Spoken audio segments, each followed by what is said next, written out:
And then we had, yeah, the phone call. The phone call was my favorite scene so far. I love that phone call so much. I was thinking more about it yesterday and just why it's so genius. And even just the phone call roulette that you play before you land on your ex-wife and how you go through all these different people. So mine was kind of split up because I got blocked there for a while, but we found the phone, I want to say like a week or two ago. So we did that first part, came back to call the wife the other day. But when you mash up both parts of that, the whole phone, all of that was so good. Okay, why is this not? Here we go. Okay. Recording. I love the term porch collapse. Yeah, that was a really good one. It's so, such a great way of describing that, because you picture someone's house, right? With a big front porch, and the porch is just like being eviscerated. Like this thing is moving in and it takes the porch out first. That's like the warning flag. And then everything else goes with it. It's like terrifying. It reminds me, this is so it's such a deep cut, but Courage the Cowardly Dog, that infamous episode with Return the Slab, and how the curses, there was the water, like the flood, and then there was bugs. I think they were the last one. Oh, there's music, water, and then the bugs. The bugs coming in and like tearing down the house like termites real quick. That's what I think of. It's like, uh-oh, the cloud is coming. It's gonna take us out. What's your offer? Yeah, that one. Genius kids show. The bugs.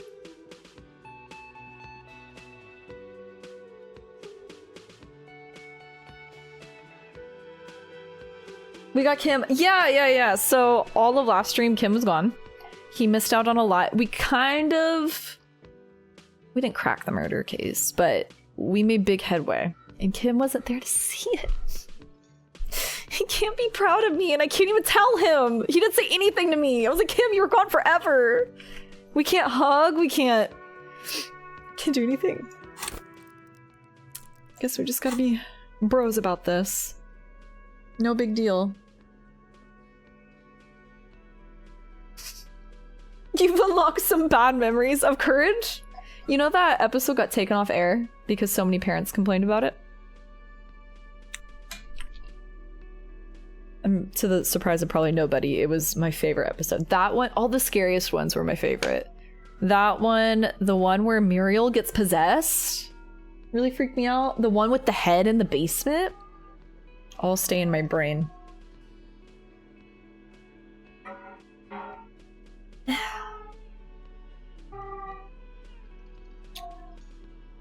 The mattress one. The mattress one kind of scared me more, to be honest, than the slab one.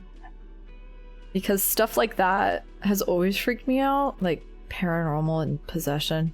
Here, I'm gonna turn down my blinds because the sun is out full force. Ugh. Ew, sun.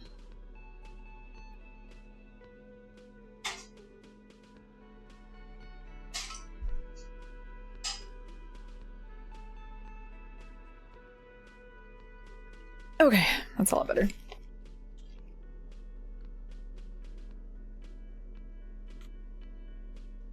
The one where we see baby Courage. I think I know what you're talking about. This stirs some vague memories. But I can't exactly picture it. There were some episodes of Courage that hit such a, what's the word? Like visceral sadness for me when I got older and looked back on them. That one, the one where the guy comes in and like shaves everything, made me really sad because there was like a little like guinea pig or something with like big eyes, and it was very sad because it was always shaved. Freddy, yeah, and then he shaved Courage, and for some reason, I can't remember why, but it made me really, really sad. His little pet, uh-huh.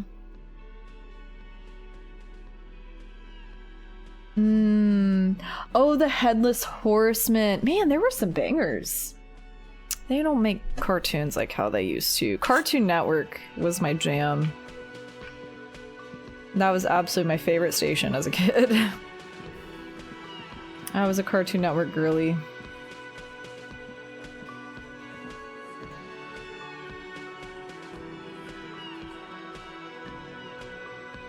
Never watched Courage, skip the age bracket. Yeah, it was probably right after, I want to say, because I know we have a little bit of an age difference.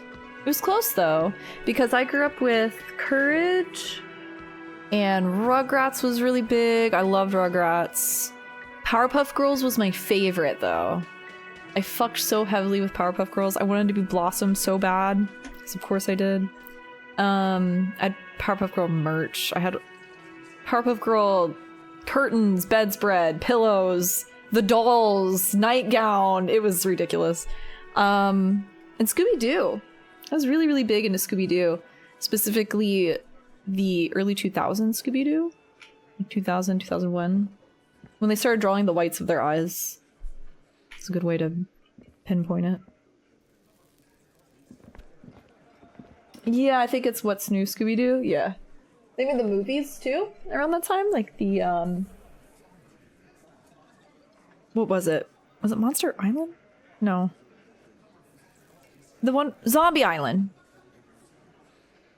Yeah, and then there was like Cyber Chase or something.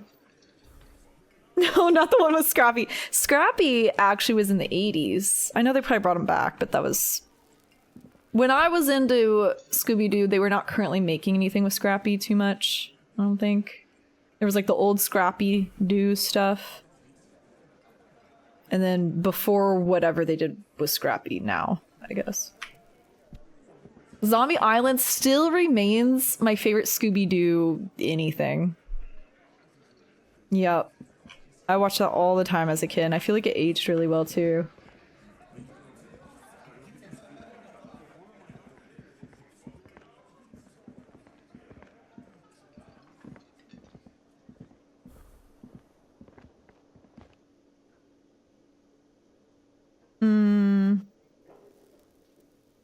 I know, Courage is such a gem. Yeah. My dad used to sit down with me and watch cartoons a lot. So I have a lot of really good memories, just like being really young and sitting down on the carpet, watching cartoons, booting up my N64. It was all the same time period. Scrappy-Doo found out in Miami.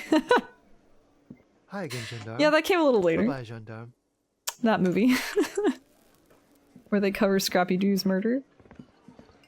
I kind of forget what we're doing. Oh, it's a new day. We have 2 skill points.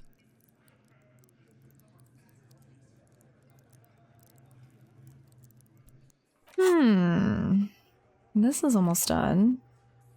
I love existential thoughts.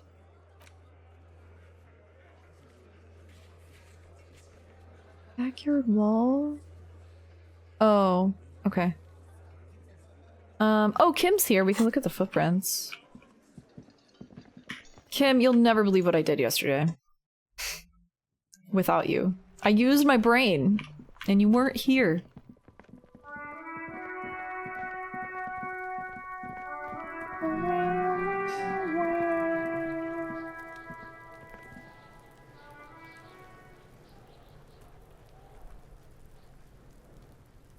Their skin peeled off after getting sunburnt. I don't remember this. There are several footprints in the mud. Do I? I Left don't think by so. work boots. Anywhere from 6 to 12 pairs have walked here. Alright. We win these 72%. I definitely won't fail this, right? We had a really good roll day last time. Maybe our luck has run out though. We'll see.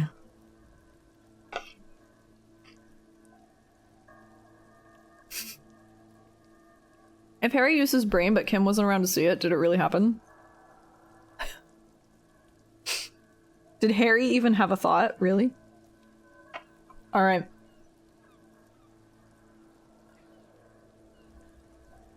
Oh, I hate this. I have so many pluses, too. Oh, but my visual calculus is so low. Wait. Let's look at our wardrobe real quick before we do anything hasty.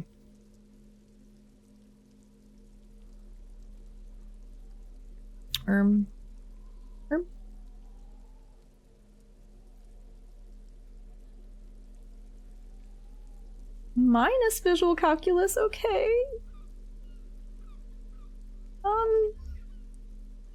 Fellas, it's not looking too good. Oh!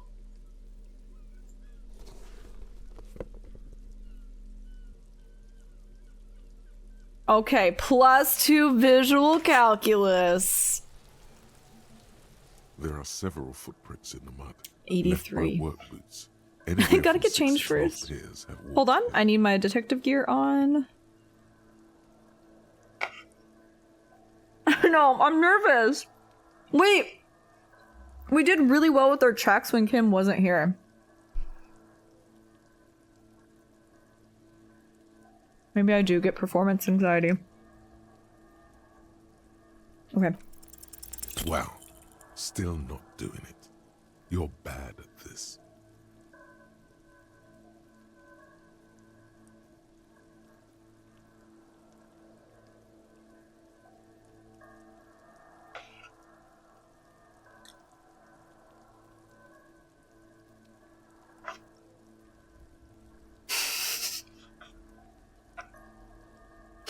Kim, I'm gonna need you to go.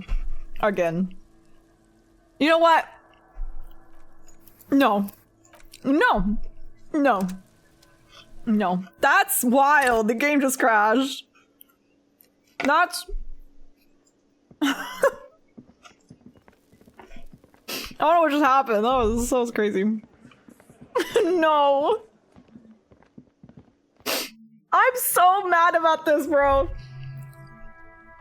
If you're new here, I have the most shit luck with rolls.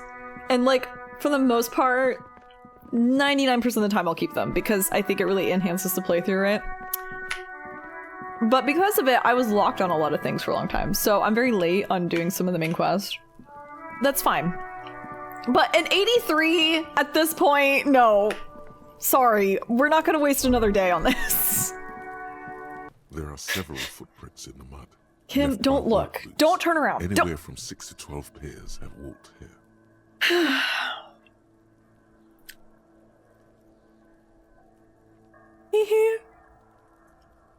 It's a brand new day. I'm not even gonna change. 8 pairs of boots have shuffled back and forth in the mud. Where else have we seen a gang of men in work boots? That's right. The hardy boys in the mess hall of whirling in rags.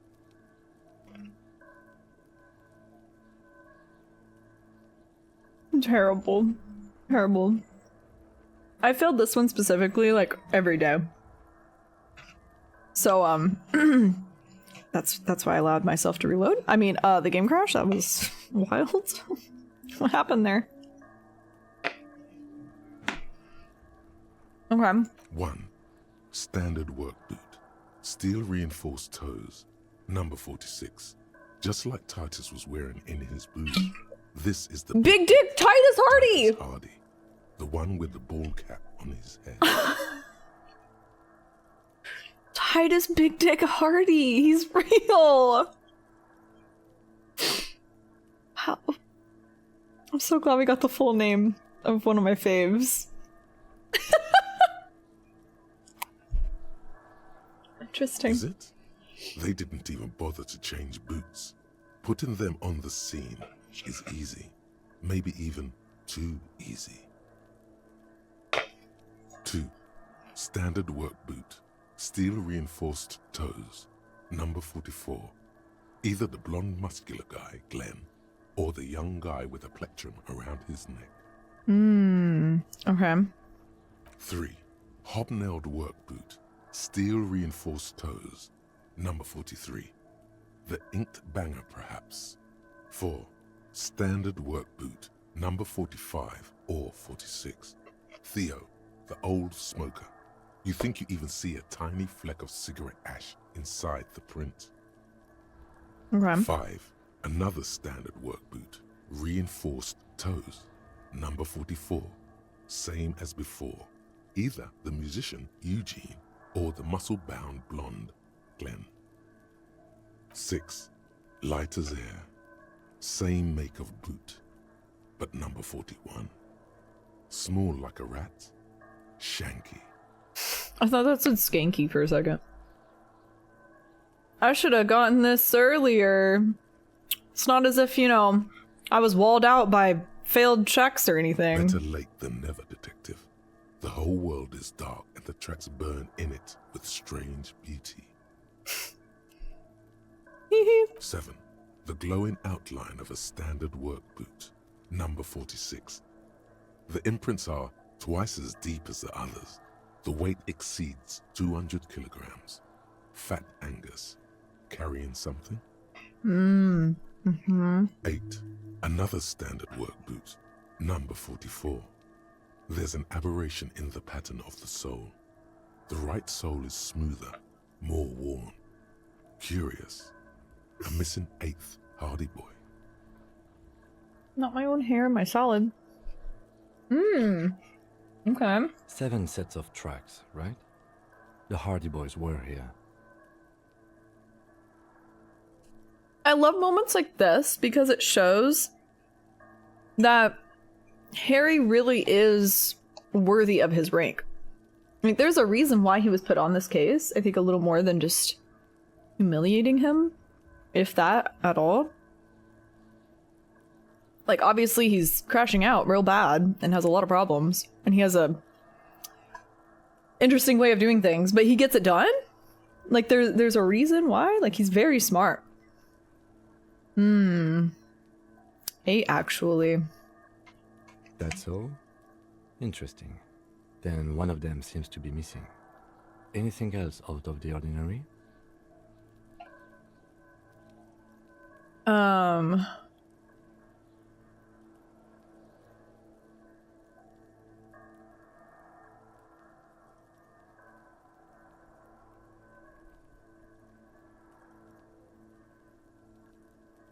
How old do you think these tracks A are? week, maybe? 7 days would fit the time frame provided to us by the caller, who reported the hanging. It is not impossible. I pulled last week's forecast for coastal Havashon. 7 days below freezing. The day before, the day of his hanging, was the last warm day. Correct again. Sub-zero temperatures would preserve the tracks in a good state. The commotion here could have taken place a week ago. Yeah, a method to his madness, yeah. Interesting. Let's name it the Old Soul. I wouldn't be surprised if this was the missing Hardy Boy. Wonder who he is. Have any ideas, Kim? Someone operating a workbench with a pedal? Like a joiner at the harbor? Or maybe a drummer? He regrets it the moment he says it.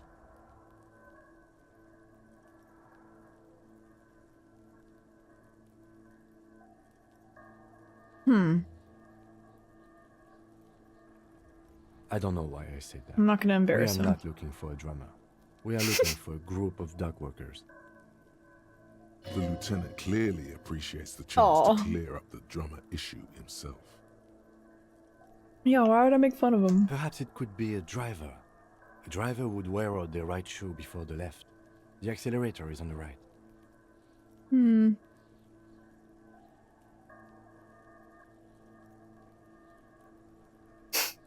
Yeah, I was thinking the exact same He thing. doesn't seem to hear you, looking south toward the traffic jam instead. The machines are silent. The engines are all turned off. One of the We drivers. should keep our eyes open around the traffic jam. See whether anyone strikes out as a potential suspect. Seems prudent, no?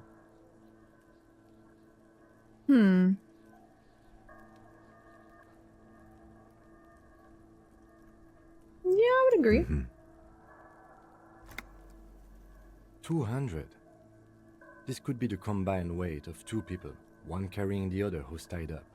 Let's say a heavily built worker carrying dock a workers not have similarly hobbies, built Kim? armored man.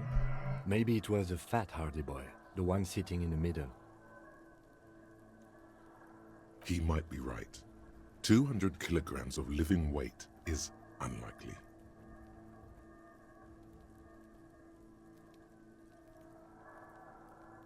I mean, yeah, I think he's right. Probably yes. This would also fit with the victim being dead from a previous gunshot wound. They had to carry him, because he could no longer walk. Is there anything else that's noteworthy here? I'm guessing that's the skinny hardy boy. The one with his front teeth missing.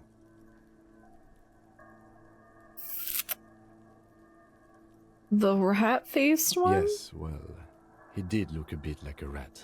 You're right. Do you think those prints belong to him?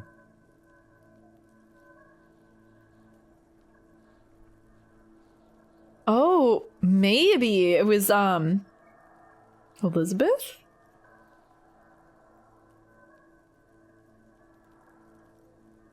Wait. I can't remember all the Hardy Boys. I go. Oh, it's too far.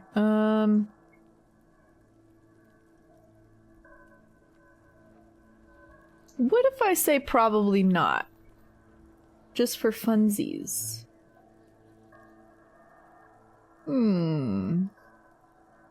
Tempting?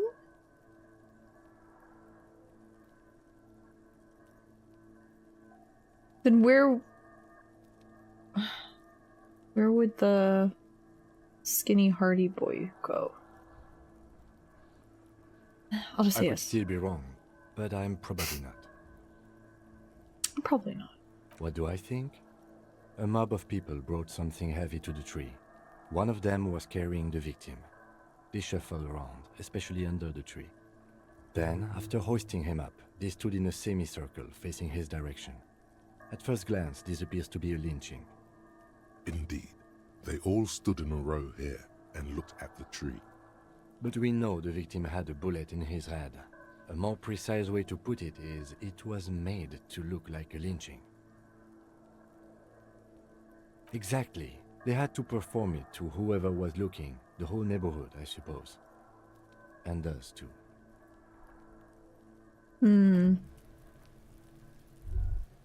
What do you see? I wonder if I could. Oh. I'm guessing that's the skinny heart. Maybe you're right and it's someone else. Although I doubt it. I think it could be Elizabeth. I don't know. Kim's pretty certain, but I was also really certain that he was not hung. Like that was his cause of death. And then we followed that up and found the bullet. So I don't know. Kuno, what do you know? Do you know anything about this? Oh. Hold on. Fuck does Kuno Bestie? care? The fuck about it? Okay. You're Nothing new. testing Kuno. Get lost.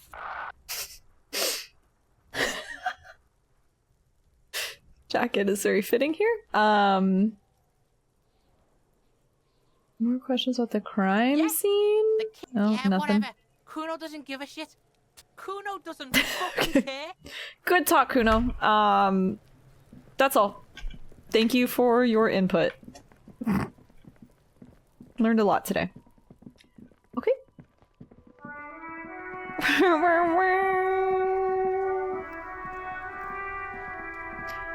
Well, we could report back to the Hardy Boys. I already had a lot of evidence against them, but this probably will also give us something. Looks like the circus left town, but the clowns are still here. Titus Big Dick Hardy. It's been so long. Oh! 3%. There is no way! This is...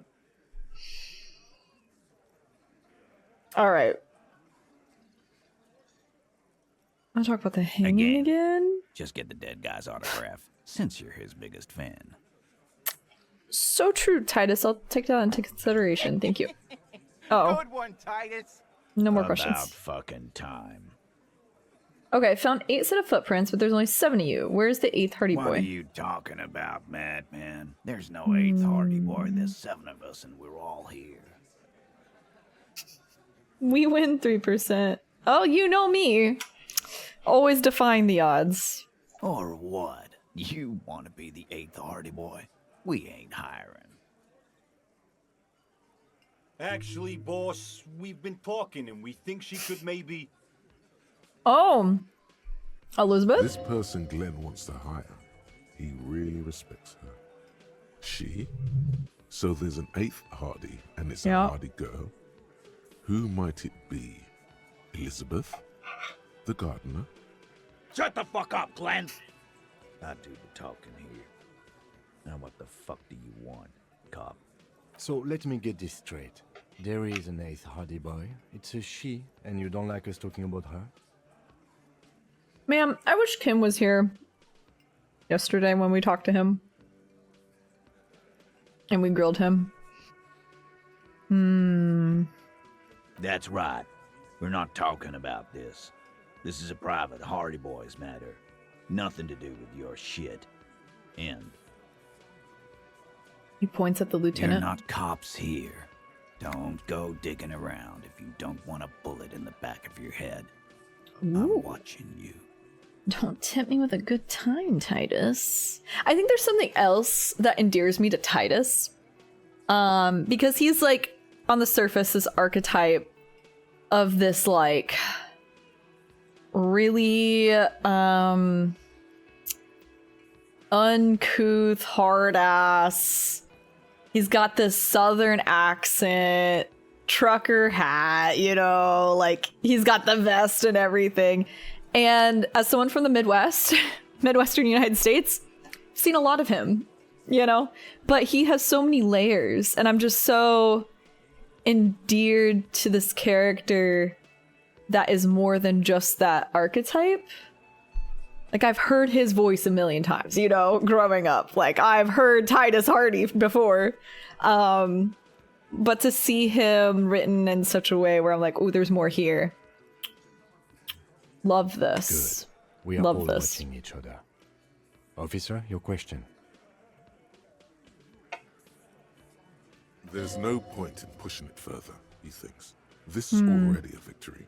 We'll learn more about this 8th Hardy sooner or later. Oh, 8%.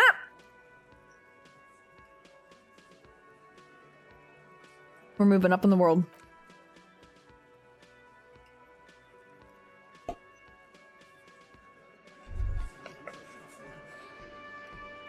Elizabeth, what do you have to say? say to you. Are you the Hardy girl? I am not. You could be Liz. You could be anything.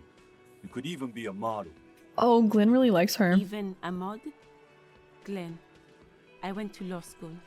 I am an attorney. Good for her.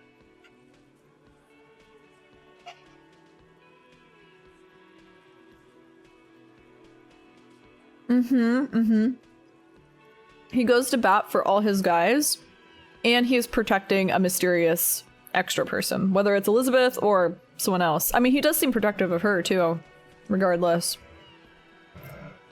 There's something here. Who's your favorite mental faculty at the moment? I'm trying to understand this. Like, my favorite character? Am I reading that right?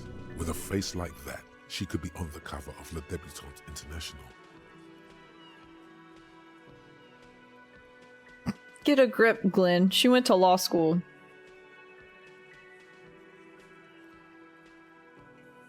You know what? I feel like she's gonna hate this one. Obviously. I feel like she's not gonna like this either.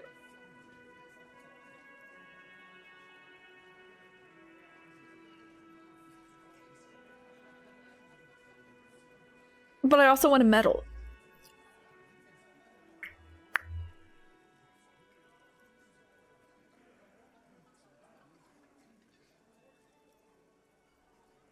Ooh. Ooh. This is juicy.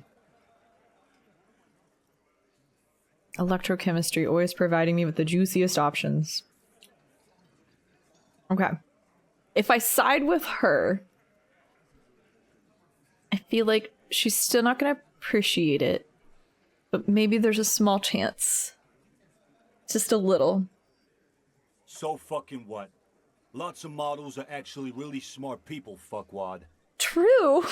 You have a point, Glenn. No, Glenn, they aren't. Oh. Elizabeth hates models. Got It's it. not her. She's not a hardy girl. Definitely. Okay, drama is very certain.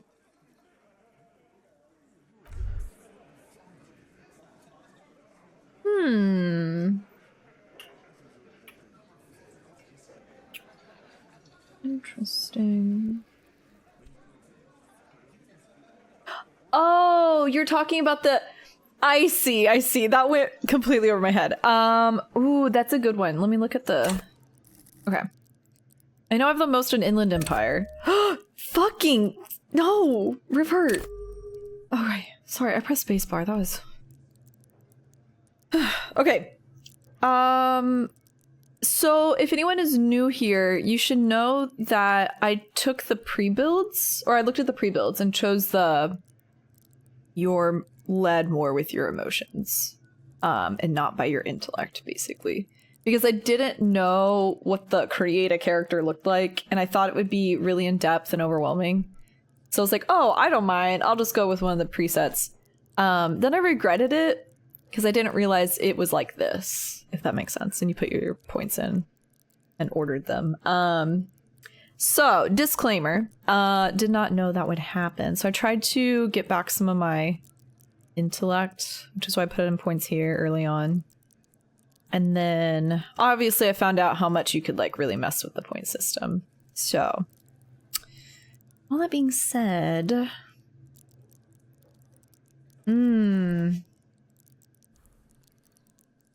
I really like the motorics. And I wish I was better at them. I feel pretty cool when I'm able to pass a reaction speed check or an interfacing check. I really like interfacing. But in terms of writing, like interfacing is the most fun.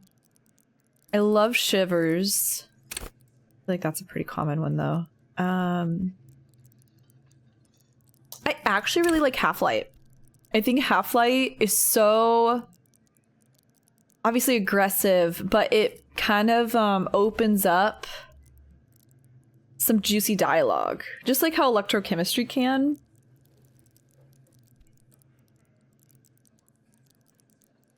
Half-Light is really spicy. It adds a little something something.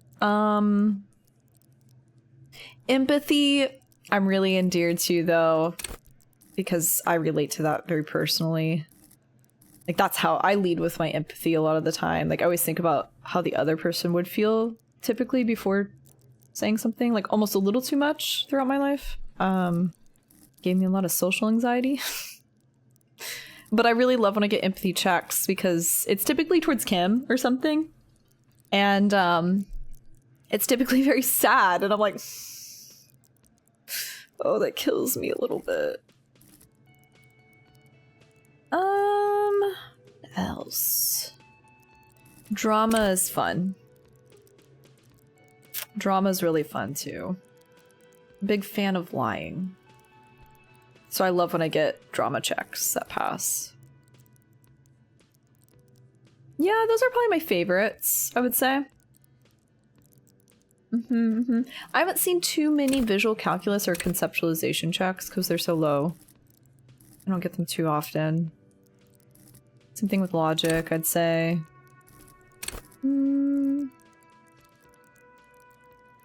Yeah, I don't think I get rhetoric too much either.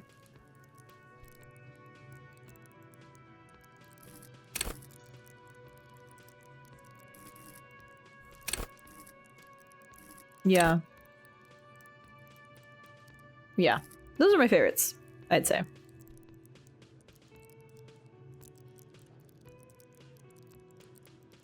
I know. EC popping in and being like, did I hear drugs and or booze? Time to do them right now.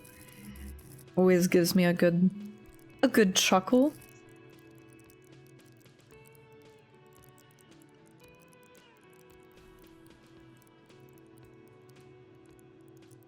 Yeah, Half-Life's hilariously unhinged. Uh-huh. I'm like, how did we get here? Oh my god. Okay, let's go. Yeah. Yeah, that's good. Reaction speed got us moving like the Matrix. True, true. Yeah, I like a lot of the motorics. I always feel like such a badass.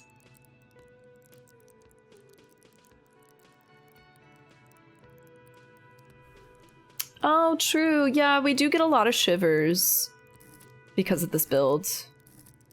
I pass a lot of shivers checks, yeah.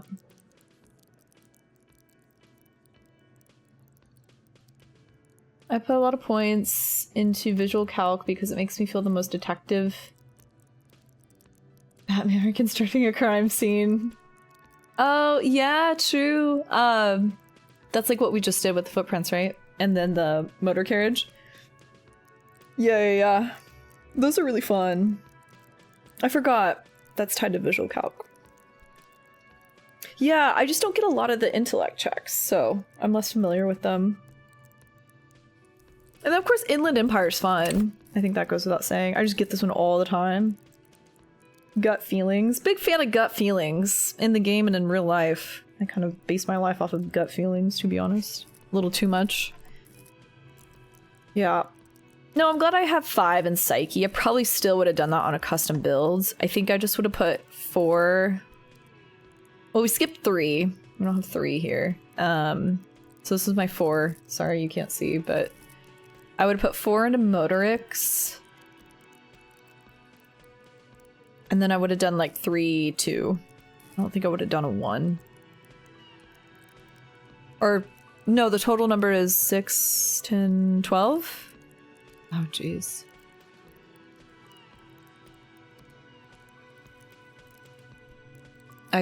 Math. You know what I mean. I wouldn't have made intellect so low. I probably would have put... I would have swapped intellect and physique. Physique being the lowest. But yeah, then I wouldn't have gotten shivers. True.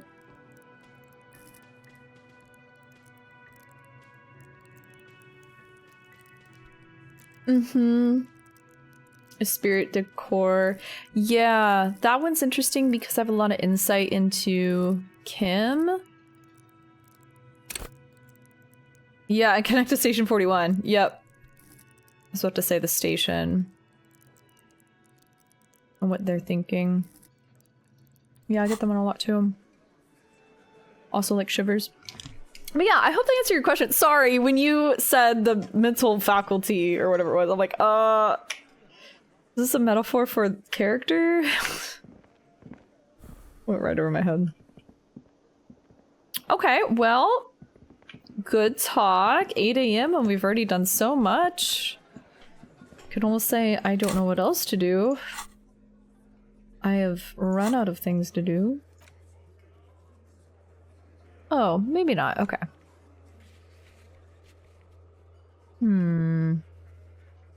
We should go back to Everett Clare, too. I feel like there's something there.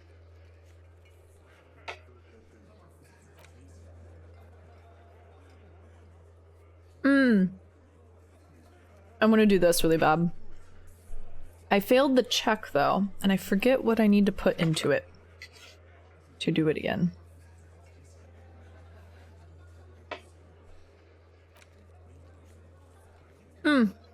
We need to read a book today. We have homework for our communism class. Oh, we did that last time too. Yeah.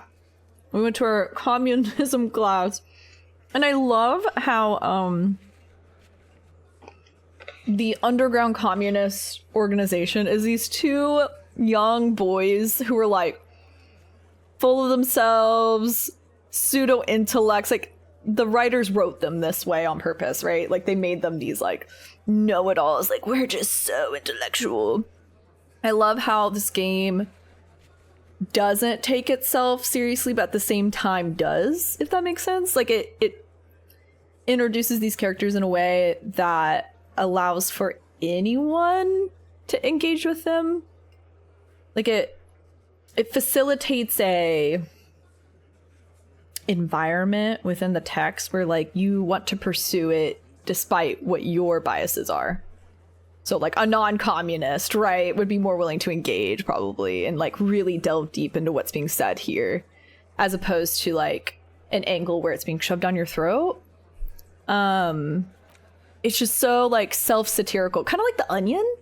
That makes sense. How they report on like, obviously they're very leftist and leftist news through a leftist perspective, but they're making fun of other things they're reporting on, but also themselves. Like it's very delivering news through this satirical lens also shows a lot of intellect, because in order to be funny you have to be smart. That's like a part of it. They go hand in hand. So it's just so impressive to me. I just love how they handle everything in this game, not just communism but all ideologies. It's so self-aware.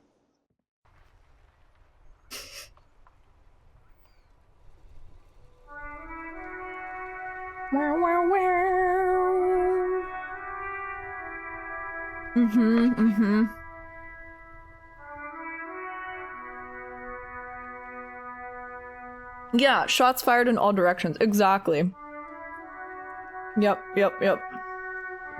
Like, you can tell the game is written by communists, but they have still, like, they're self-aware of their own ideologies and how things have happened in the past, and then obviously other ways of thinking too, and like no one's exempt from their satire. It's a good way of getting everyone involved. Does that make sense? Like, despite anyone's biases, and engaging with the text. Yeah, it not only criticizes every aspect of the political spectrum, it also criticizes you for being a fence setter. Yeah. So if you pick a lot of, like, centrist options, it's gonna clock you for that. It's good stuff. Disco.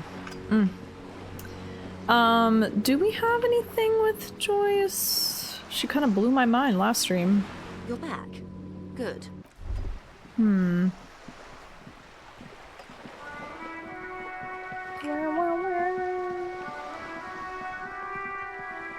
I started walking this way and I don't know why. Hold on. Autopilot took over.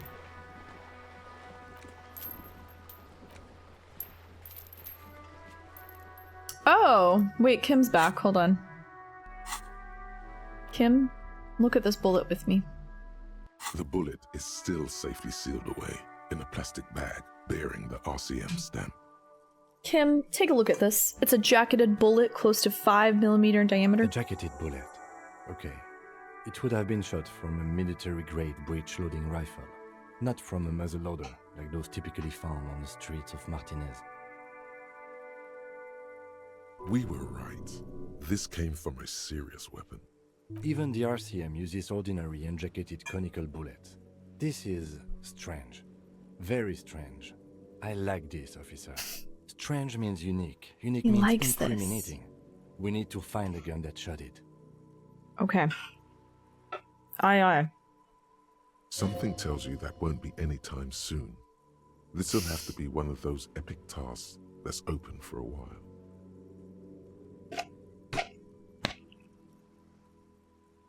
The antique rifle that I found and then also sold.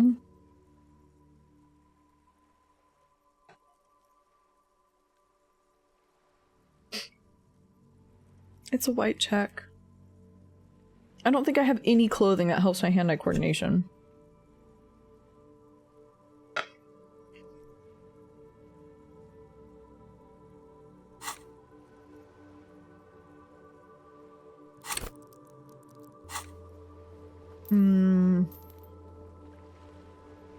I sold it. I had to.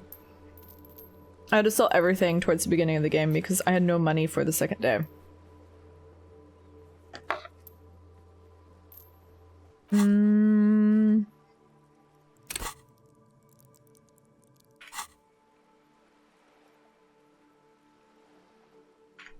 Hold on. Oh, how do I get out of those? This? Okay.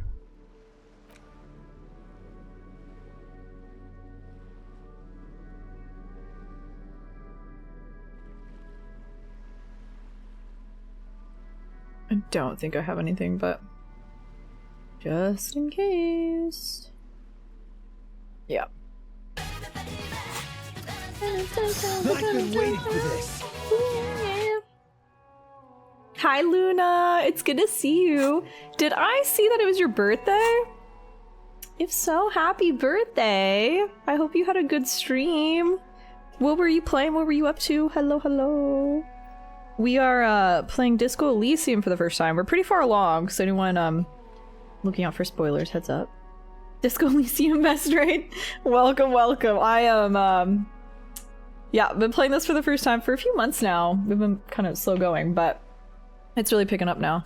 It's really good. Probably one of my favorite games ever. I can feel it. I can feel it in my core. It will make the lists. I forget what I was doing though. Oh, handout. Yeah, let's just shot in the dark. Is still safe. We win these in a plastic bag bearing the RCM stamp. It's because I sold the rifle. I'm so mad. Not damage morale. Remember what happened last week? What makes you think you're going to remember arcane firearm models? Awful. Tajan, hi. A Sietla, hello, hello. Luna, good to see you. Whiskey, hello. Cunning, hello. Oh, you played it too, Luna? I missed too much of how your playthrough is gone. Chronic lurker issues, I get it. I've been there. This is now one of those things where I'm like, oh, I see why people love to watch first time disco playthroughs. I'm gonna have to go back and find all my friends' VODs, see how they did stuff. But I understand also missing the playthrough. I'm like, okay, I'm locked in. I'm gonna watch this streamer, and then time gets away from me. But I'm honored, Luna. Thanks for hanging out. Thanks for the raid. And it's probably pretty late for you actually, so if you gotta get going, but I hope you had a good birthday today. Happy birthday again. Also, hi everyone meeting me for the first time. My name is Lee. I play a lot of story-based games for the first time here. We also been playing some Sims on Tuesdays, switching it up. Ooh. Sims 1 specifically for the nostalgia. Okay, well, that was a Hail Mary. We could do our homework. Our communism homework.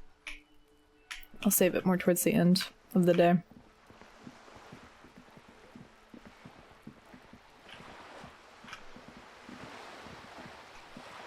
Why am I off center?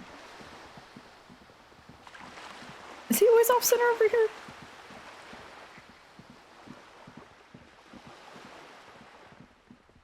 No, I think he's just kind of off center.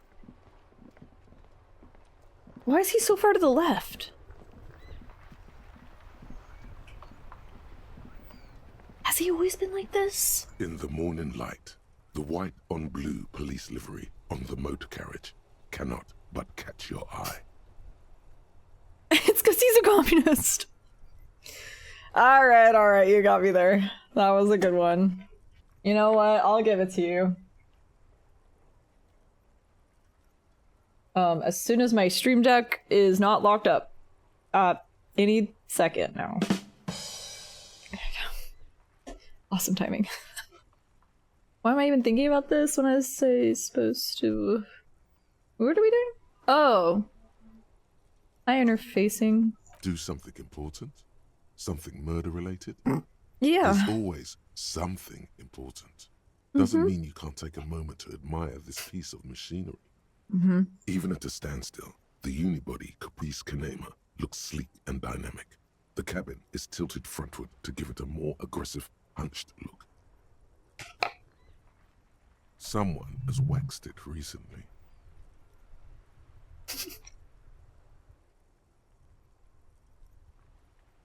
I'm gonna butter him up because Kim loves his motor carriage.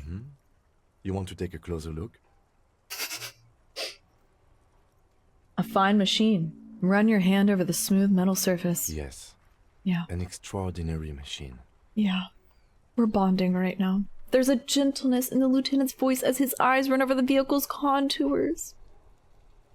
It's nice and all, but why so modest? Put some zing into it. Flare it up. Slam it down. I feel like he's gonna eat this. You need to slam it, Kim. Make it more imposing. Sorry, I'm not following you. Lingo it up. I'm not either. I don't know why I said that. Drop the ride. 200 mil. Get the camber to frosty minuses. What does this mean? No. That's porno tuning. Oh. Use bigger words. Wait, what about the spinners then, huh? Those spinners were elegant, sleek, radiant even.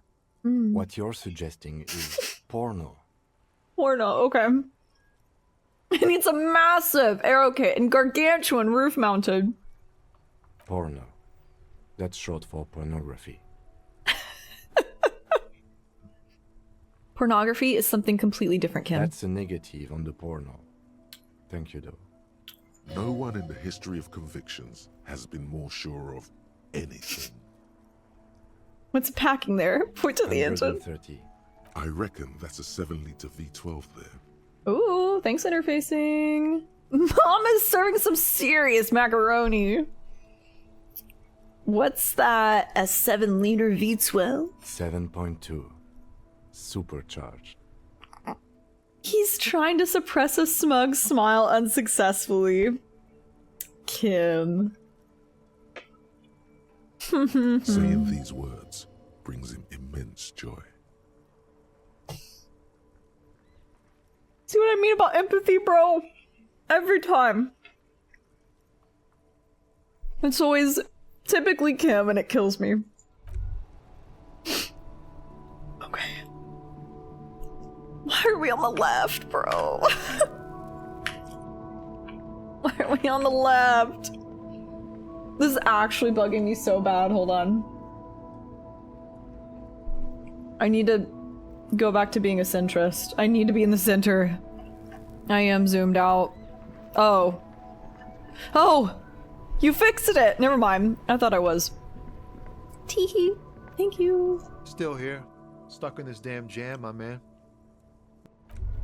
I could try to unlock empathy, actually. Alright. We can put it in hand-eye coordination. Try the bullet again. We only have 2, but we're about to get a 3rd.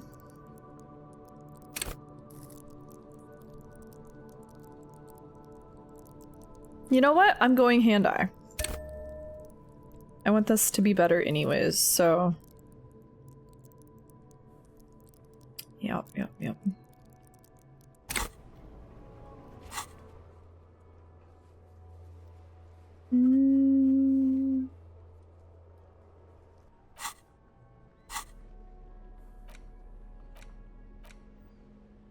Oh. The bullet is still safely sealed away in a plastic bag. 20%, we win these! A rifle in the Revolutionary period. Your bullet looks to be Oh my an God. old 4.46 millimeter from the surplus left over from the turn of the century. Probably an antique or a retrofitted antique. I think that's the first time I've won a 20-something%. I'm gonna be honest. The 4.46 caliber was widely used with the We had Belknap this. rifle, a Revacholian. We had this. The BM dominated the battlefields of the Insulindian I sold theater this. of the anti-centennial revolution 50 years ago.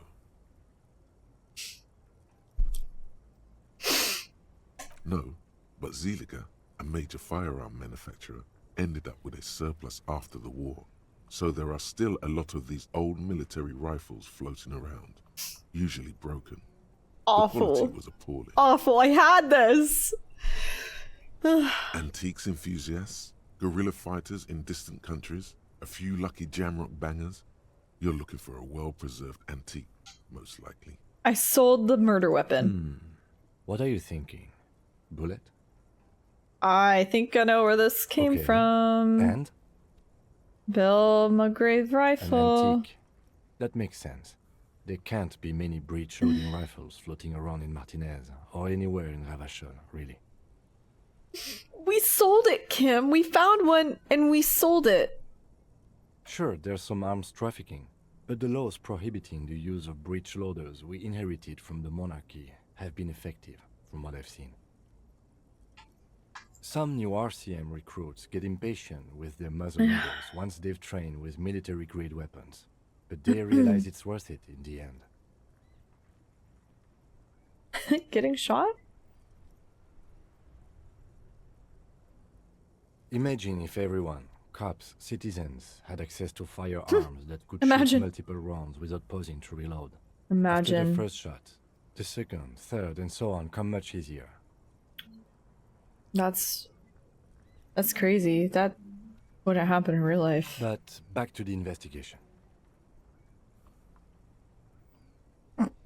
Imagine. Couldn't be where I live or anything. We're looking for an antiques enthusiast. The victim had been mixed up with some foreign guerrilla fighters, have well-armed jamrock bangers, started crossing over into Martinez. Something mysterious is afoot with this antique bullet type. Doesn't seem that likely, but we'll check out all possible leads.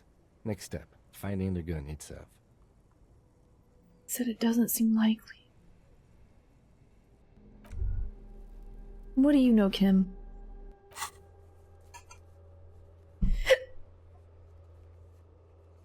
Locate a working firearm that I did.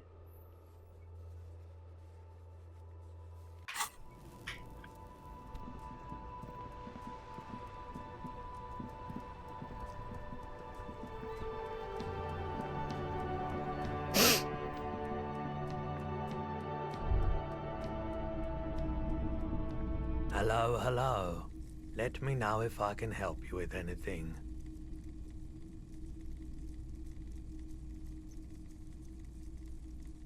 Someone else? What? The lieutenant shifts from one foot to another. Alert. Sure, man.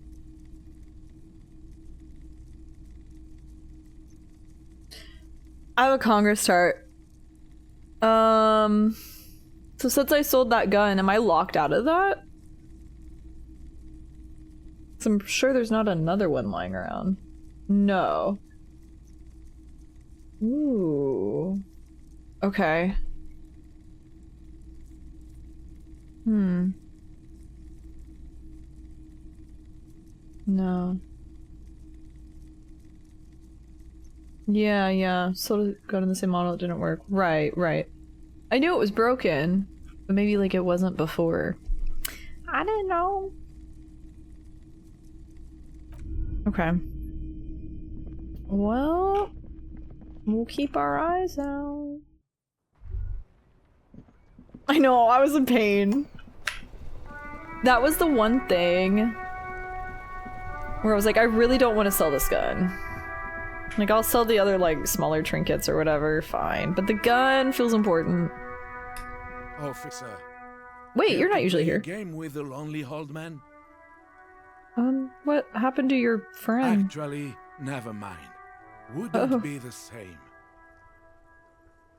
Officer, I just can't do this right now. The Union, it just doesn't matter anymore. That's new. The prick is gone. I can barely believe it, but he's really gone. May Renee rest in peace. Goodbye. Gone where? Hell, most likely. He was an absolute Kent. He actually died. How did he die? His hungry little heart finally gave out. The dock Oh my workers God. found him in the guard booth this morning. Oh, up Wasn't there. even supposed to be working for another week, but he just had to prove how tough he is.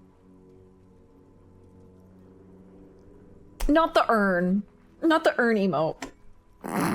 Guess he was Rip. about to head home, cause when the dock workers found him, he was wearing civilian clothes and not the coquette uniform I saw him in all the time. Ooh. Sometimes I thought he was wearing it just to piss me off. Now Right on the his way joke's back on home him. from work. Ozzy's gonna be buried without it. Huh. I repeat, an absolute cunt. Even his old army buddies didn't want him around. He was like an old viper. He's funny for this. The only people who could stand to be around him were Jenny and me. She saw something in him when we were just kids and... That's sad. And she never lost sight of it. And I thought if the most beautiful being in the world can love him, then there must be something worth holding on to. Did you love We've him? hated each other our entire lives. So much, in fact, that... He falls silent and looks at you, eyes filling up with tears. Yes, I loved that angry prick. He didn't deserve it, but I did. You know what his last words to me were?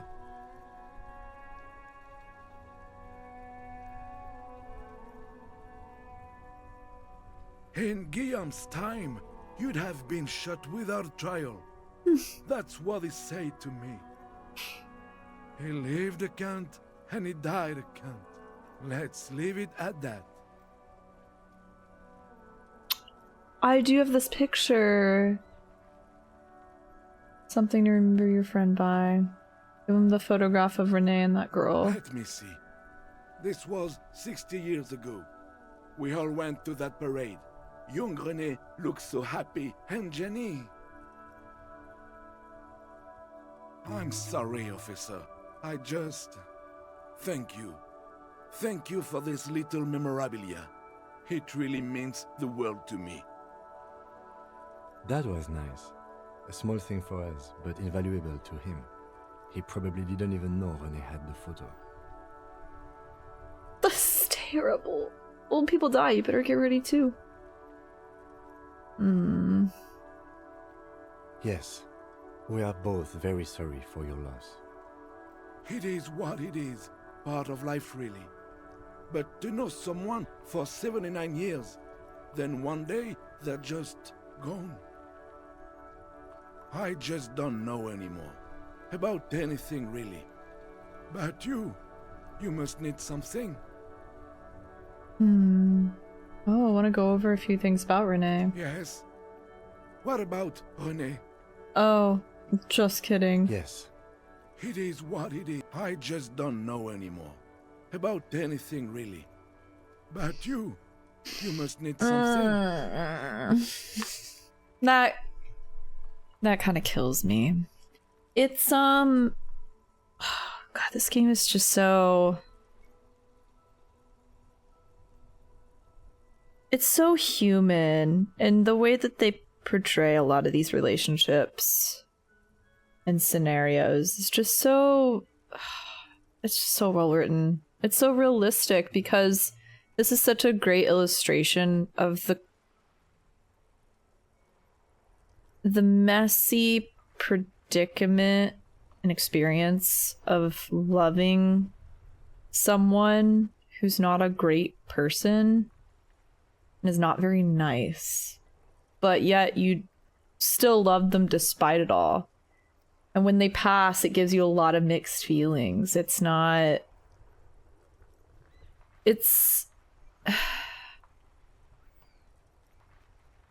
cut and dry. Like, there's no way to just categorize your feelings into just one way or the other, because some days you'll feel more strongly one way than another, and those feelings will all coexist with each other, and that's valid and true, you know? But society in general, in terms of a lot of things, not just emotions, will try to tell you, like, you need to put something in a box. You need to be put in a box. You need to be labeled this way. It can only be this way or this way, good or bad. And not a messy gray area, but really as humans, all we are gray matter. Haha. Like that's who we are. We aren't just this way or that way. And it is so hard to put us into a box because we grow and we also are able to contain a lot in our little brains. Like there's a lot that goes on in there and it's all very conflicting. And that's why I just so strongly rebel against any type of categorization of like, this is that way and this is that way. On a grander political scale or on a more intimate scale in terms of like feelings. Like that's how I interact with media too. I know we had this conversation a lot when we played like Persona, for instance, because it'll flesh out some villains, and I got a lot of backlash back in the day for having empathy towards like, in a lot of people's eyes, a very cartoonishly evil villain, but I didn't see it that way. I saw it very heartbreaking despite the person's evil actions. And like that is normal. Like that is normal and valid to feel that way. I just think as humans, sometimes for some people it's very hard to deal with conflicting thoughts and feelings, and it's easier for them to be like, no, it's this way or it's this way, and write it off like that and like put it into neat little boxes. And unfortunately, some of those people will project that onto others on a grander societal scale, and again on like a it's wrong to feel that way sort of scale, right? But really that's not how it works. These things can all coexist. And anyways, this is a huge tangent just to say like this is such a beautiful illustration of a person who lost someone that they could hate but also love. Like that can be true. Like you can have conflicting feelings and ultimately still miss someone despite other factors, and it's just so heartbreaking, you know? It's also why I gravitate towards stories that incorporate a lot of themes of hate and love, and how that's also a fine line because they're both so intense. Sometimes they can bleed into each other. It's just heartbreaking. This was done so well. I didn't expect so much to change in the world on day 5. Also a good example of like life comes at you fast. One day, a character that you see every day, a person that you see every day can just pass away. They could just die. And then the next day they're not there anymore.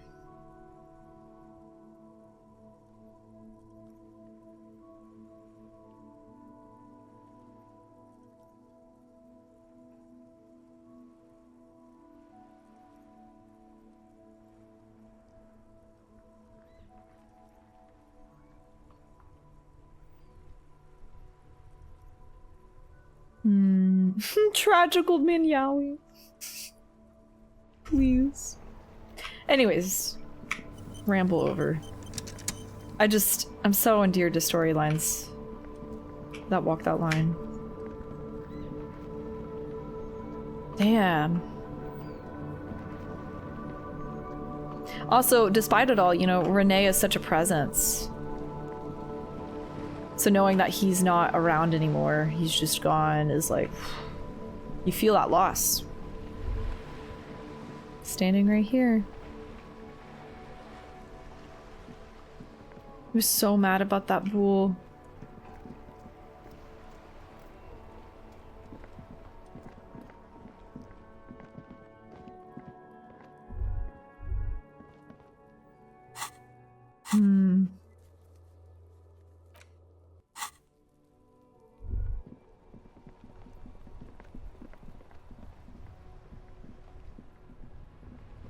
Yeah, exactly, Sacha. You worded it well. Scary how it can be scary and real messy. Oh, sorry. It can be scary and real messy to deal with your conflicting feelings and inner worlds. I understand why so many people choose to put stuff in boxes. Yeah. I mean, it can get really out of hand in terms of like projecting that onto other people and especially people in power thinking that way, right? But at the root of it, it's based out of fear. Definitely, because it can be very overwhelming, and you really do have to reflect on yourself, and that's not an easy thing to do, and not something that everyone is ready or willing to do. So it's just easier to label it, move on. Mm-hmm.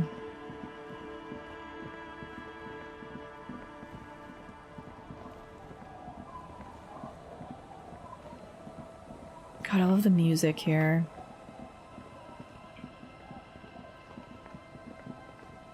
Oh, wait, while we're here, we need to stop by. Talk to the girl. I threw that bull into the ocean floor. He was so mad. Is that the phasmid? It looks like the phasmid, leaning against the wall. Ain't no way. Wait, what if this is the fishing rod situation all over again?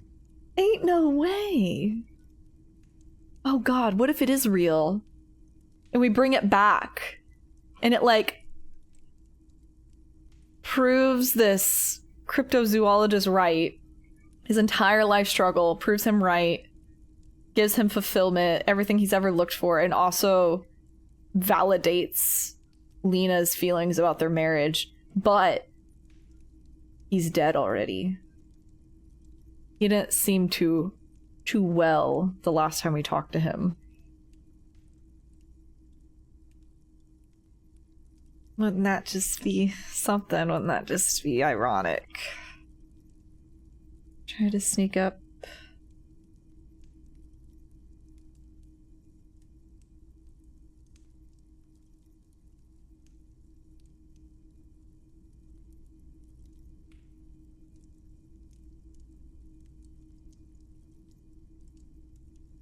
Ooh. I kind of want to observe it. My instinct is always to observe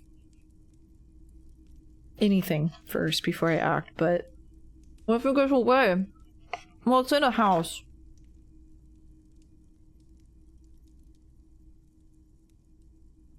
You've already killed him in your mind, I see. I'm just saying! I'm just saying!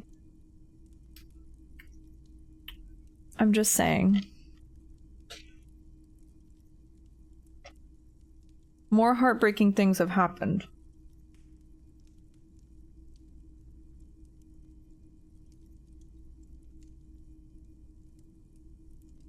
Fine. It's not a phasmid. It's not even Oh. organic. Just a fire iron resting by the fireplace. But where's your sense of wonder, man?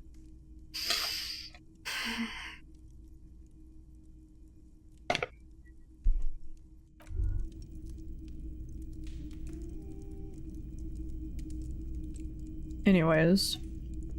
I'm let down. Mister? My own inland empire is let down. Ma'am, my inland empire growing up would tell me to go jump into wells just in case I get transported to feudal Japan like Kagome from Inuyasha. That shit never worked.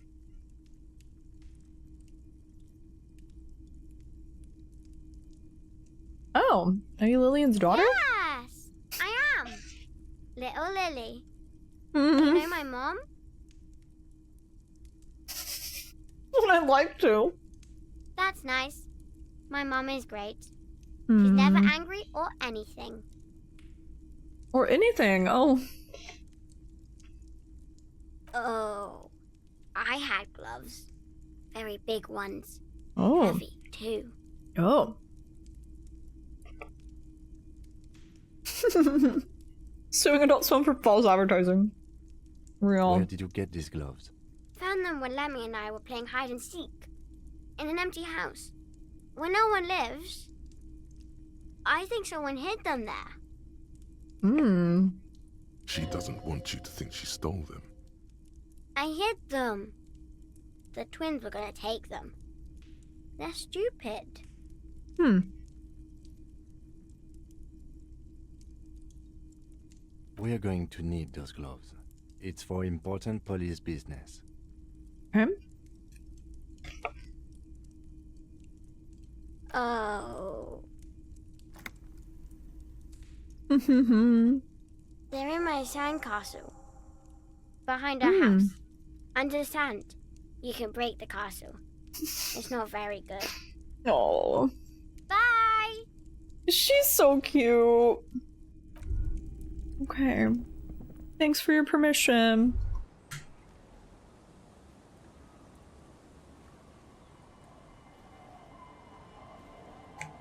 Yeah, they have full personalities, just like any kid would. Yeah, no one's an archetype in this game. Even if they may present themselves as that at first. It's always so much more. Weather has not been kind to Lily's little sandcastle. The once mighty towers are quickly eroding away. You can see something shining back to you from what must have been a vast underground catacomb network. The walls and floors give way to the giant's greed, collapse and present you with a pair of ceramic gauntlets. Whoa. Congratulations. That's the gauntlets down then. We're doing good on the armor collection front. Except the boots did get away from us. I was a little scared with that body, to be honest. I wasn't trying to, like, decapitate anything. Okay. We're doing good. Oh. Interfacing.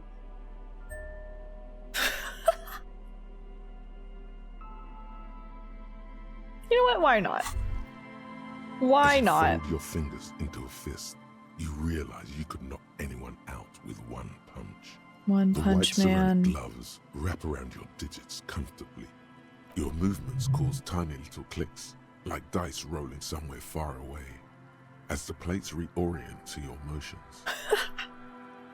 Decked out in future armor, like a cop ought to be. The hardened vitreous enamel, at once sleek and light, adds a glow to your cheeks and a spring to your step. Just imagine what a full suit of this stuff could do for you. I want the full suit. This gear could line my pockets with cash. I could probably sell it to some other cops. This is the long sought after enemy technology. I can't just enjoy it. I must study it.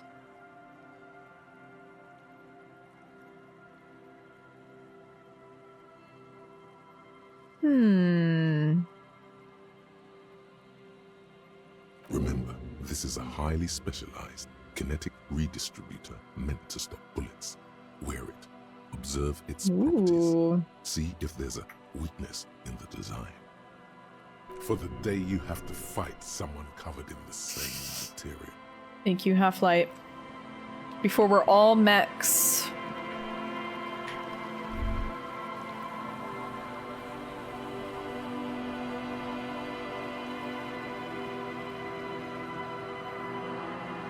This music.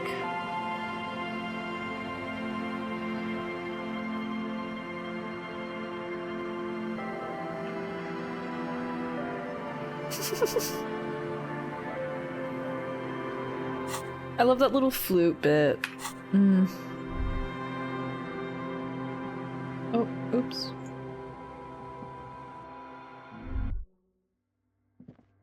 Hello? I've returned with my friend and colleague. Yes, what is it? Oh, I already have a 5. Alright, well.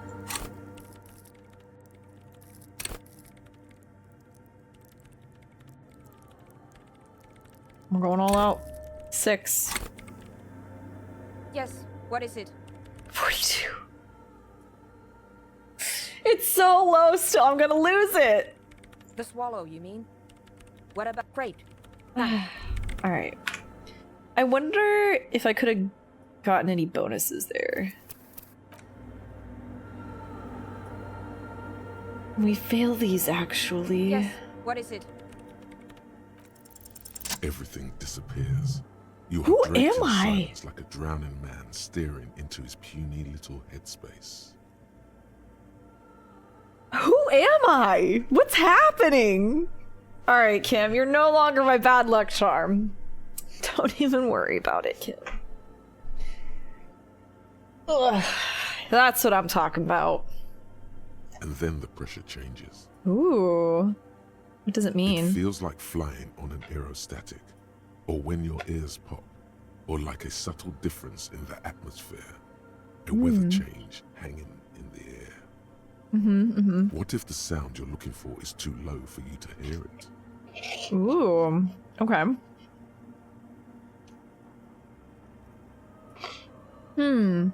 What if you need a better sound system? A better sound system? Alright, but where would we get one?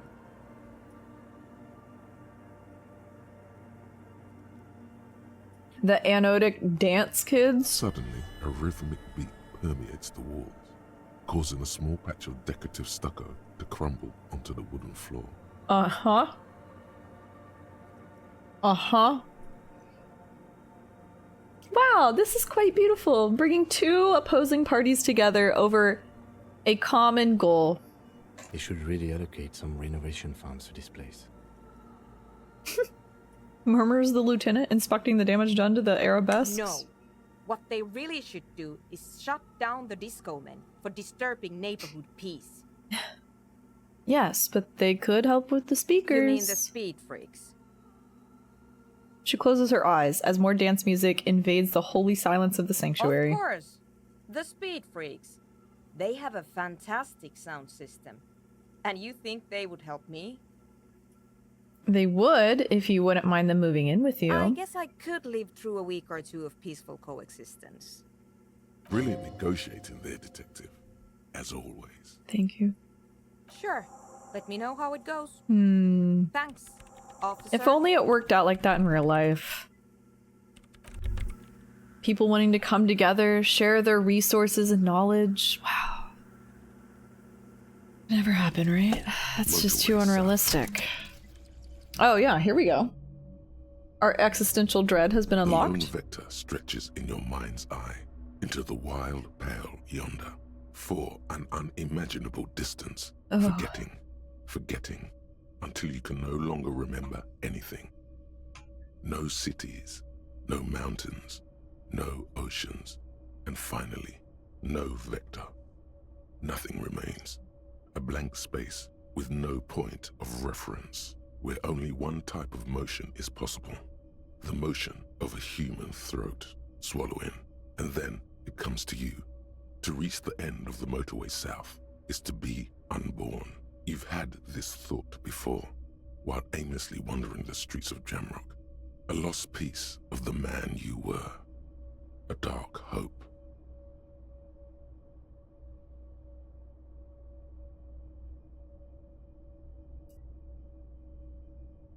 Great. I feel awful.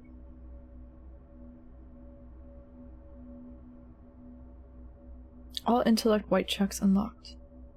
Ooh. +1 Inland Empire, the swallowing motion. Yeah, that's all I needed. Was a plus on Inland Empire.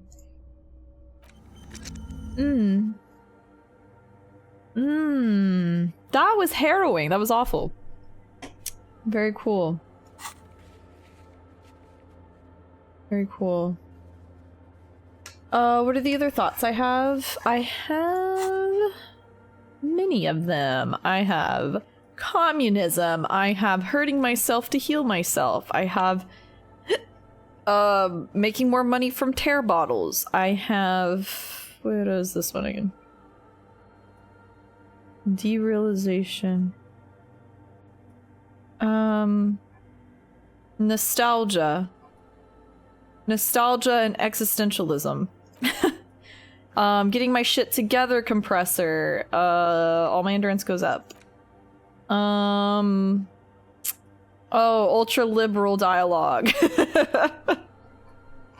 I said down with the taxes, and then the homosexual underground, gay thoughts. Superstar cop. Ooh. Love that dog. Love him. And then also more existentialism. Yay! And that's all I have. Oh, wait, this is new. Yeah, I just got this. Temporary research bonus. -1 cyber warfare. Already low. It really hurts to punch this armor. A sword wouldn't even leave a scratch. A bullet would bounce right off. Still, there must be some flaw in it that would allow you to stand your ground against this dangerous enemy technology. You just have to figure out what it is. Possibly by beating yourself while wearing it? Shooting yourself? Let's see. Oh. Well, that could go well with Anti-Object Task Force. If only I had more points. We'll come back to this. Yeah, and then these are the ones I have on the back burner for now. I have Apocalypse Cop. Ooh. This would be interesting, actually. Kingdom of Conscious. Oh, Democracy.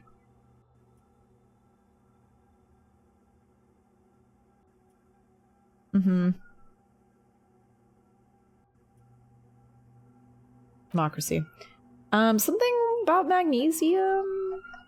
I wasn't too interested in this one. Okay, they turned. Lawjaw? Because I kept saying I am the law. Very fun. I don't know what this would do. This is very quirky. Jamrock Shuffle.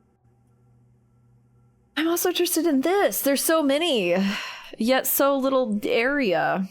I wish we could add more. Oh, something about opening containers. Yeah, that'd be fun. The crypto thought. And then this one.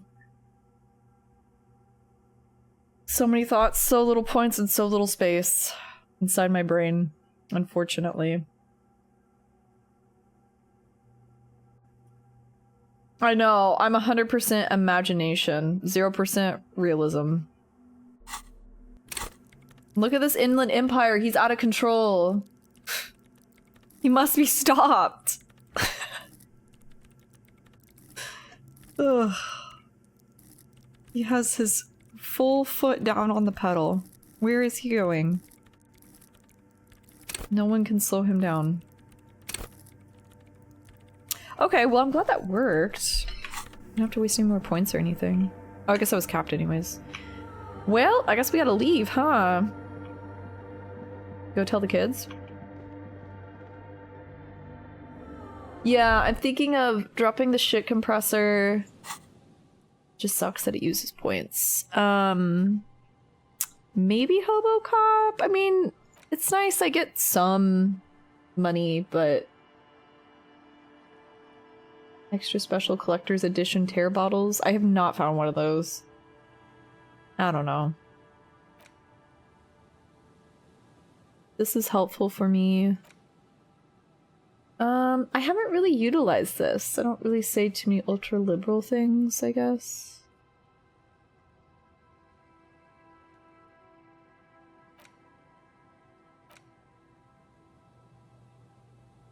And this is fun, but I don't know how much this is actually helping me. So I might get rid of Superstar. I like the idea, though.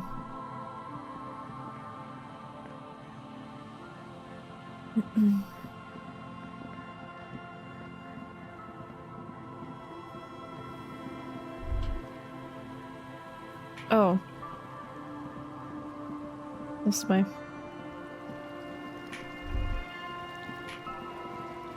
Remember when we hit the mother lode here? Yeah.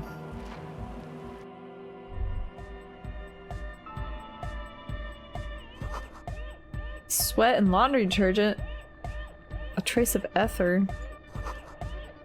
Nasal sprays? Nose Fed Ultra. I take that. Hi again. So, how are things going? I know Noid has his signs, but what's the deal with Egghead? He's a quiet man. Mostly communicates through music and by being a master of ceremonies. Okay. How do you communicate with him? Well, he's just kind of here. I don't really know how to communicate with him. Okay. Have you ever really talked to him? Yeah, sometimes. When I stumble and find my way into his center, you have to hear a lot of hardcore to the mega first though. The man smiles mysteriously, choosing to let the beat speak for itself. I get it. He's a puzzle. Oh, my logic was so low. Maybe everything isn't quite as you've been told. You know, it's fine. Huh? I see you're here again. Offside, man. Did I mention getting us into the church would help? I'm doing what I can. It's not easy for him. It probably took him years to get used to. Nah, you heard me. I thought, can I let him know he can go into the church? This is hardcore. Hardcore! Hardcore to the mega. Internally coherent. Still say nothing. All right. Yeah. Say nothing. He furrows his brow as his very large head traces the sublime, invisible movement of the music in the very real air of the stuffy tent. Hardcore! Ah! He lets out an agonized roar over the feeblish, obviously not too hardcore beat below. I'm a little worried it isn't. The question is, what is the question? He talked!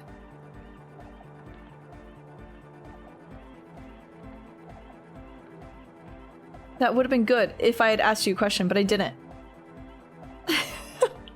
It's just idiotic.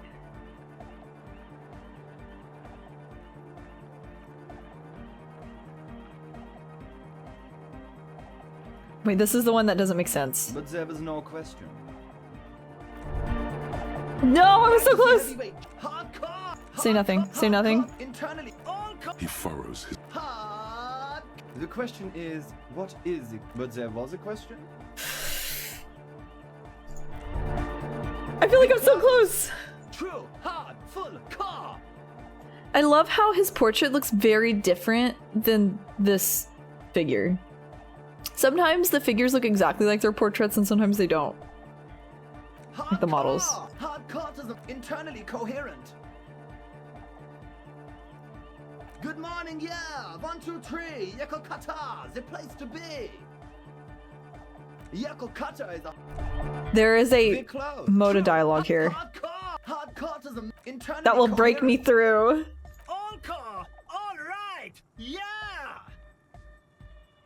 He furrows his brow. Okay, so hardcore. He stops dead in his tracks, tilting his head to the side. It is. What is it? I mean, really. The question is, what is the question? No, but seriously, I'm a bit worried it isn't. We just inverted our dialogue.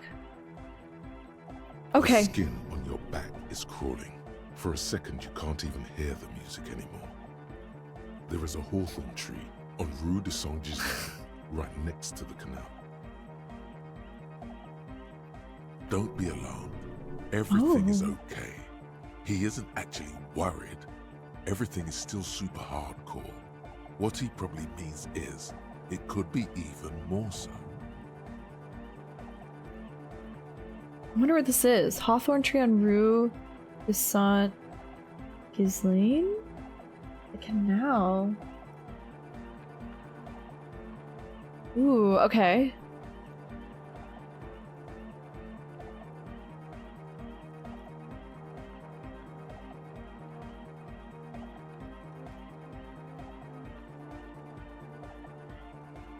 You said you were worried. What do you think is wrong with the music? There's nothing wrong with it. I'm still in love with the hardcore. It turns pensive all of a sudden. Sometimes I just feel like anodic music is in its infancy, you know? For example, take this Arno van Eyck jam I've been pumping for the last month, and will continue pumping for the rest of 51.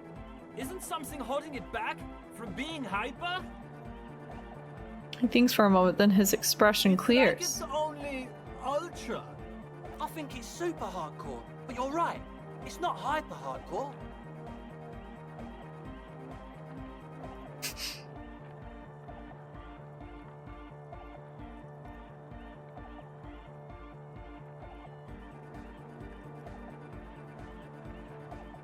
It's only ultra hardcore. It is, isn't it? I knew it. But how could it become harder core? I know the answer in my heart, but cannot sink it in my head. If this is not hyper, How could anything be?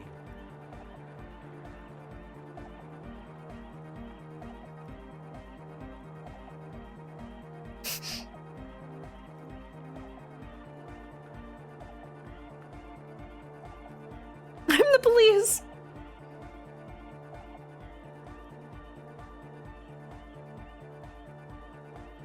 Trying to think of anything to make it harder core. What? Guys, there's something happening in his head. As your mind works, He's the beat thinking proceeds thoughts. from your ears. You hear your own blood pulsing through your head, nourishing your thoughts with oxygen. The rhythm is familiar. Think even harder. Oh, yeah, he's doing it. Feel the movement of blood through my The head. abstract shapes swelling in the foreground have done so in vain. This is a core matter. The answer in the double kick that moves the milliliters through He's your mind. thinking. The dark thud is the source of all rhythm. The gears. The inspiration behind mathematics. The hardcore. The constellations! The constellations! I know, so does mine. But there's something else that hasn't failed you. Really? Speed?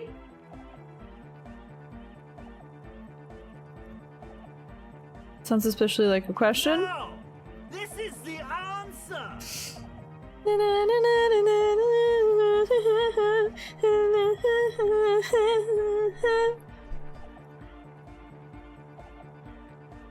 Ah.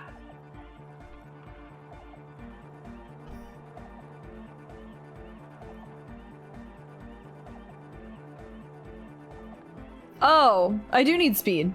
Yeah. Oh, my physical instrument is so high. 83? The beat of my heart, expert on anodic music. Okay, wait. Just because I've been known to fail these. The large Good morning. All right. Pump it up. Pump it up. I can't look. Pump it up. You know it's in your lungs where the pressure should vibrate. In your heart that's alive. I'm really scared. And in your solar plexus where the hits should land. Shoulders every chord and Oh, all that for needs more bass. What? He looks like he's about to turn the volume down, but that would be ridiculous. And a melody. A good melody is what makes the song really stick. So you can't get it out of your head anymore. Wow. Okay. We should start with the melody. But where would we get that stuff from? I've got enough kappa types already. I don't know, I was thinking you would know. I'm sorry. I don't know anything about anodic music. I'm just the party boy. I get the people going and say it's hardcore. You know, sometimes that's your role in life, and there's nothing wrong with that. he feels ashamed. He can't be of more service to the future of dance music.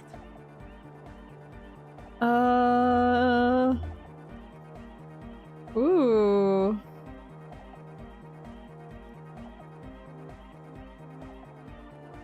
The young man falls silent with appreciation. He even tries to contain his smile, as if it could hinder your investigation. Boom, baby. We did it. Basically, what you need to find here is a tape with some banging music on it. Oh, I that have a they can banger. Use it to remix Fan 8's jam. And I have a boombox. Yeah. Maybe that street hawker across the pawn shop has got some tapes to sell. That's just an idea. I didn't think to check there. There's a hawthorn tree on Rue de Saint-Gislain, Oh my right God. next to the canal. A reel of magnetic tape is caught in its branches, like bronze ribbons blowing in the wind. I've been there? Oh, I know. I know this. I can tell you where it is. St. G is the boulevard before the canal bridge. That's The what I one thought. that takes you to the whirling in rags and the industrial harbour. It's got the lanterns and the... I knew that. I could have said that. and the Hmm. mosaic sidewalk. Why does Harry know this? That's the same area where there's a lot of ties to Harry, actually. There's that little shack where he feels like he knows a lot. The car. He had like a weird interaction with the house that was over there. But it's all blocked with that stupid traffic jam right now. Anyway. It was cold. Anyway, that's all yours to figure out, Copman. Shivers knows things. Why are there lungs on your belt buckle? Lungs are for love. You know what? Why not? Love! In a woman's lungs. Lonely as I am, I'm not afraid. This strange, damaged feeling grows on and on. Cause I've never loved someone like you before. He's a poet. A dopamine surge accompanies the words. It feels like electricity flowing down your scalp. Cute. Dissipated into your neck. Feels good. Wow. Like a spark of life in that moribund sponge you call your body. That's beautiful. No nation, but God's nation. No war, but class war. Are you a communist? Are you communist? He's not a communist. It's just something he likes to yell. He picked it up from a tape jockey at the Elysium. She was a communist, though. Cindy? Yeah! With the rebel yell! Not me trying to, induct him into communism. Communism is the truth. You should be an ultra-liberal. I'll get EXP for that. Best not to be a communist. Having extreme views on issues is detrimental to understanding all sides.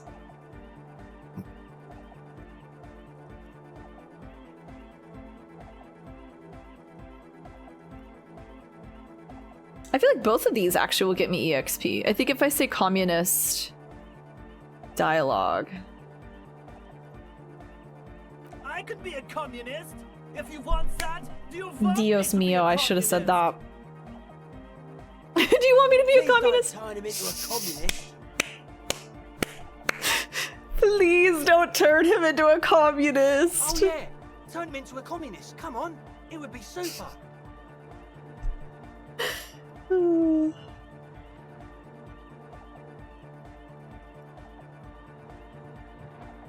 Oh, this is reverse psychology. Don't be a communist. That path is too hardcore. No!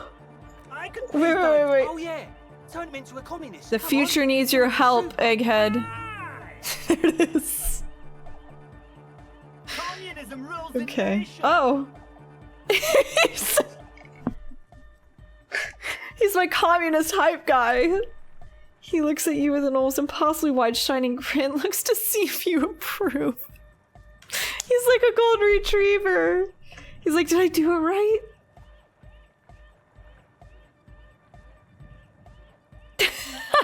Right on, comrade luminary. Here comes the sun. Okay, goodbye, Egghead. Love that guy. He's just here to have a good time.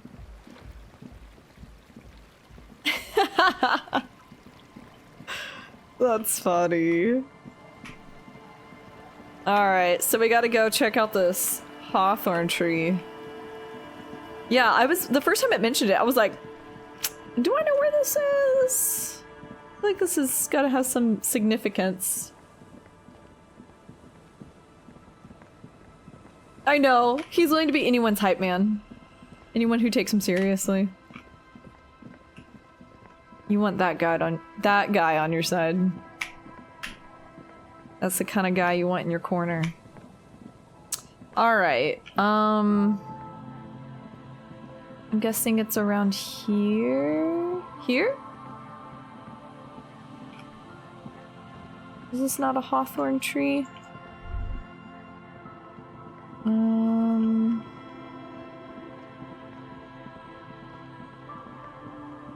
Here?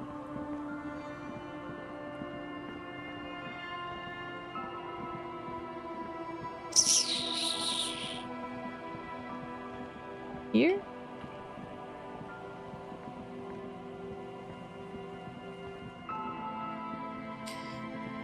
I think they met on the actual road.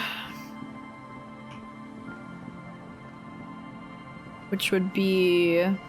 They said traffic jam.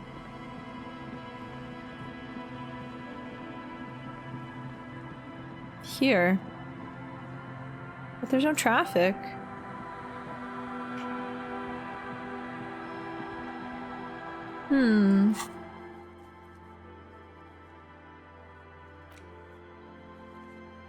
Let's find a tape. Huh.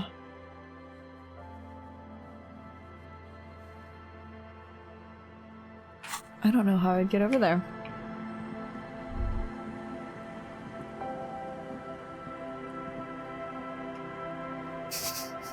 The universal language of changing political affiliations. Just screaming. Tequila sunset. Oh, I guess I do have more booze. Of course. Drink first, story later. Not much, but it will do. The tale I'm about to tell you is an urban legend particular to Martinaise. That said, I first heard it from a former bicycle courier in Koran. There are many variations on the basic story, and the details often conflict. What everyone agrees on is that nobody knows the exact nature or identity of the phenomenon. Are you telling the story of the headless? Shut the fuck up, Rosemary. Summer of 44. 17-year-old Gertrude Het is walking home from a late shift at the harbor. It's almost midnight. She stops for a cigarette near the canal. The streets are warmed by a southerly breeze. The lights of a passing motor carriage bloom and fade in the distance. In the harbor's dark, her cigarette is a beacon, dancing alone. The image comes to you effortlessly, as though you'd walked the same streets yourself 1,000 times. It's almost as if he has. Our heroine finds herself enjoying the peace and quiet the canal provides. He looks up to the skies as if searching for peace himself. What she doesn't know is that her peace is about to be shattered. From behind her comes the clattering of hooves. Startled, she turns around, and what does she see? Oh, we know about this. The Giant of Coco Nur? What? No, I told you this is a Martinaise legend. It's a man. Okay, a man. With no head on his shoulders. Wearing a found tracksuit, searching for the legendary found cap that went missing when he lost his head. I thought that the headless fallen rider rode a bull. I thought that he rode a headless pig. That's the lieutenant says with a little smirk. Kim's getting in on it. Well, there are many versions of this story, the most peculiar of which has the headless found rider riding on the back of another headless man. Okay. You know what? I'll go along with it. According to legend, young Gertrude Het had to endure years of psychotherapy before she was able to look at a horse or tracksuit again. She was scarred. And she's one of the lucky ones. Gertrude Het may have been the first to witness the headless found rider, but she wasn't the last. Oh no. Tell him about the two feminists by the locks. The feminists. Fuck, Rosemary. They were dating. No one said they were feminists. Everyone always misremembering this stuff. This wouldn't be the De Ponte Delgado case, would it? What? You know it? Huh. I've read the case file, but please, go on. Right. Early autumn of 46. Ula de Ponte and Eva Delgado are fishing near the waterlock long after the sun has set. The wind picks up. A sky already dark now blackens. Water starts falling from above. The first cold rain of the season. Two women stand on a small outcropping of rocks. One of them is wearing a purple raincoat. Thin lines reach out from the rods into the sea. Small droplets start appearing on the surface with increasing frequency. The women are caught in the downpour. They act quickly. Eva gathers the rods whilst Ula turns around to reach for the tackle box. Don't turn around. Don't turn around. Ooh. When she sees something, her shriek is so violent that the residents of the nearby apartment building believe lightning has struck. But there is no lightning. Only a heavy downpour and the silhouette of the headless Faun Rider looming on the horizon. Ula makes a run for the shore, but Eva slips on a wet rock and disappears into the cold, cold canal with nary a sound. Oh, rip. Her body is never recovered. Ooh. What did the case file say? Naturally, Ula De Ponte became the prime suspect in the disappearance of Eva Delgado. De Ponte maintained that it was the so-called headless Faun Rider and that she ran, fearing for her life. During the investigation, it became apparent that there was a love triangle, the third party being some small-time businessman. I don't remember the exact details. The leading theory was that an argument broke out on the jetty and De Ponte pushed Delgado into the canal, then cooked up this stupid cover story. Was she arrested? No, she committed suicide before she could be taken into custody. They found her in the bathroom with a rifle, her face slowly peeling off the ceiling.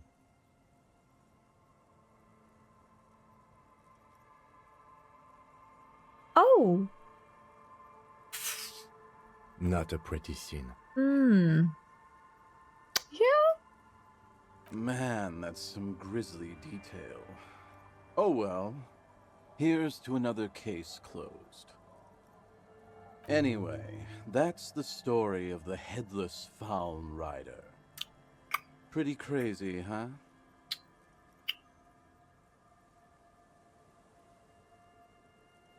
Who is the headless rider? Well, Tequila, that's part of the legend. No one knows for sure. There are a couple of possibilities, though. Some say he was an undercover cop who blew his cover and got beheaded by the vicious gang he had infiltrated. Now he rides, searching for his lost found cap, plotting revenge. O headless brother, where art thou? Others claim he was a professional jockey who veered off course during a steeplechase, ended up in somebody's backyard, and got decapitated by an exceptionally taut clothesline. Even decapitation couldn't stop his commitment to the sport. Are you that committed? Yes, physical instrument. Personally, I think he was just some guy who hanged himself from a really tall tree, and the fall was so violent that his head came clean off. Coincidentally, at that exact moment, a horse happened to pass under him, and his beheaded corpse mounted it, where it remains to this day. But then, no one really knows. For some reason, this does strike you as the most plausible theory. Inland Empire.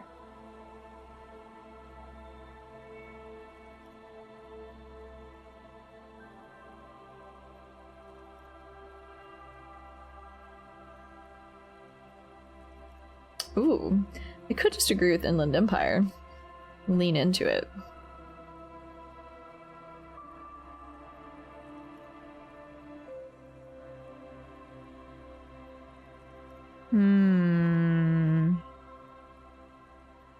Wait, what was the story about the cop?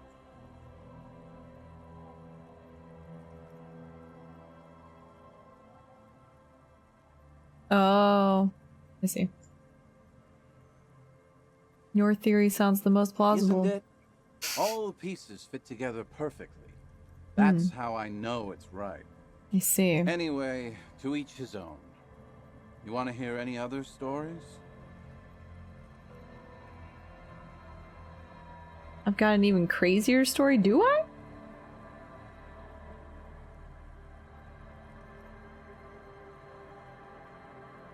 Yeah? Why don't you go eat shit, Tequila? There's no way you know a better one than that.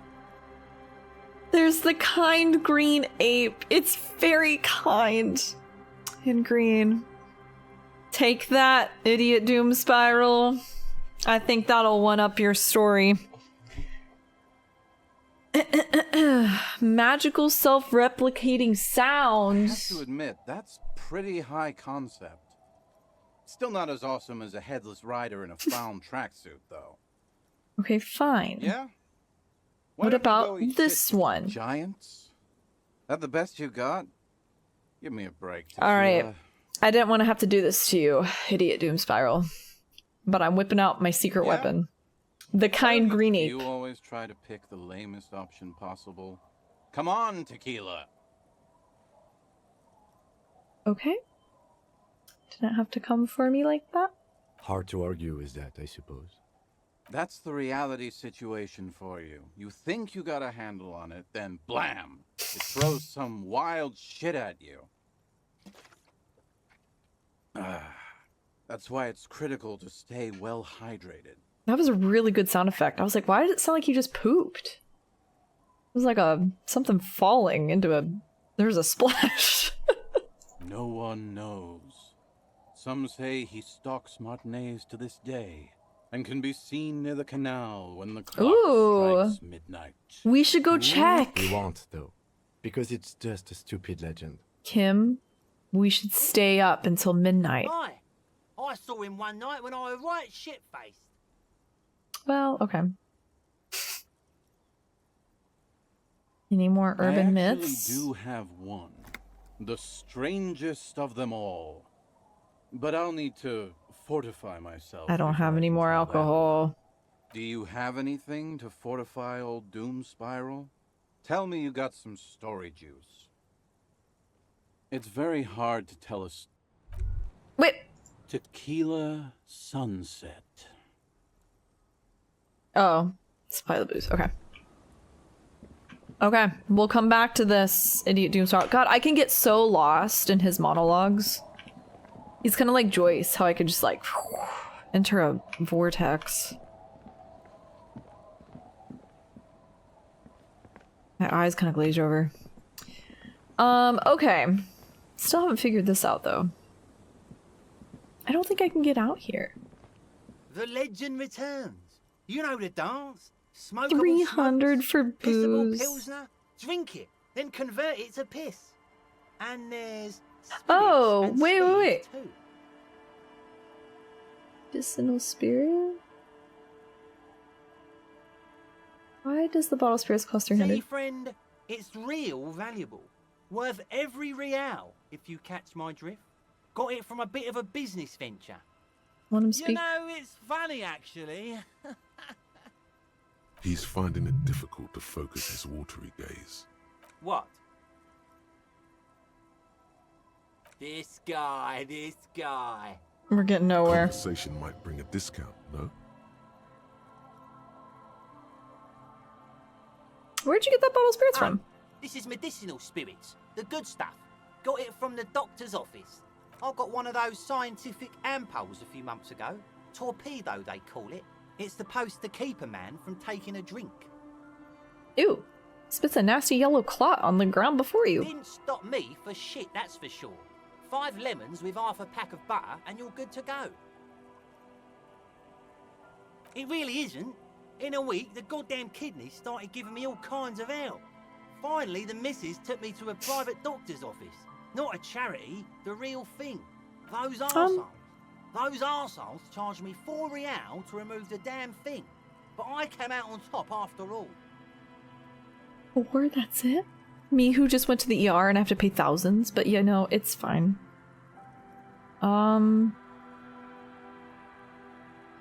Have they no shame taking money for a service they provide? The idiots left me alone in there. Now, I used to teach high school biology. I know what doctors use to preserve dead fingers. Dead thingies. Like 3 cans of this blue medicinal stuff from the back room. Threw the snakes out and voila! What's left is this beautiful blue stuff. 98.7% almost pure alcohol. That could kill a person. Who I already sold to these fine gentlemen here. But this last one is yours for 3 real if you want it. 3? Don't say it.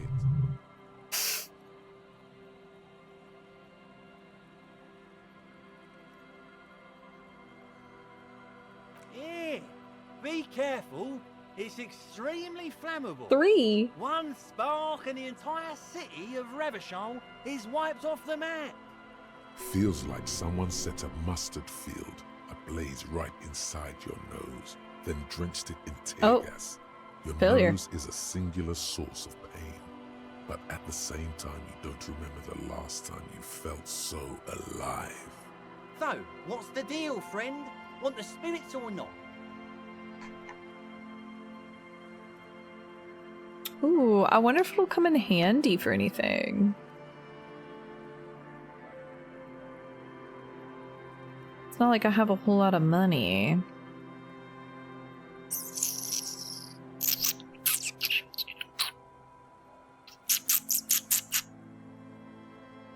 I'm thinking.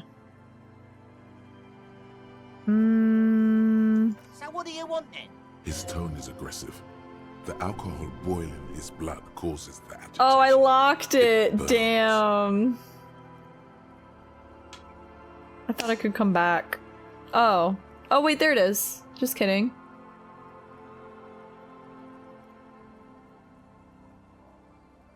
Give me this, though. Well, I want to make sure that the tapes... I don't know if I have to buy the tapes or find a tape.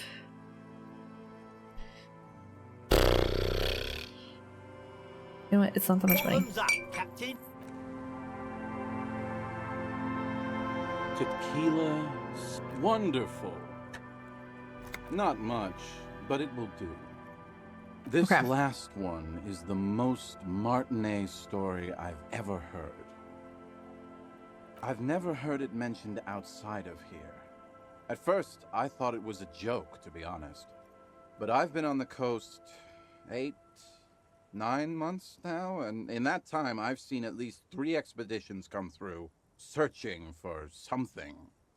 A shovel hits the sand somewhere behind the reeds, near an abandoned construction yard. The young men look over their shoulders suspiciously.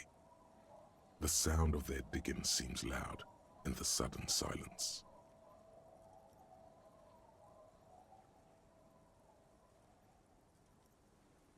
Please to call home. Your lost keys? No, Tequila. Most people already know where they live. It's guys like you and me that are the exceptions. Hey, hey! Fuck you, Tequila. Magic animals? No, man, this is serious stuff. He does not believe in cryptids, okay? All kinds. I've seen archaeologists, gangsters, even a bunch of ad agency types. I'm telling you, Tequila, this thing's got a pull on certain kinds of people.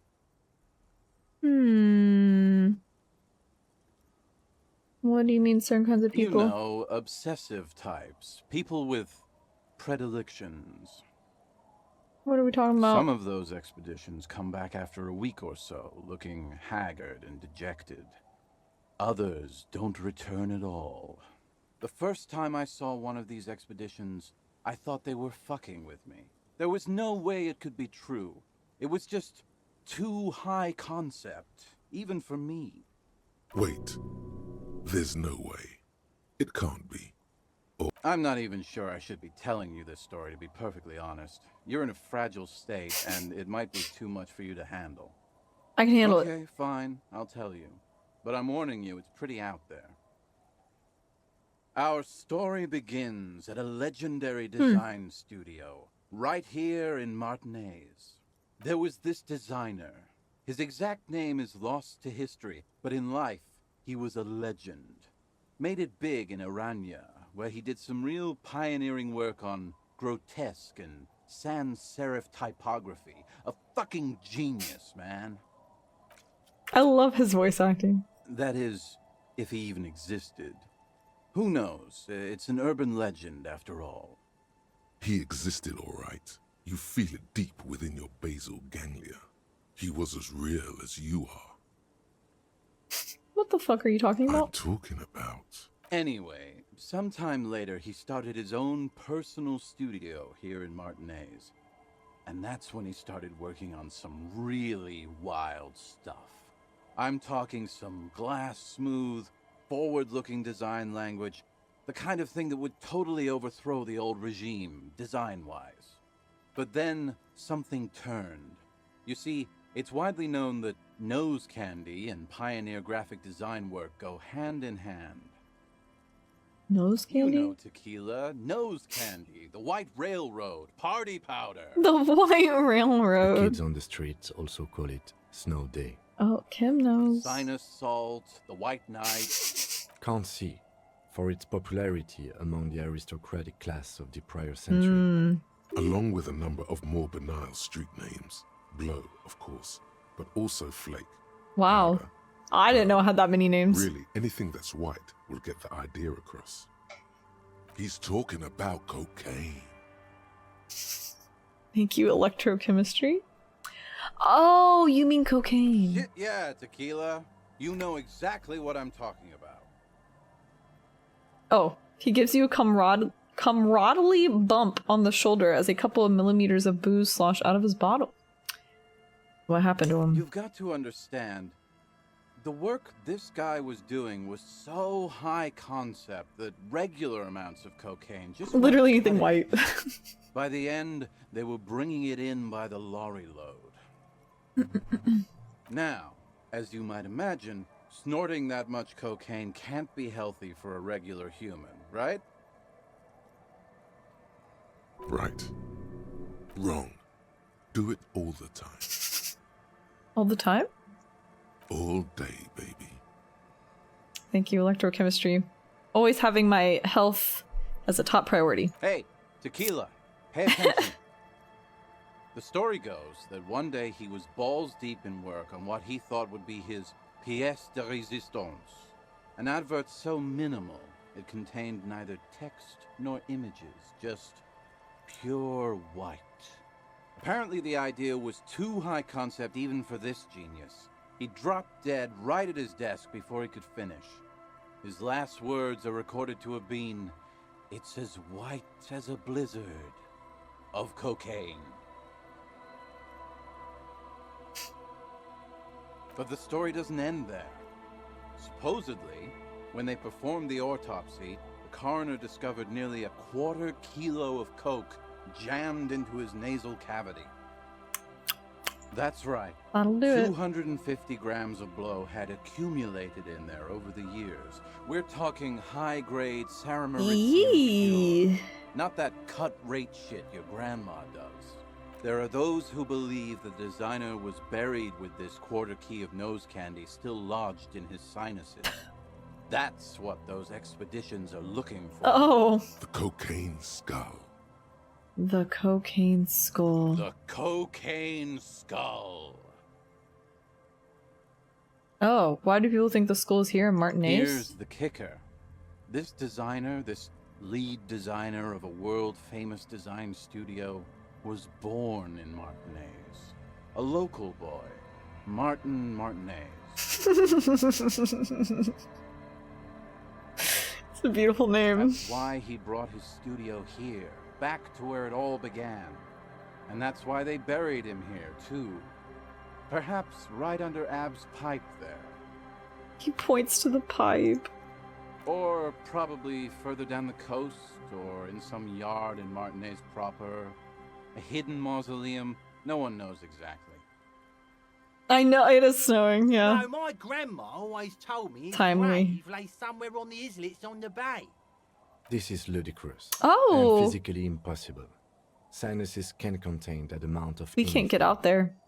I do wonder what's out there, though. The cocaine skull. Now, detective. Always the skeptic. My only question is, where does one get a shovel?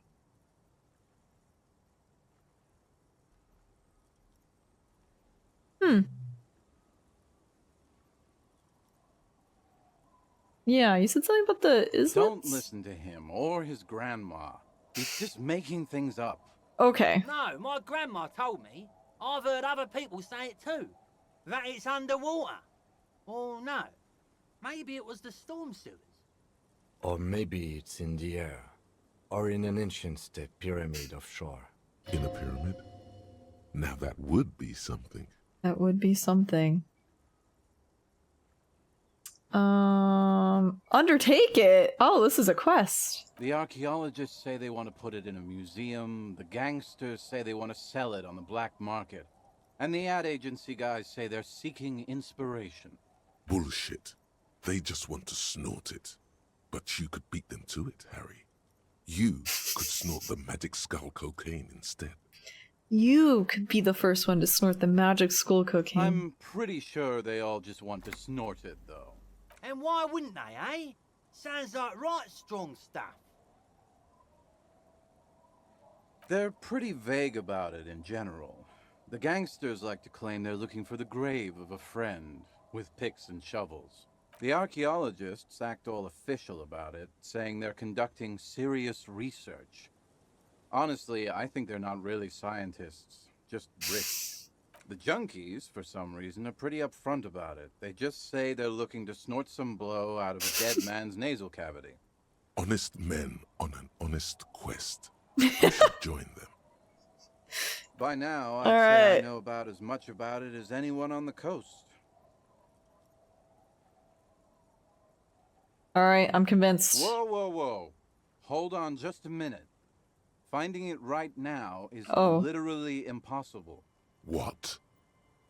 Why? For one, the way is blocked by that big lorry that says Delta Logistics Company on the side. You definitely have to search the area behind that lorry too. Yet, it is impassable. I don't know where that is. And second, outfitting an expedition like that is expensive. It'd have to be a big production to do the cocaine skull justice. You need new gear, people who know what they're doing, all kinds of provisions. It's just not feasible within the economic and temporal frame of our current setup. Matter of fact, unless a bunch of money just falls out of the sky, we might never know what's up with that skull. I have to agree. We barely have what we need to solve the case we've got now. We can't afford to run around chasing after quasi-mythical pieces of drug paraphernalia. Besides, it would look extremely bad for the RCM to be caught up in something that has the word cocaine writ large on it. The PR is tricky on this. Damn, that's too bad. Wait, maybe there's another way. Maybe up around the coast. Don't give up now. Okay, see, okay, you're cooking. Yeah, well, that's the reality situation for you. Who knows, though? Maybe someday we'll get our chance. New quest. Not that I can think of, currently. I guess that makes sense. You have been drinking a lot. That might be the case. Yes. Sleep it off, idiot. Sleep it off. Did that actually load onto the log? No. No, it sure didn't. That is,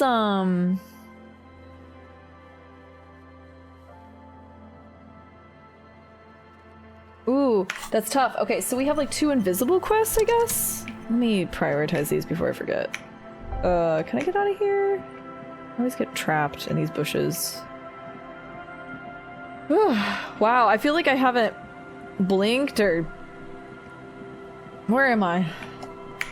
Forgot I was live for a few seconds. I think I blocked out. Hi, Ollie. Did I already say hi, Ollie? I feel like I thought it. They said go up around the coast. Keeping my right click down. Also need to look around the canal. I haven't given up.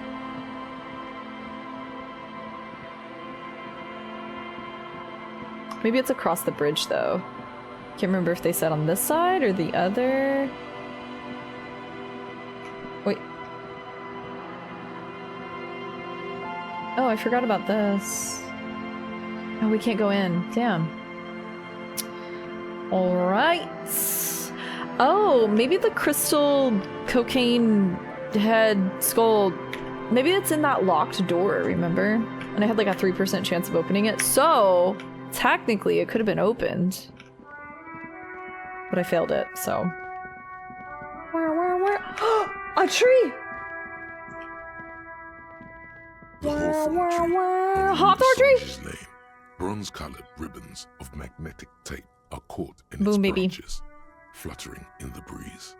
Just like promised, you've stood here for what seems like eons, guzzling the sickly fumes of lorries and carriages. Piss off nature. Punch the tree. 97%. Okay. I'm a karaoke superstar. The multi-tool is truly multi. We got this.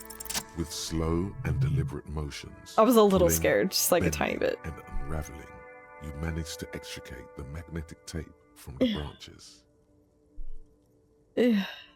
Oh, I just barely did it, actually.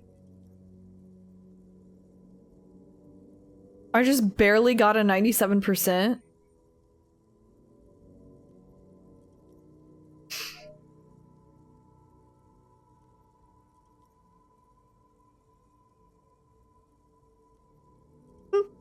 That's terrifying. Up into a mess inside your pocket.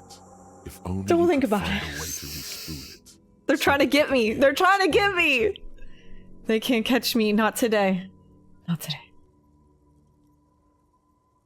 What's the tape for? The lieutenant looks at the mess in your hands. Only after you successfully cleaned up the branches does the curiosity get him. I'm too embarrassed to say. It's for Egghead. Oh, it's broken and unspooled. Do you think your new buddy knows how to fix it?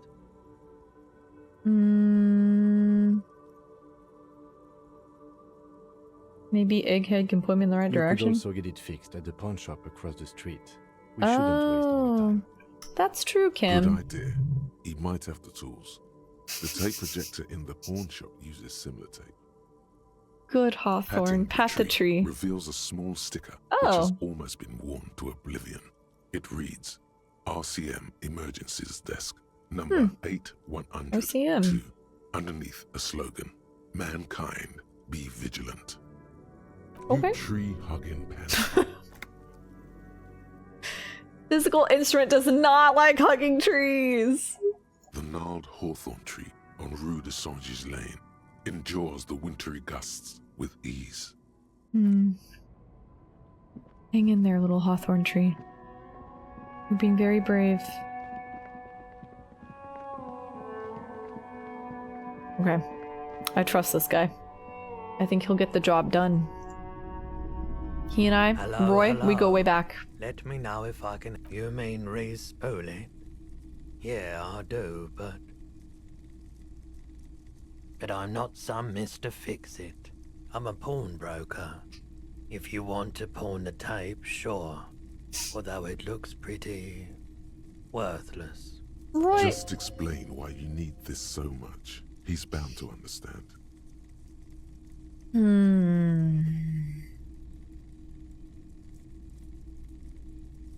This could be the next big thing for the local dance music scene. Does he like dance music?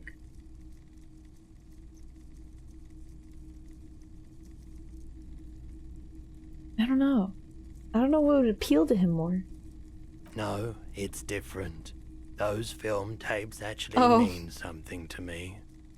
But this is just a worthless bundle of old tape. Roy, I think you should get into dance music. What do you mean? Oh, you know that old church down the Yes. coast? What about it?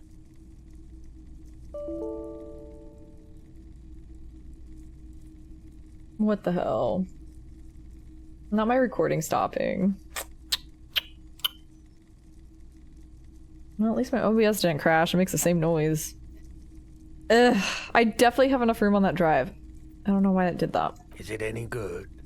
The music, I mean.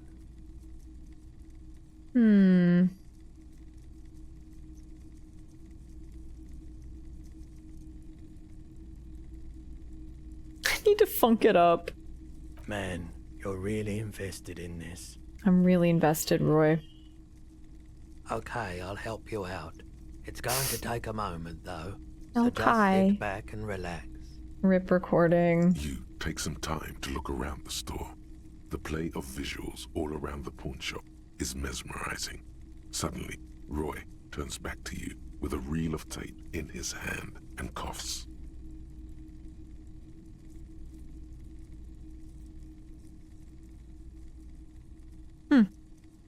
Well, thanks for the help. My pleasure. I'll do what I can for True Passion Project. Just try not to use this tape for negative photon emissions. Okay. Take responsibility. Okay. Okay, Roy. Got it. Thanks for everything, Roy. Bye, bestie. Well, okay, we found one thing. I still think that the skull could be in that locked place. Whoa, music.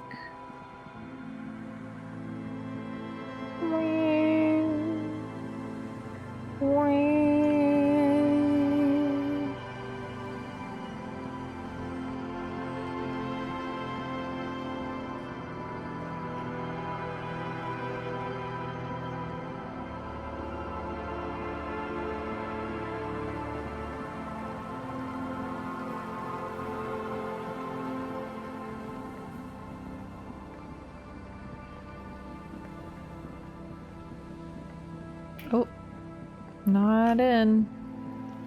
Go around. Oh. I'm a pro.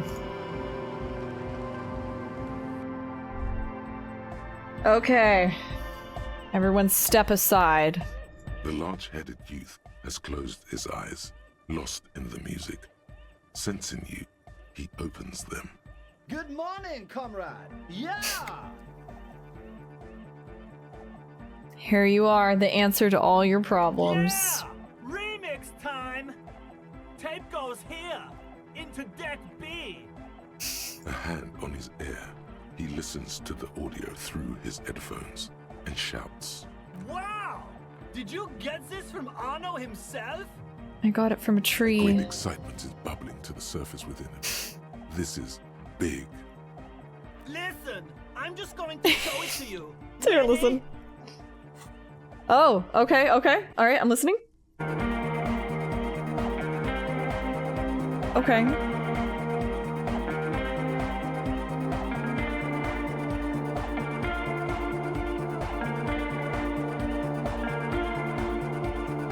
Wow! Here's that! The signs match perfectly! Okay, they added some guitar. It's a step. Now, if only we had the beat for the full assault, it would be unbelievably hyper! Intriguing. The way I see it, Van Eyck based his remix on some famous original piece, like a folk song, something local. This is cool. Seems you found an initial part with the main melody. I think it's just happenstance, chaos in action, contingencies of our limited existence. That and Egghead's fantastic talent. Noid's right. Egghead's technical talent is the key. Something mysterious is going on here.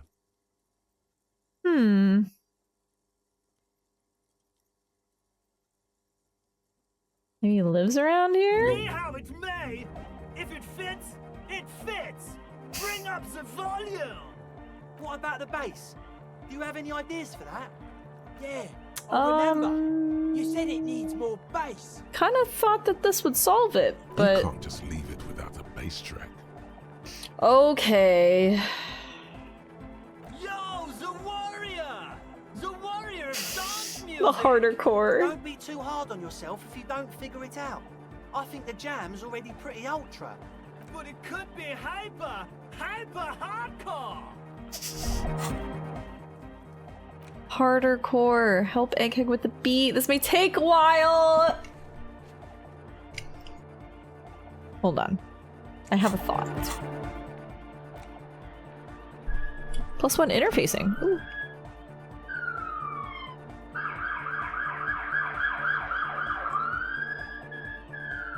The beat is too hardcore. They're coming to arrest them. The question won't leave you. Why did the melody line from a broken and discarded tape fit perfectly into a song played by some speed freaks in a frozen tent? Can it be a coincidence? Maybe it's the hand of the man-machine himself. In his attempt to craft a perfect song, maybe Egghead is actually Arno van Eyck in disguise? Ike? Egg? You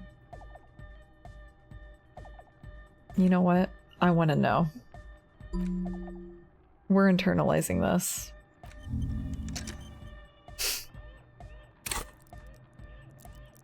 Let's go. Okay. We come back. Ike? Egg? Oh, have we talked to her recently? Hello again. Oh. Forgot why we need the tape recorder. Yeah, I have another one for empathy. I forget what for, but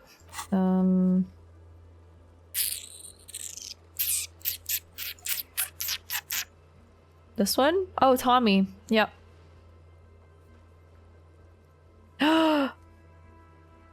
Renee. I'll never get this one now. Rip. Wait. This looks like an egg.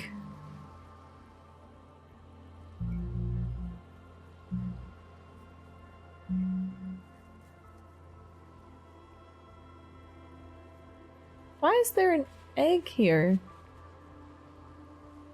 Coincidence? Could it be? Ike? Egg? And then an egg.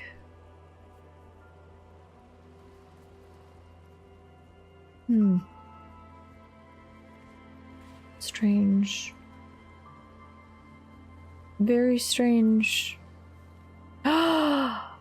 Oh, wow. The outskirts of the map now make sense. If this is supposed to represent Pale. The collapsing front porch.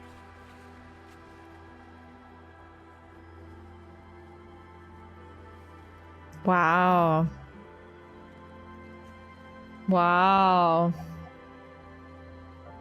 That's really cool. That's very scary, though.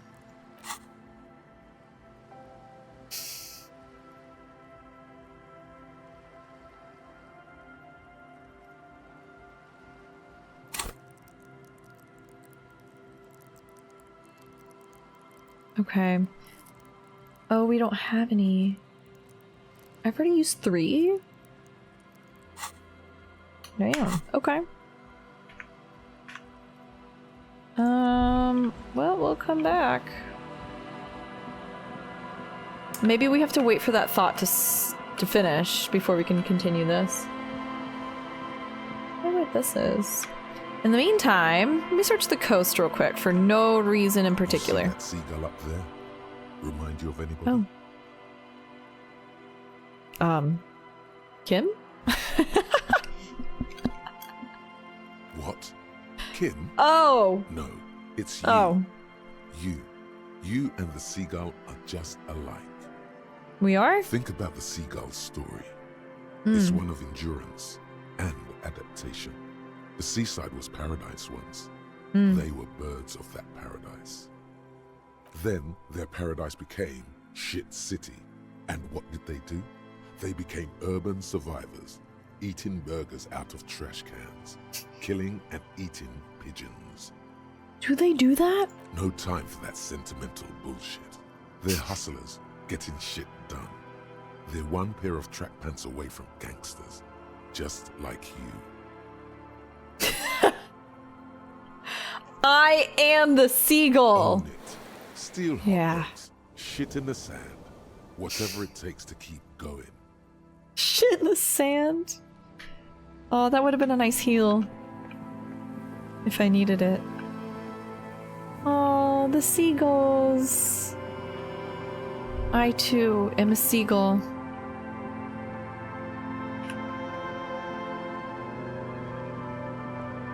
What is being a seagull, if not being a seagull persevering? I thought I was going somewhere with that, but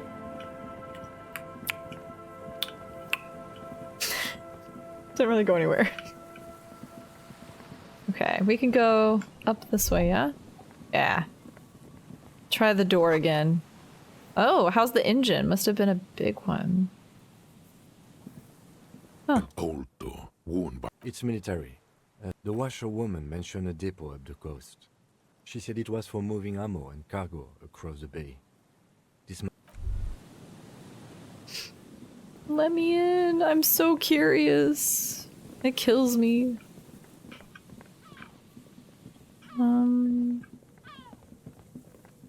Not the seagull.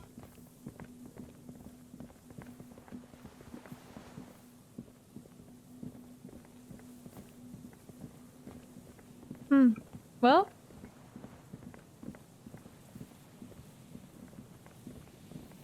I guess that's it. Anything out here?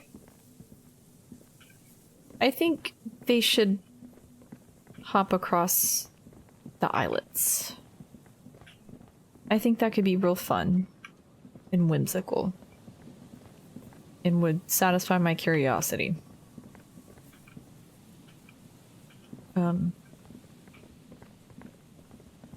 Oh, there we go. Okay.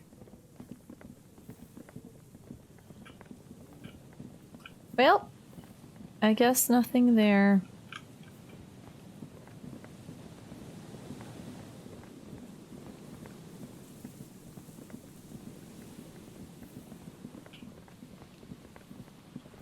We go back. Since we need to pass some time for that thought to finish cooking, I have my reading homework from communism class.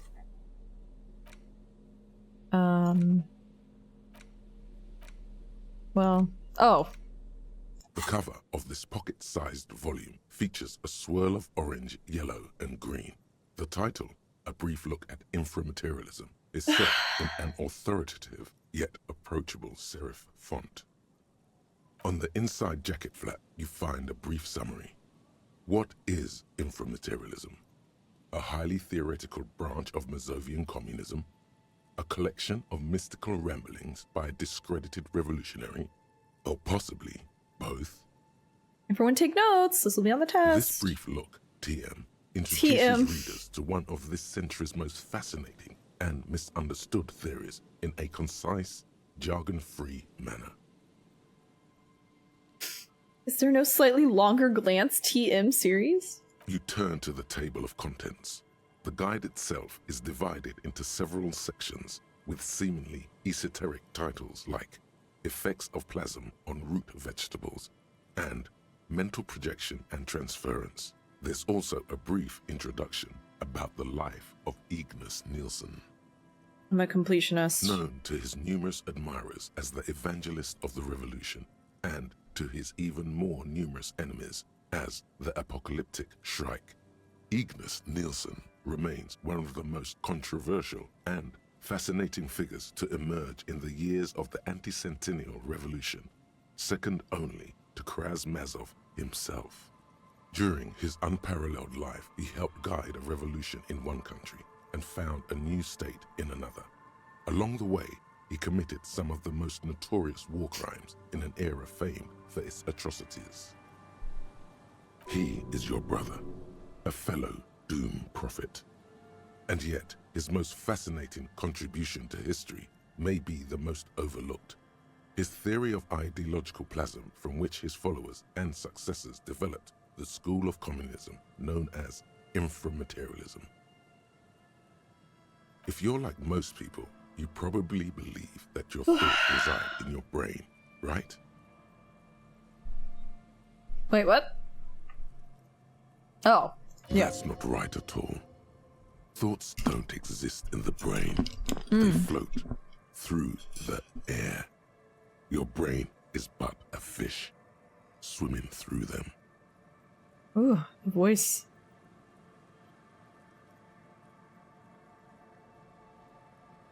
I always thought I swam through them. Very interesting.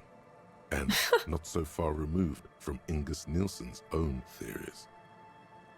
As Mazov's devoted comrade and leading theoretician, Nielsen was responsible for developing much of the intellectual foundation of communism. But His interests and speculations were famously wide-ranging. During his final years in exile, he produced, among other things, an early guide to home brewing, instructions for raising revolutionary children, plans for a universal pictographic language, and a detailed materialist critique of Dolores Day's chess strategy. But one subject he returned to time and time again was the fundamental relationship between thoughts and matter. We may yet discover, he wrote in his notebooks, that under certain exceptional circumstances, the proletariat's embrace of historical materialism may be so fervent that their beliefs take form in the world of matter as a kind of revolutionary plasm.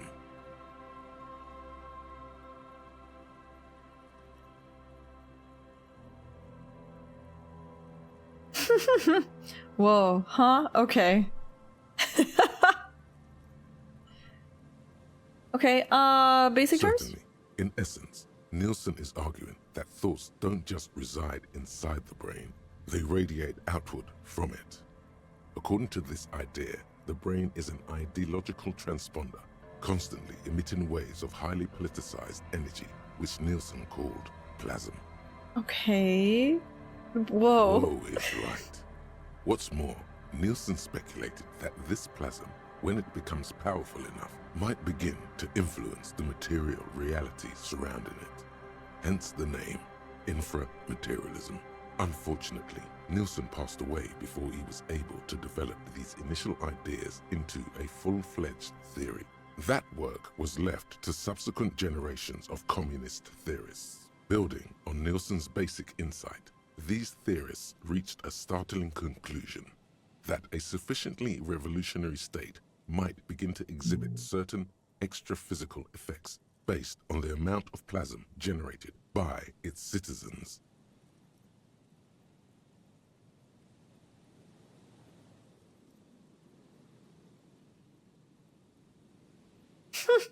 So these people are just saying that if enough people just believe in communism, it will come true?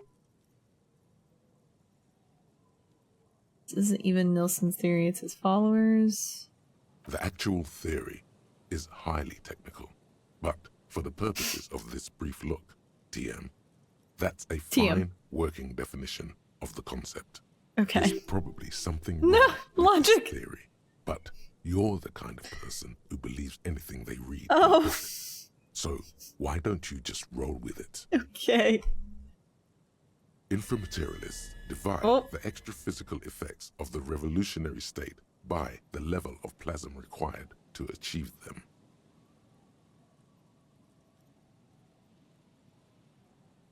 Okay. At the lowest, or first level, revolutionary plasm is believed to stimulate or invigorate matter without altering its essential properties. Okay.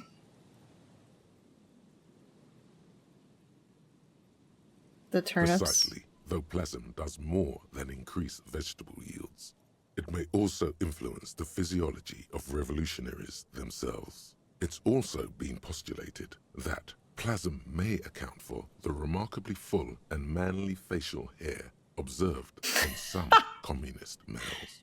Stroke your bare chin because I shaved. Your hand feels clammy against your bare chin.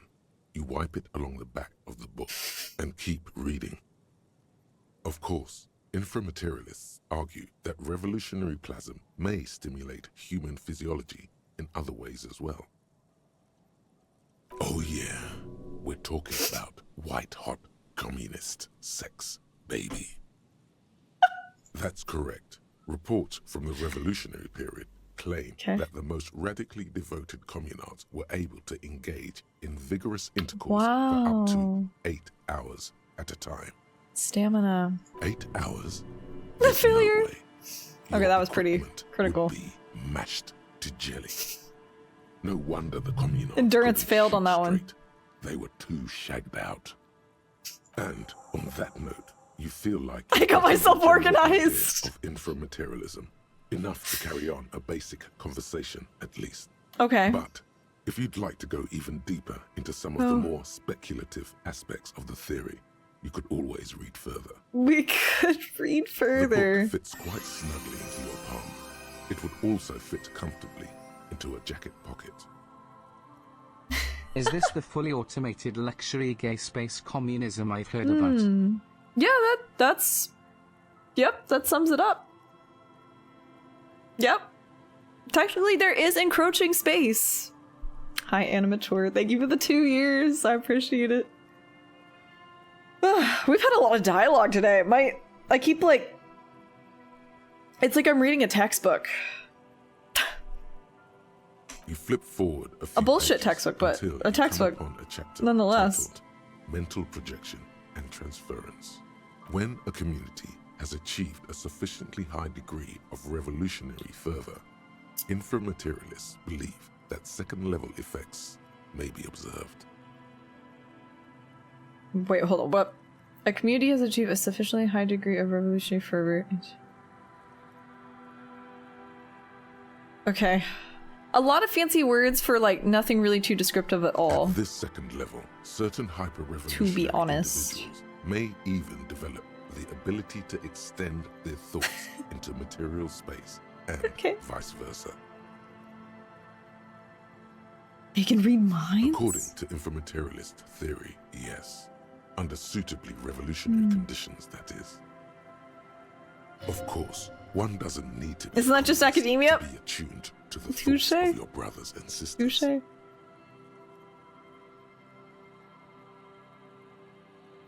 Oh, it's become something of a folk legend that during their final meeting, Nielsen and I mean, this is Mazza kind of how it didn't speak a goes, single especially when preferring to sit in had to do a silence bunch of with their required reading unwanted for reading one another's thoughts.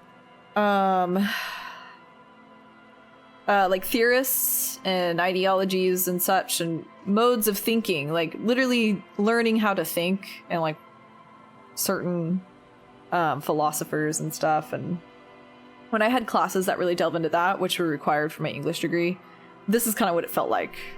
Because you would read a whole text on like one person's way of thinking and you're like, okay. We wait. Okay, they turned. And that's what I feel like I'm doing again. And my eyes would glaze over a bit. They'd use these really big words that say a whole lot of something and then a whole lot of nothing at the same time. And you had to like pull out substantial information from that. Yeah. Yeah, good times. Good times. Okay.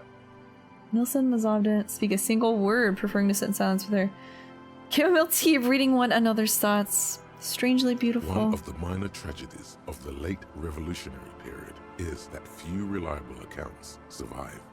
Much of what we know of the communard's activities during this period come from memoirs and second-hand accounts, some only written down decades after the fact, and of dubious authenticity. That's about how it goes. Hey, Kim. You'd say that we share a pretty special connection, right? I suppose we do work quite well together. You and me, we're on the same wavelength. That's why we're always finishing each other's... Your words hang in the air as the lieutenant scribbles something in his notebook. At some point, he realizes you're waiting for him and looks up with a tightly knit brow.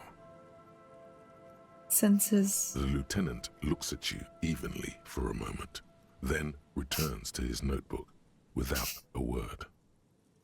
Kim, you left me hanging there. Did I? My bad, detective. Won't happen again. He doesn't look up from his notebook. As we were saying, it's generally believed that these effects are only exhibited by certain hyper-revolutionary individuals.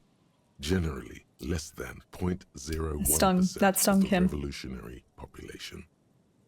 Because plasm has never been directly observed, the exact mechanism behind these effects remains entirely speculative. Why are you getting hung up on mechanisms? Open your mind's aperture just a little wider. Okay. You're so close to true understanding. This should be more than enough for a stimulating discussion. That said, if you're still yearning for more, you must. Everyone knows books save their best parts for the end. What did I say? A completionist. Breeze through the next We gotta do several it. sections until you arrive at the final chapter, titled A Communism Above Reality. When a society's revolutionary fervor reaches the third and highest level, inframaterialist theoreticians have postulated that the laws of physics cease to be laws. What do they become then? More like suggestions, according to some of the SRV's leading inframaterialists. Of course, it's impossible to say what exactly happens under these conditions. No known society has ever achieved the levels of revolutionary enthusiasm the theory seems to require. I'm sorry, I blacked out. What? Of course, it's impossible to say though. Exactly. Okay. Some inframaterialists have even argued that it might require more plasm than humanity alone may be capable of producing.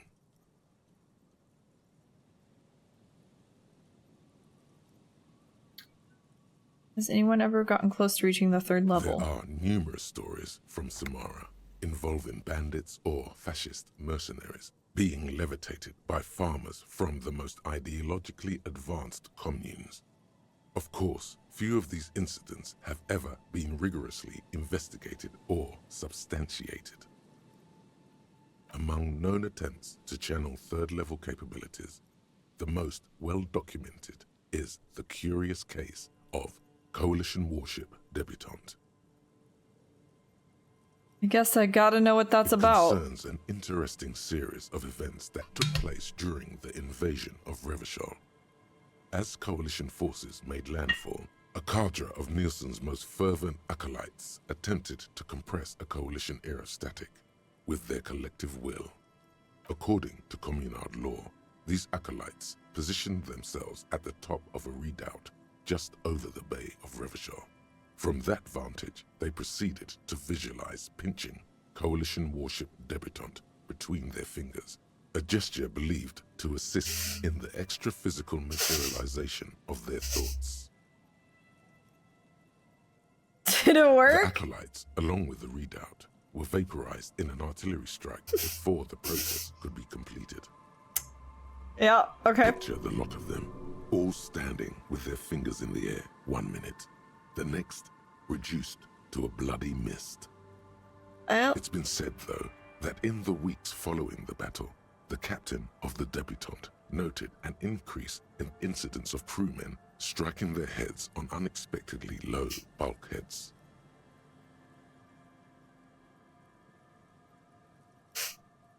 Because they started pinching it? Of course, colorful anecdotes only scratch The Force. surface of what The Force. inframaterialists believe may be possible in a truly third-level society.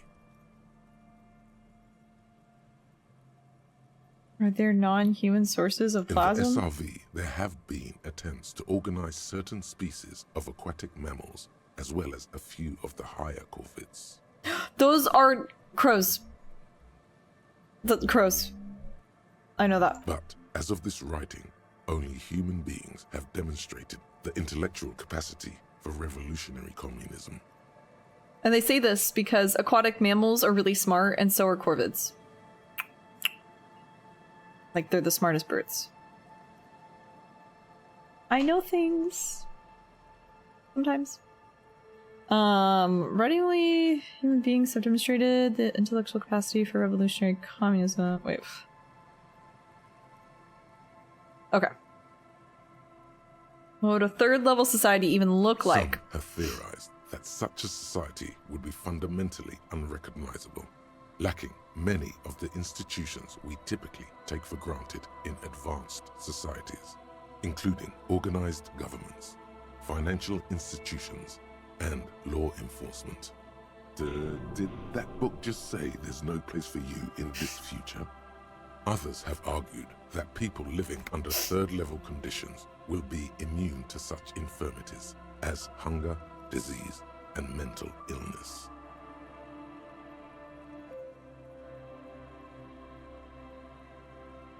In some of his later writings, Nielsen himself speculated about the potential for an extra-physical architecture, that disregards the laws of bourgeois physics and instead relies on the revolutionary faith of the people for structural integrity. Meaning the buildings stay up because people believe they'll stay up? Precisely. Nielsen observed that the financial system operates on the same principle of faith. So why not an architectural system? On the following page, you come across a few black and white reproductions from Nielsen's own notebooks. One sketch depicts a government ministry shaped like a great inverted pyramid. A hectare in width at the top, balanced atop foundations the size of common apartments.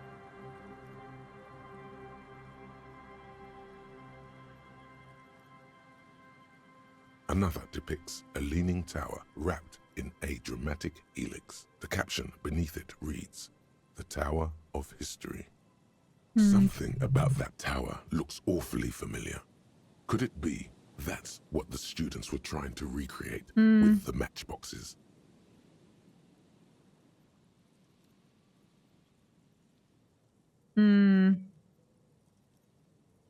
Man, it's so funny because it all started off as like, oh, haha, this is bullshit, but really this is communism. Like, in a really theoretical, abstract sense. Like, this is how it's been throughout history. Like, communism, like the game has even said, is failure. It has always failed. We've never seen true communism, and that's what this is illustrating, allegorically, of course.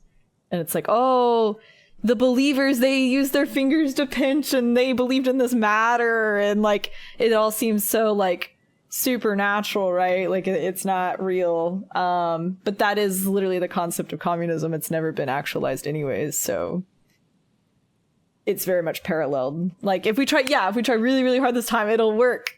It'll work, because in this, like, third level society, it will be a lot better, because look at what we're in now. You had to have a lot of faith in this system for this system to work, so why not put your faith in the other system that everyone thinks is just a bunch of bullshit anyways? That's literally what it's saying. Nice, nice. Again, it's more that, like, very self-aware writing, and they're kind of describing it backwards, which is a great way to introduce people. It's a great way to get people to engage with the text that otherwise wouldn't if they know what they're getting into. It's typically people that are really against the idea of communism would be like, ugh, I'm not going to do that. But because it's making fun of itself, and it's starting from a very low level opinion and very, like, allegorical and fantastical and, like, see, it's bullshit anyways, it allows more people to be like, oh, interesting, or people that don't know anything about, you know, this way of thinking. And again, I've only really gone down the communism route, so I don't know how other routes are. Sorry, it's rush hour. How many other routes are, or how the other routes are handled, sorry. But I imagine they're very similar in how they break it down. But I do love engaging with this game with the knowledge that the devs are communists themselves and what their thought process was in writing this. Like, I'm glad I went this route first on a first playthrough. It's so interesting. Will humans be ready for communism in about 2,000 years? Who's to say? Maybe, if they really believe hard enough. That's a smile. Or a grimace. Both. Maybe both.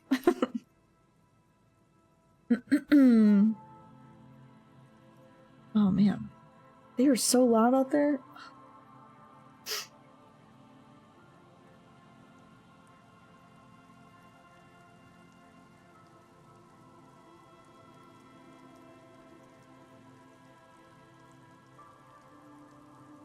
Oh, I've never heard of that theory. So good and ideal, it's actually unreal, which is taken to the supernatural level in this case. Yeah. That's literally what they're comparing it to. The orcs in Warhammer 40k.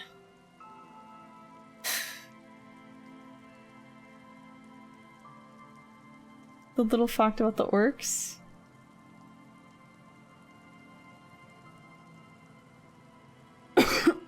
We need communist crows.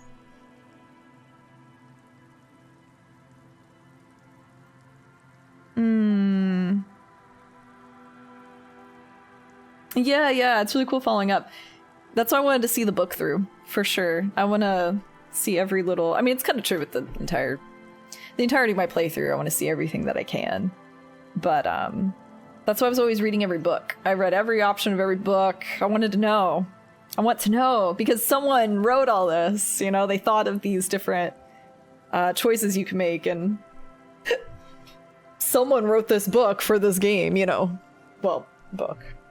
You know what I mean. Revolutionary telekinesis would be amazing. It'd be a game changer. If only we can pinch things with our fingers.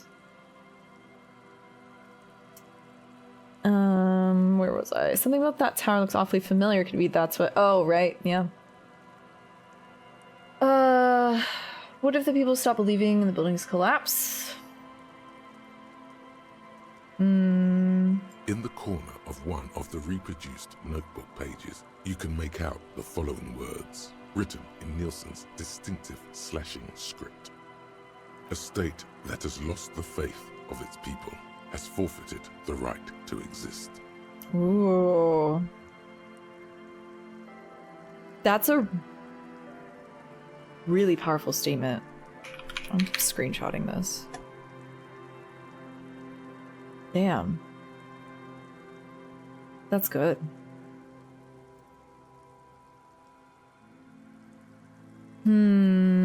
Plausible or not, there's something beautiful about this idea. Is there any more? There is no more. You've reached the outer theoretical limits of communism. Outer theoretical in limits. Less than 200 pages. If you'd like to read further, may we recommend a brief look at Occidental architecture? That's tomorrow's reading.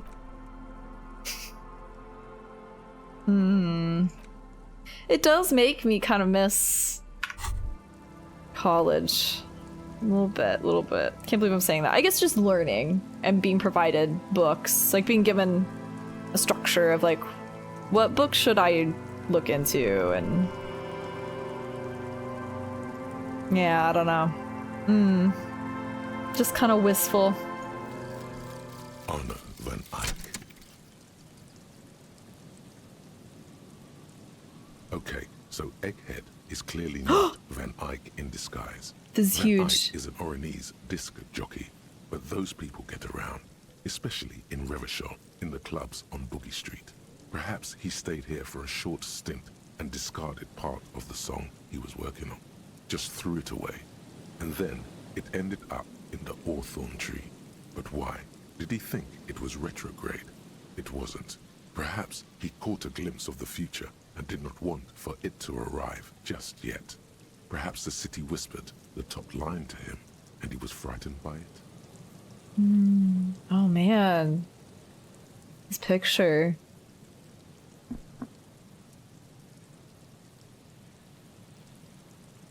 Oh.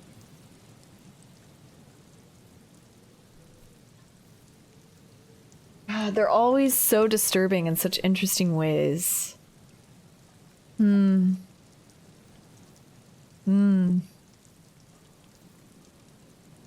Reveals Arno van Eyck gig posters in the world.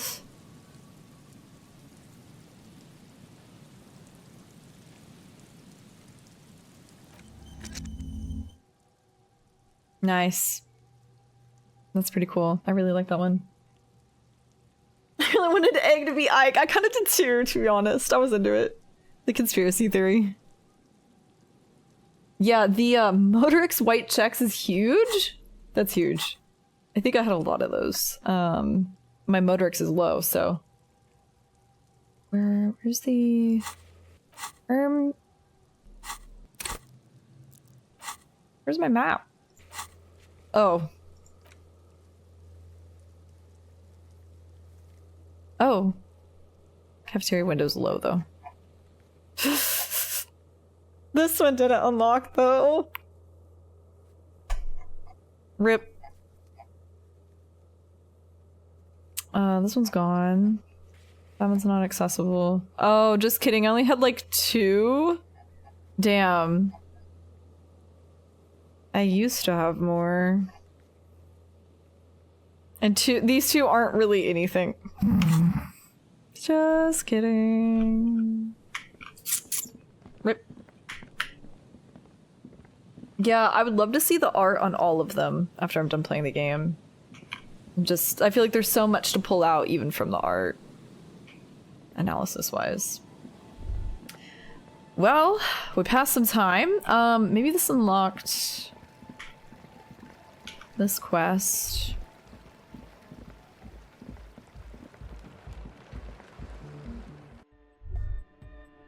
The large-headed youth has... Good morning, comrade. Yeah!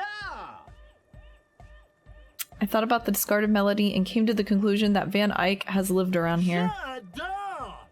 God is close by, but maybe he doesn't have good enough ears. Let me turn it up so we can lure him here. Was that it? That didn't further my...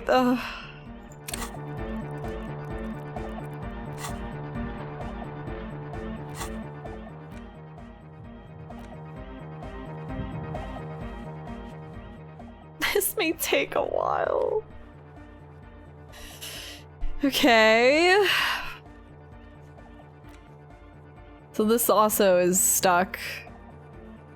Still looking for that. Return to the group for discussion. Okay, that's later.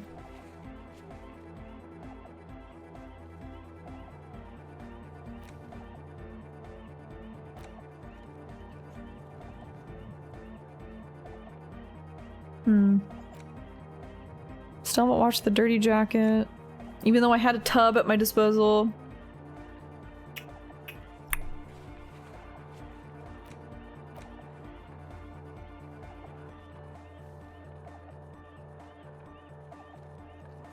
Oh, we need to go talk to the drivers.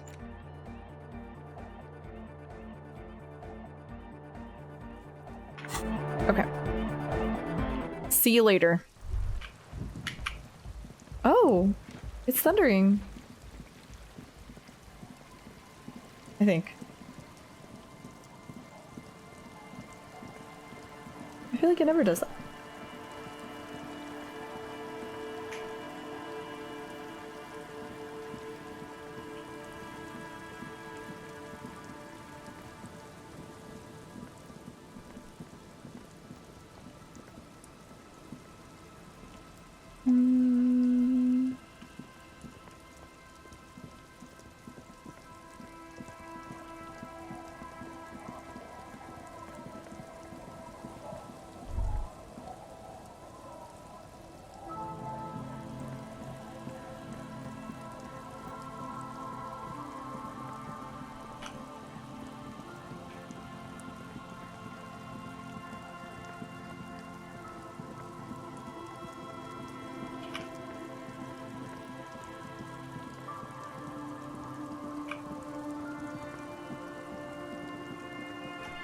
Oh.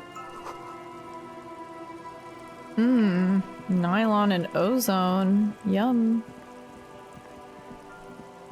Oh, the sun's coming out, but it's still raining. Oh, base.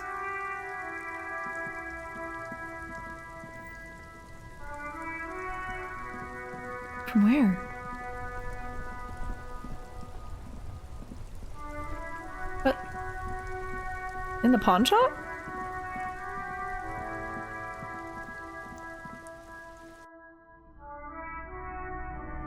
It is silent in here.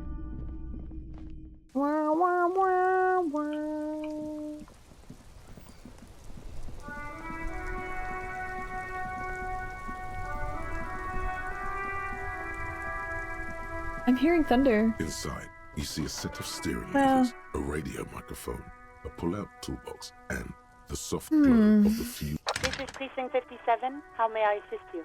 57. in the cabin. Should we call Sylvie? Maybe. Maybe. Oh, what the? That's new. There's something down there.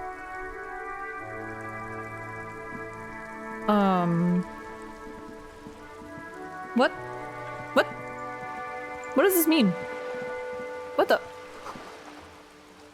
Transnation. Ike Nation. We like Ike. Oh, there's been some developments.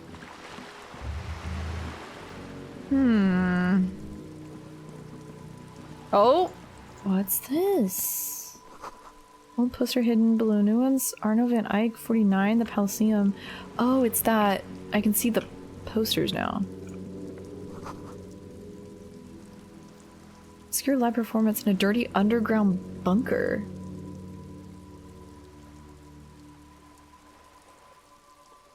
An underground bunker? Do I know how to get to something like that? Huh. Let me see. I feel like I'm on a treasure hunt. This is so fun. Do you know anything? Give me a moment. Ask away, policeman. She mumbles some kind of a...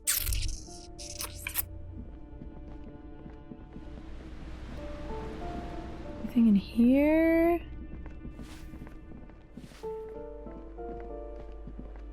Underground bunker.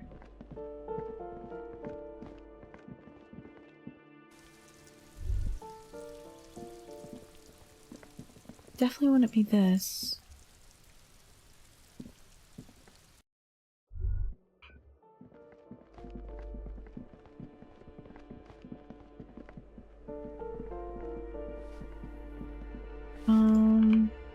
Here?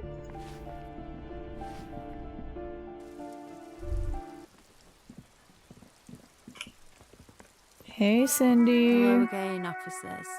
Have you come to admire my mural? I wish she had more dialogue.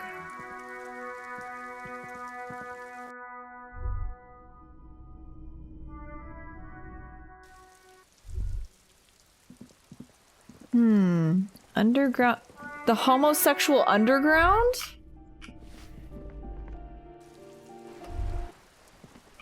Which I still haven't found?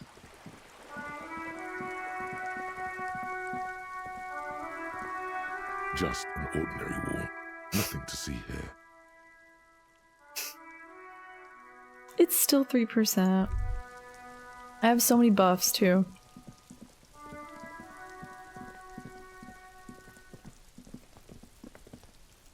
What about this? This has got to be the homosexual underground.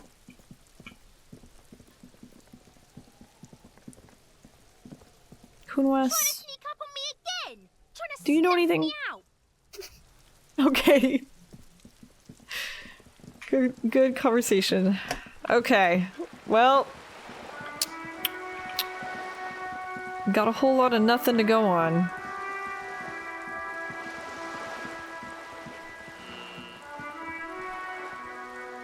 What the? Hello? What's going on? There's weird stuff. What? Wait, what? The smell?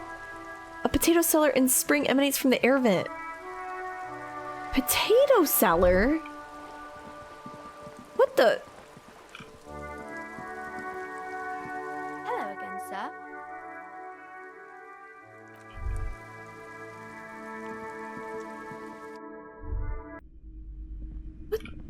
What's going on here? Do you know about a cellar? Hello again, esteemed officer. Okay, but please, only a few questions. The woman before you scans. No.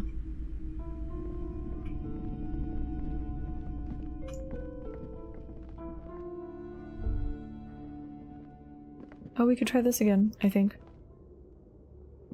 Maybe. The barbell waits patiently on the floor. Oh, my like head a hurts. dog for its master. Never mind. One day I'll lift that barbell. Kim! Oh, he wants me to...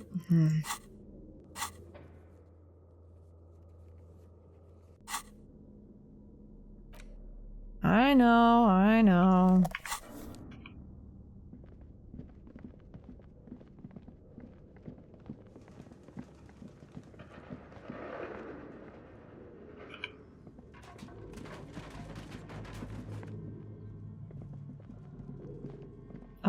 Okay.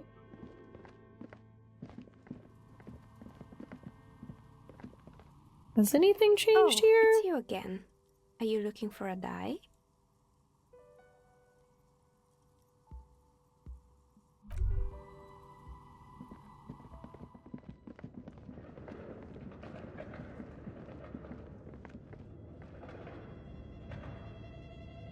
I'm hearing like a train. I've never heard that before.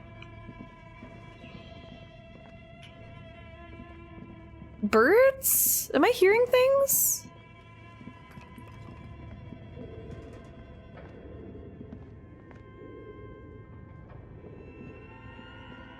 I swear I didn't hear these things before.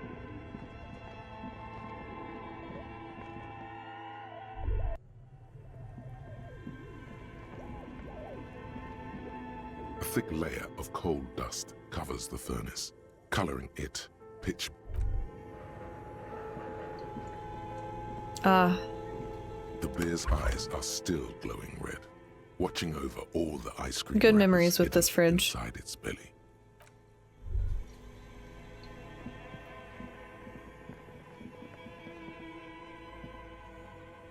Wait, they patched this. I can't get in here anymore. Oh. A few blocks of I was like, who would do that? revealing a compartment behind. Seems like an old bunker from the revolutionary period. Look at all those rifles. Must be an old weapons cache. Seems like an old bunker from... It means there are firearms, albeit inoperable, still lying around in Martinez. Might come useful in the future. This find.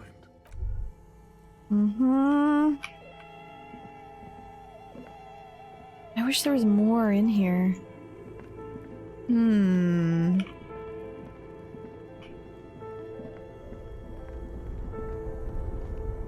then, like, what is this? Like, this is underground, yeah?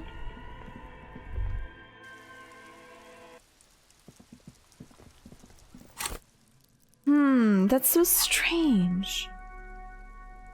There is a secret here, and I'm gonna find it.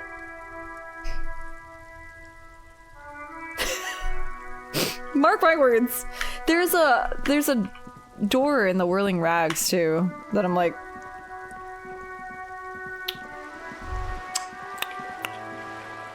what's that all about?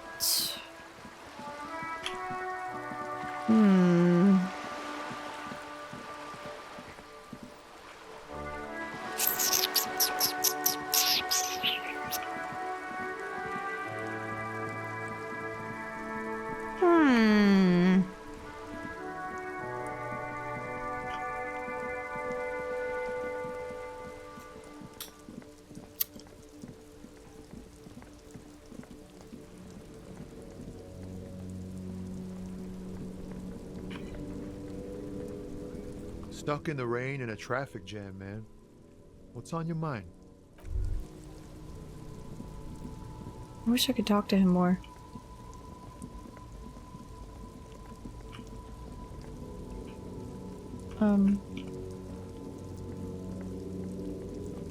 Oh, what's this?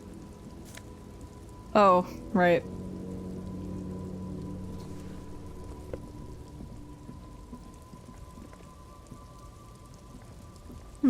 Can't go that way. The woman looks. Girl child, you hear her say. Girl child, girl child. Huh? What is it?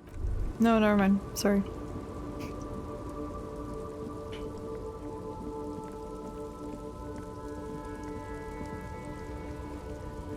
Anything here? The windows are clear. They've been recently fumes of heavy fuel oil waft over you. Likely, yes. This guy's... He was acting tough before. This...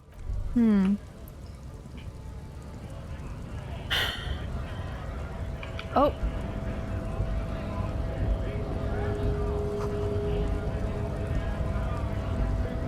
You didn't catch this earlier.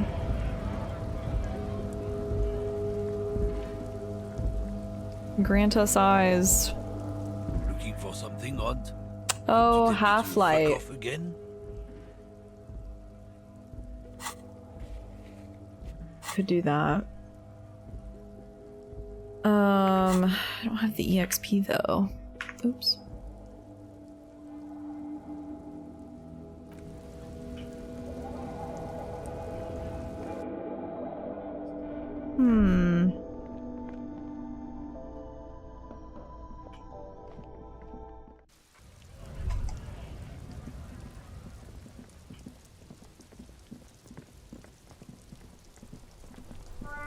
I don't know, I'm a little stumped.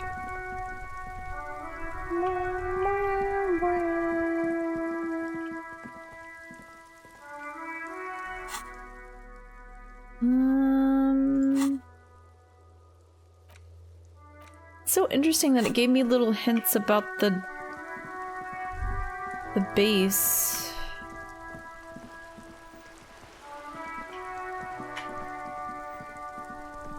Let me talk to this guy selling stuff.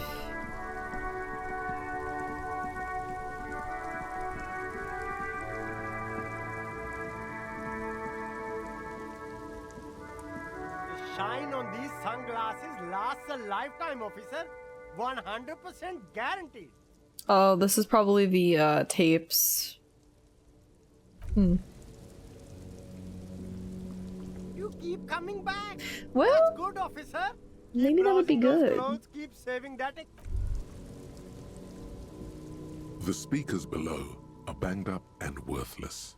The sneakers triumph over them. They're the star of the show. Everything's still cool here, officer.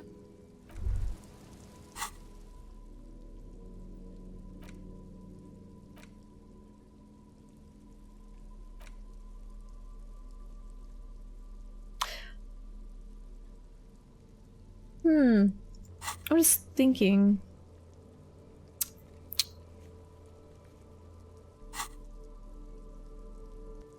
Maybe.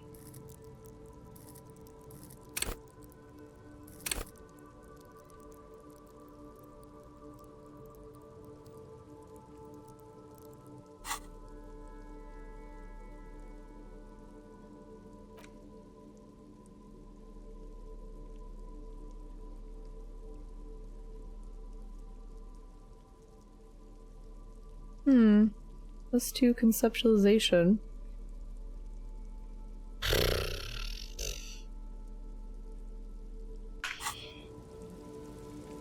I'm like, well, what if I dig in this box and find a tape?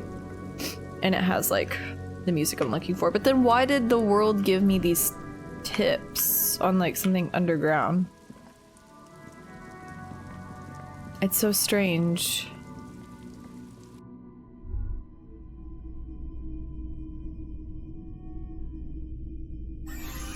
All the old boomboxes are there. Hello, hello. Hi, Let me know if Mitsu. I can help Thank you for the with prime and the 35 months. Hello, hello.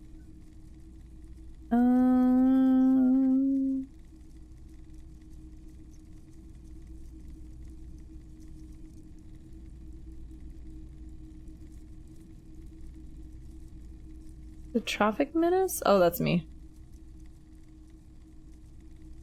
I doubt it. The pawnbroker's gaze is already fixed on the dancing cup.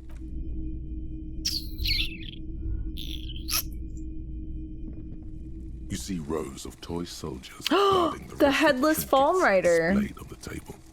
Some on horseback, others in rags, others yet in bright blue. Did I mention that this figurine is supposed to be lucky? Always carry it with you.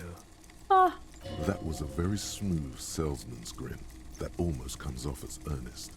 You should learn from him.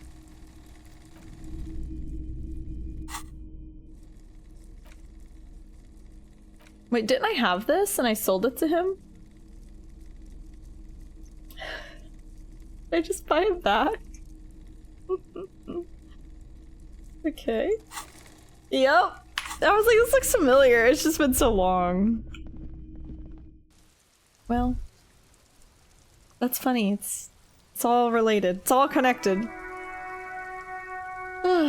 Jump scared by an ad. Oh, I'm sorry. I hate when that happens. The ads. But thank you for subbing regardless. I really appreciate it. I'll have a good night, Tsunami. Get some good sleep. Now you just sell it back to him. It's the same 50 cents, just getting passed back and forth. Yeah, I'm a little, oh, little stumped. Oh, we gotta go all the way around. Okay. Oh, we can go in here. Hmm.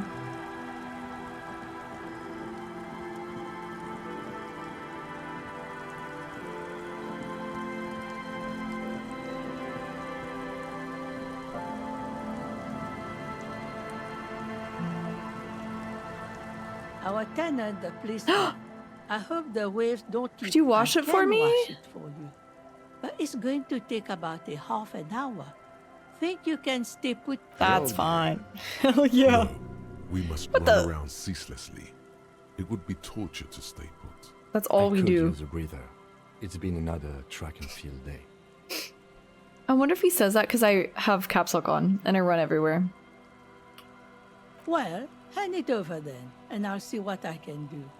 Must say, I'm proud of this one. It's pretty nice underneath all that filth. I hope you take better care of it than its last owner. Nice. That was a small little thing I'd been waiting on.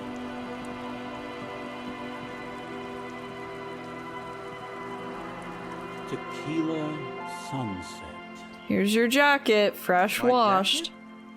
The one you had me clean the seagull shit off of? A look of consternation crosses the man's face. Oh, it's He not looks his. At you, then at his bottle, then back at you. What the fuck are you talking about, Tequila? The fuck are you talking about? Rosemary, what the fuck is Tequila talking about? Aye, that's the jacket you stole 2 weeks ago. From the kid who was making it with his gal on the beach. Right off his back. Disgusting. I've never done anything like that in my life. You're both delusional. Found. That's medium concept stuff. Bro was all over this like 3 days ago. I'm calling it. It's neurological.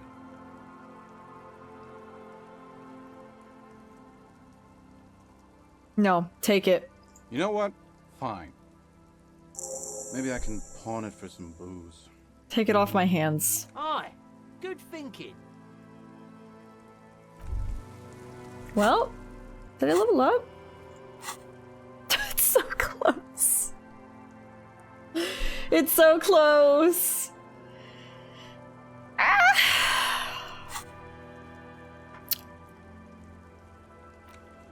Hmm.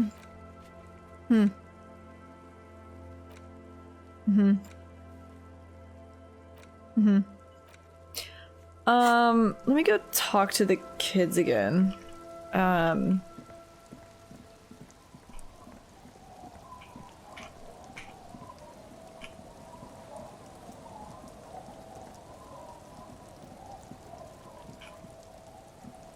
If I can get out of here. Does Lillian have anything? Aye, the sea's gonna calm down soon. I can feel it. Kim's The wind is presence turning makes it awkward. southeast.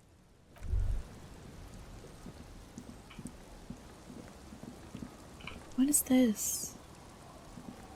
I want to go in there.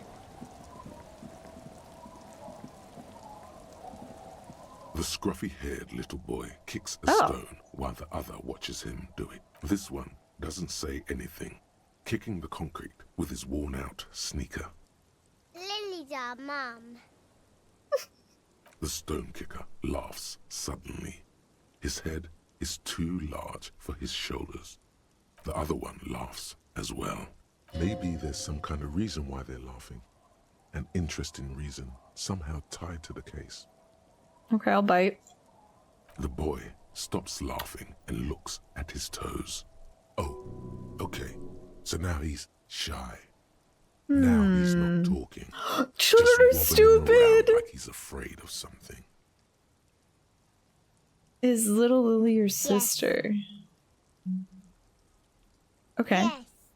Okay. This is so mean. I'm not gonna say that.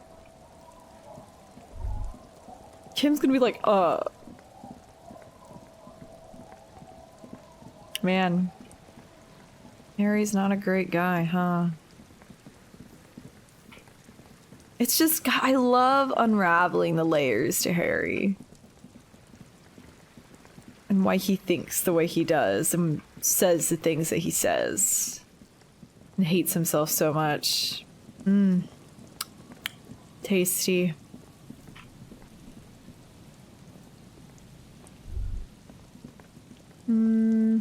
Oh, right, we're talking to the...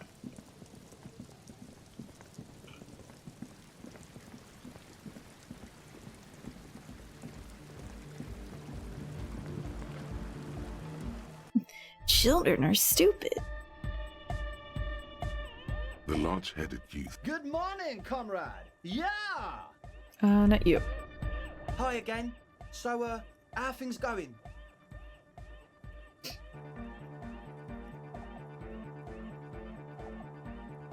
Yes? What's the deal?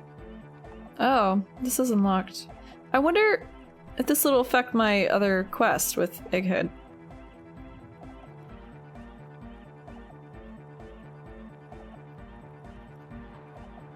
Well, we are grateful, Copman.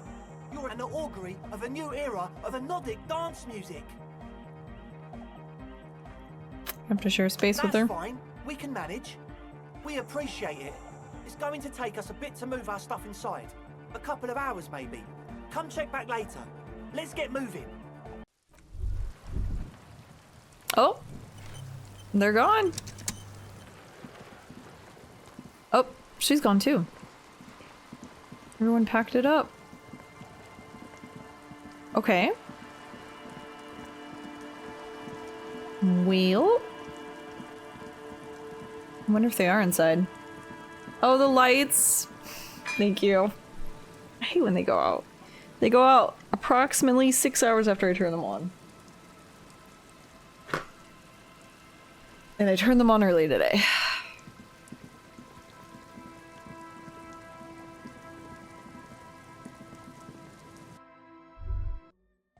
Oh shit. They are set up. Hey, Innocence Dolores Day liked little figurines, right? Liked holding little men between her fingers, remember? What? You have the Headless Foul Rider figurine. You should give it to her. Win her back. Win her back. The fact that he conflates Dolores Day with his ex is so...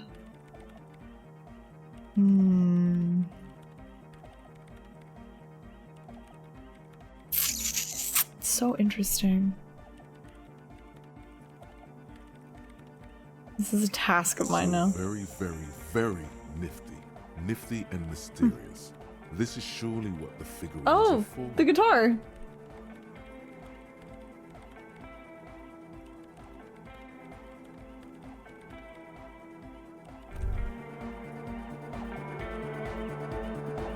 The mother of humanism stands above you. A precious and I complex. can't give this figurine? Oh, she's a stained glass window? That does seem to be a problem. Maybe you meant something else? Like what? I don't know. What are we thinking of? Part of your mind has gone on to other things already. What are we thinking of? Oh, it's a reaction speed. He had a knee-jerk reaction to give figurines to her because that's what he would do with his ex. Only a strange little sadness remains. The mother of humanism towers above you. A wax paint.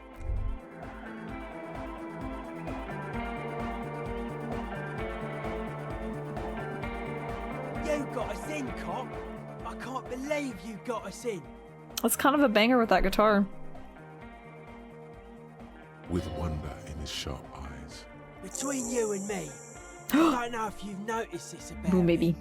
I'm a little suspicious of authority. But you really came through for the hardcore underground. That's what I do. Yes, you really came through for the hardcore underground. How come?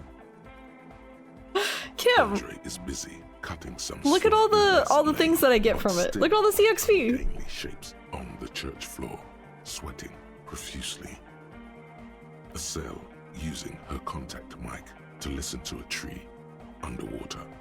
The one with the large head is blasting the dance track on repeat, while the stained glass window behind him is rattling from the bass.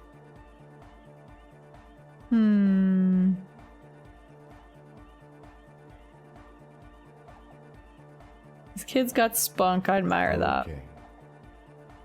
Keeps it laconic. What he means is, you can't possibly have handed them this real estate for such a flimsy reason.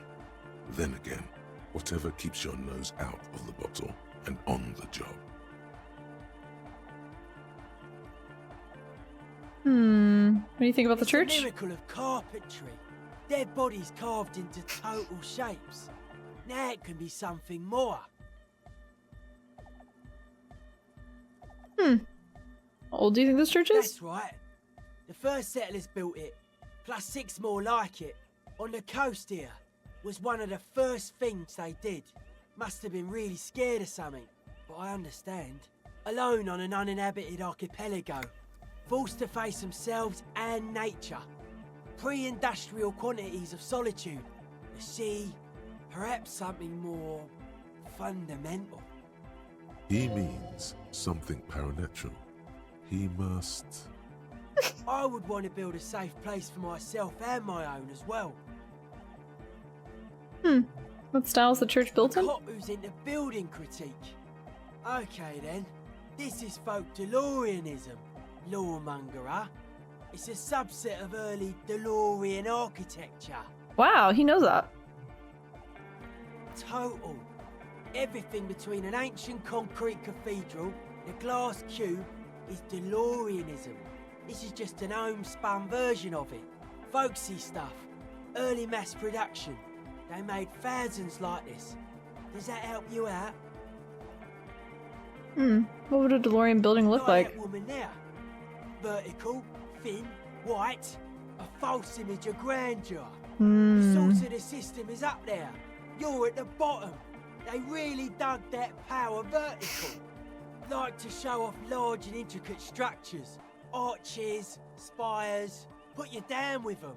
They were really into painting everything white too. Virginal shit, you know. Marriage shit. Virtue and tyranny. Marriage is shit, yeah. Right. This church isn't painted white as far as I can tell. That's the reason it used to be white on the outside. Before the sea wind took all the paint off. Slowly peeled by the wind, your skin crawls from the sensation as you look around. What do you mean by dead bodies? Bodies are perennial plants. Sigma functions have left this place. It's a good thing we came along. The spiritual collapse has been total. Spiritual I saw collapse? some piglets suckling their dead mother. Have you heard this one, Cop Man? After a short while, they shuddered and went away. They had sensed that she could no longer see them, and that she wasn't like them anymore. What they loved in their mother weren't her body, but whatever it was that made her body live. End of quote. This is an high-quality carcass. The power of anodic beats and hard bass is needed to reanimate it.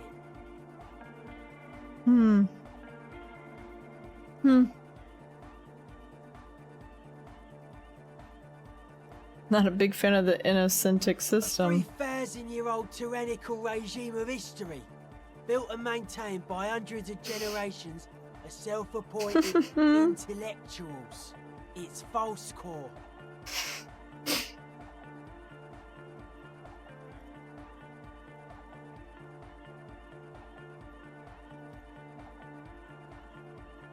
Oh, I don't remember this. I only said unity. One word. Figures of authority always misquote you. Andre doesn't care about the Ecclesiastes. He just wants the operation to run smoothly. And Egg is a demi-beast. You shouldn't listen to what people say. You should listen to what they are. He's spitting. You propose dance music will supplant the system? Melodic dance music. Regular dance music wasn't hard enough. And yes, I do. You know what this kind of stuff goes well with.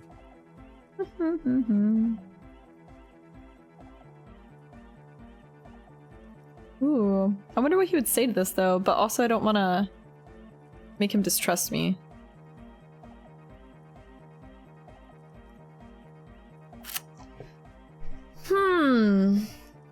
Ugh.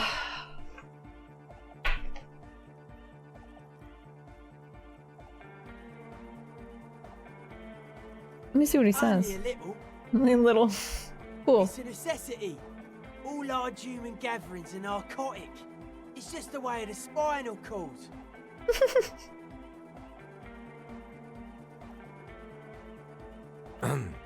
There is a difference between narcotics and group elation. One kills you, the other does not. The supercharged humanism that the innocentric system has been feeding us on giant city squares, that's not a drug. The sugar and wheat it feeds us is healthy. He's spitting though. Forget it. It would become an imbecilic discussion. You two continue. It's more hardcore that way. Kim said, I'm stay out of it. Do you like the glassware? I don't. Fucker give me the evil eye. Getting some real negative vibrations from her too. No wonder. We have to get rid of it. Dismantle it. Can't dance with a giant mass murderer looking at ya. Not a good look for the club.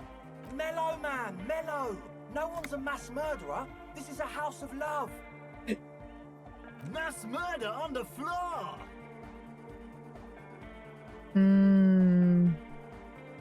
But she's pretty. Yeah, but like, who isn't accused of being a mass murderer these days? The resettlement programs were totally okay. I'm a big fan of resettlement programs for some reason.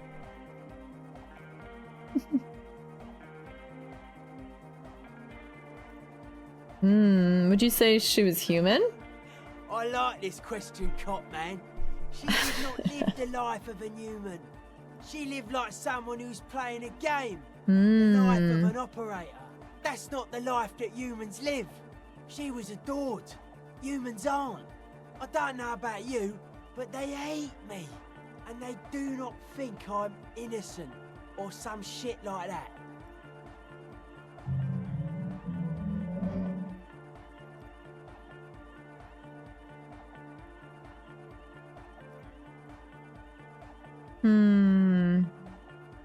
Yeah, they hate this too. Point to yourself.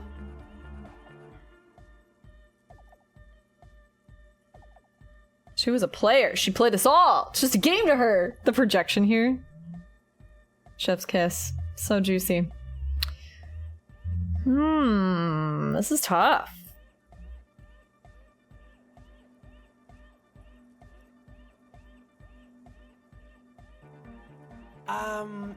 Yes. He's like, you went a little too far. I don't know about all that. There is. She is a party repellent and must be taken down. Party repellent. Partying in here. No, that's not it. It's something more. Something closer to your skin. Ooh, take her down, crash it, destroy that window. Keep it, keep the beautiful sharp shards, keep her long face and her hair. Say nothing, stare grimly into the distance. Oh.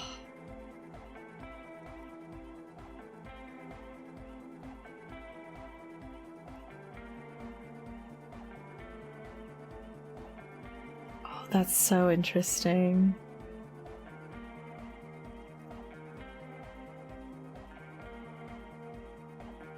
Like, which way is he gonna project?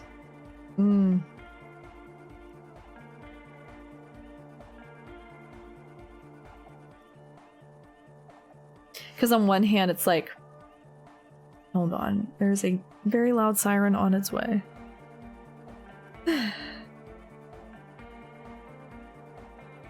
Wait, it might be turning? No? Wait.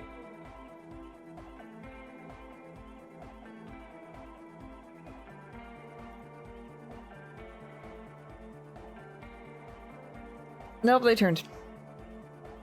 Took a while. Anyways, where was I? Oh, it's so interesting because on one hand, personally, I'm like, yeah, tear down, whatever. We don't need that religious figure up here anymore. It's been repurposed. But then if I'm role-playing Harry, I love this idea of him torturing himself because he projects so hard onto Dolores as his wife. And it's just so sad. Like, this is such a sad answer. It's just so, oh. And then also, I'm not sure if this would make him dislike me, but just the way that he describes it, keep the beautiful sharp shards. Like the beautiful sharp shards so he can continue hurting himself. Ugh.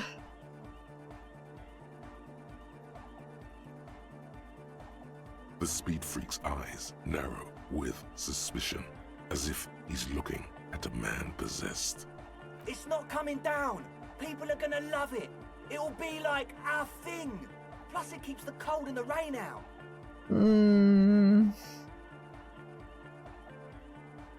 So sad. The world spirit does not have a body. It has organs. Hardcore is an organ of the world spirit. This Arno van Eyck track is an organ. The carpentry and glass cutting that built this house are also organs. She's a thief, if you ask me. An organ thief. All innocences are. She's the innocence of humanism. Humanism seems to be a pretty big deal around here. Humanism leads to eating sugar and pigs. Humanism was invented to mass-produce billions of humans. Billions of humans can mass-produce hundreds of billions of pigs. She liked games. The system. Her legacy, the thing we live in, isn't real life. It's a strategy for some kind of victory against a long-dead opponent. But, yo, I'm only annoyed. What do I know? But she's pretty. She invented the beauty you're feeling. Seeing her glass cutters and iconographers, you set the standard, alright? Then you meet it.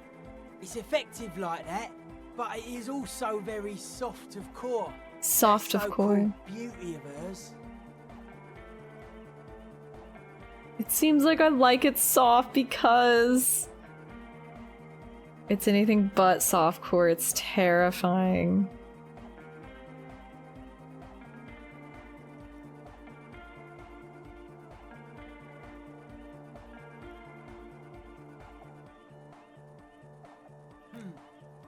You may be onto something, Copper Man. She's got those mass murdering hips.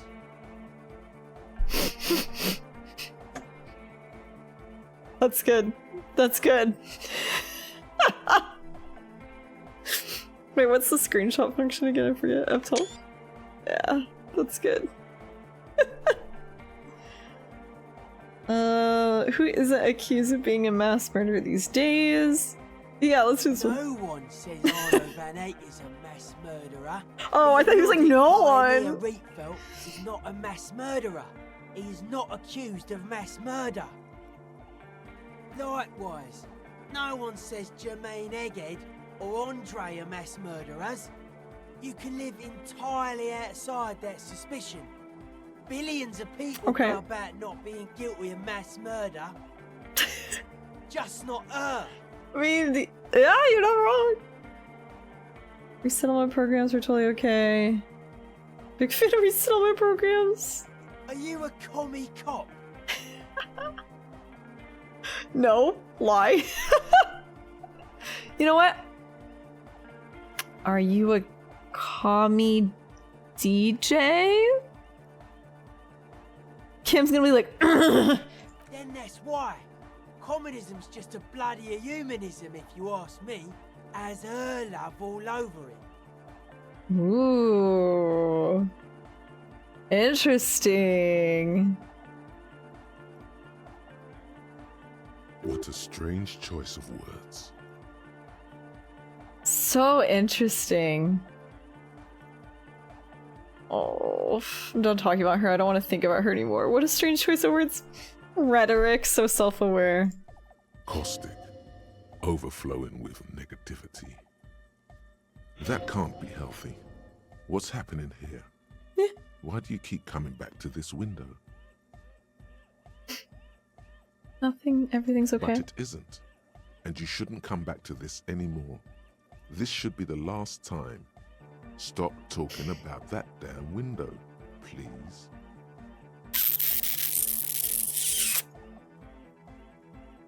I've been thinking about her. ... Wow. Noid's conversations are some of my favorite. They're so good. I love picking his brain apart. Hard to say, Copman. Signs in here are distinctly wild. Gonna take a while before everything's properly synced. I did get to talk to the Crabman, though. Oh, you mean Tiago? Anyway, he's been giving me kind of a psychic rundown of this place. Dude's seen some crazy shit, but he's actually a lot like us.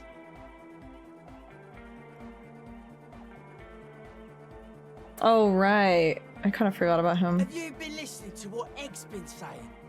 Love is hardcore, man. And the mother's love is the hardest core of all. Mother's love is the hardest core of all. So true, bestie. And he knows a lot about the church. I got a lot to learn from him. Good thing you didn't squash him.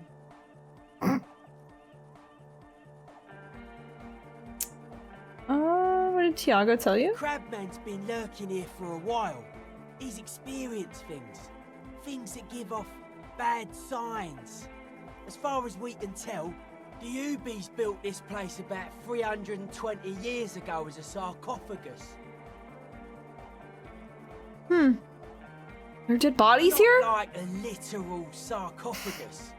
I'm just being metaphorical. What's it for? Encasement, confinement of something they were afraid of. Something new and unheard of on the Isla. I think that's what the Crabman is experiencing when he climbs around upstairs. Like, this is some old world shit the Ubies had heard about. I thought the best way to deal with it was to build a church surrounding it to contain it.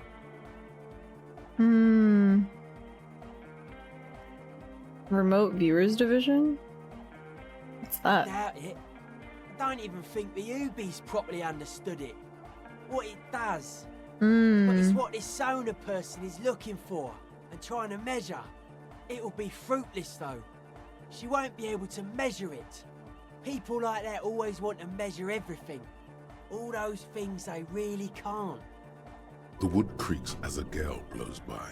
Outside, dust particles fall through the darkness, settling down on the age-bleached floorboards. The structure does not feel Noises. durable. Noises to my left, noises to my right. Okay. Wood creaks as a gale blows by outside.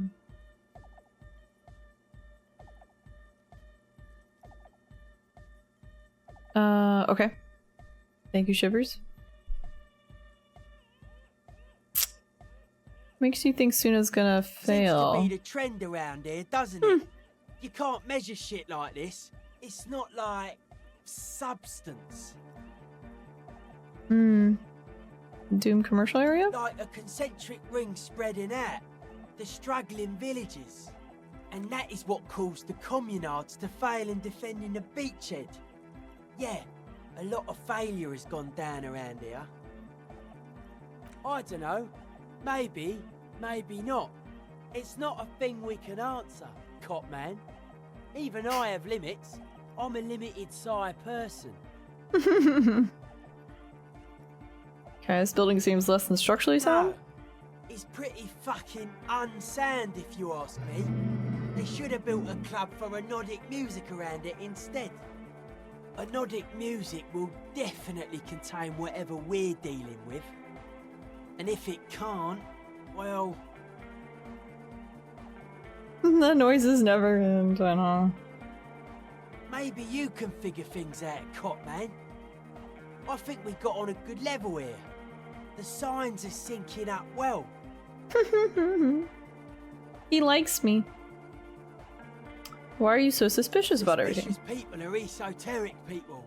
We don't go around spilling everything to Johnny Law. They don't call me Noid for nothing. It took us setting out for this whole enterprise to get our signs synced.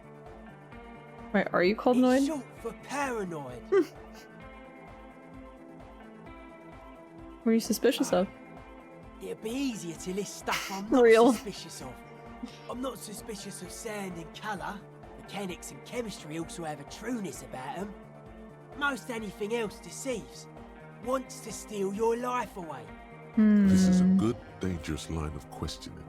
You should put him on. What are the most suspicious I things? don't have a top 10 list of things I'm most suspicious of, but if I had one, the left-right complex would be number 1. Number 2 would be their sole accomplishment, the pig-wheat paradigm.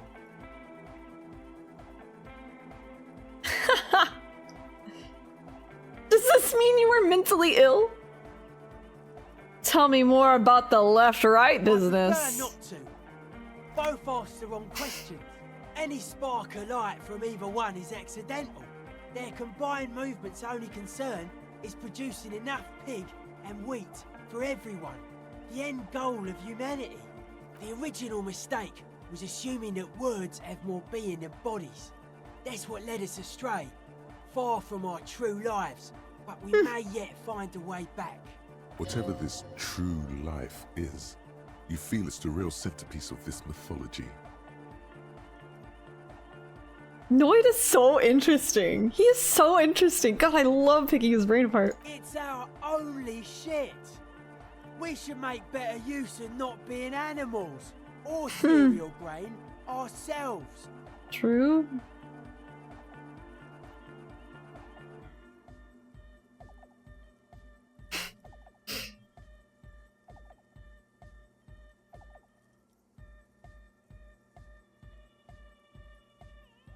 Yeah, it's our only shit. We fucking suck at it. Does this mean you are mentally ill?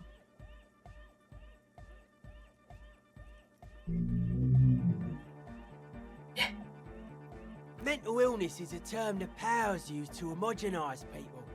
I think I don't reach mental illness. I am merely politically ill. A suspicious element.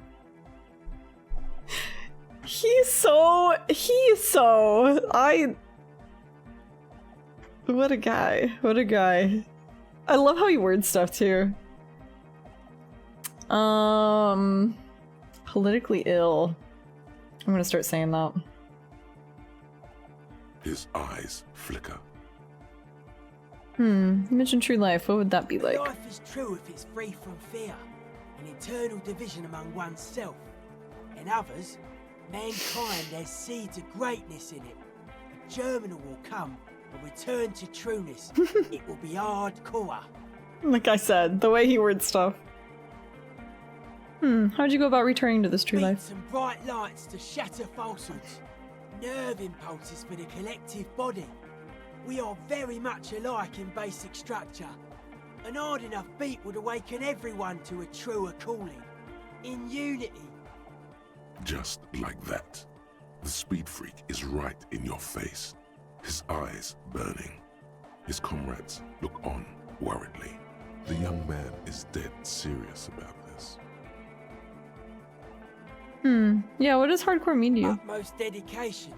Thoughts from the spinal cord. It's a potent superlative as well. Egghead usually has a better concept of the hardcore. He just really likes saying hardcore.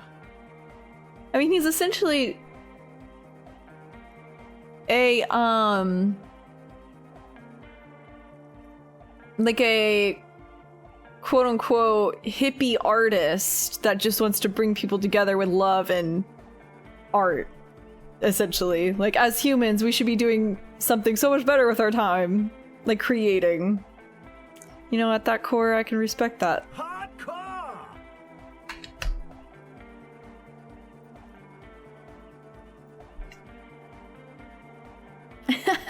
Okay, Noi, but have you ever had pork belly? It's real good.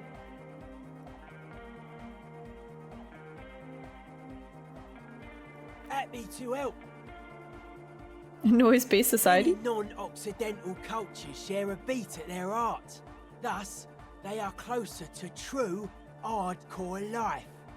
There's just never been enough of them, and they had to rely on some extremely basic percussion. Oh yeah, sure thing. Oh. That is so low. Internalize the hardcore aesthetic. Don't just nod along, really feel it. Yup. That one's not gonna work out. Man, I got some buffs on that too. Maybe I gotta get that last bit of the song. Yeah, it's very pure ideology. It is, yeah. Because at its like root, it's just like, why don't we all just get along and create together? Why do we squabble over all this bullshit? We should be better than this as humans. They're hardcore. That's They're it? just clothes. I thought there would be more to it. It's just a style, you know. Okay. Normal hard style. Okay. Anyone can wear it. Right. So mad about this. Like, I know my conceptualization is low. 3%. I feel like when things are at 3%, they're rigged to be at 3% until I do something.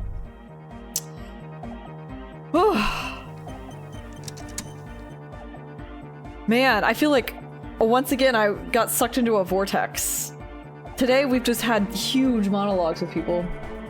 It's almost been 5 hours? How did we get here? How did this happen? Yeah, it's all set up, man. Can you already imagine 1,000 people in here? 10,000. That's a lot of people for this place. Static vibrations, totally transcendent. And I've finished setting up the new compressor too. Now the only thing left to do is the name of the club. Will you do the honors, detective?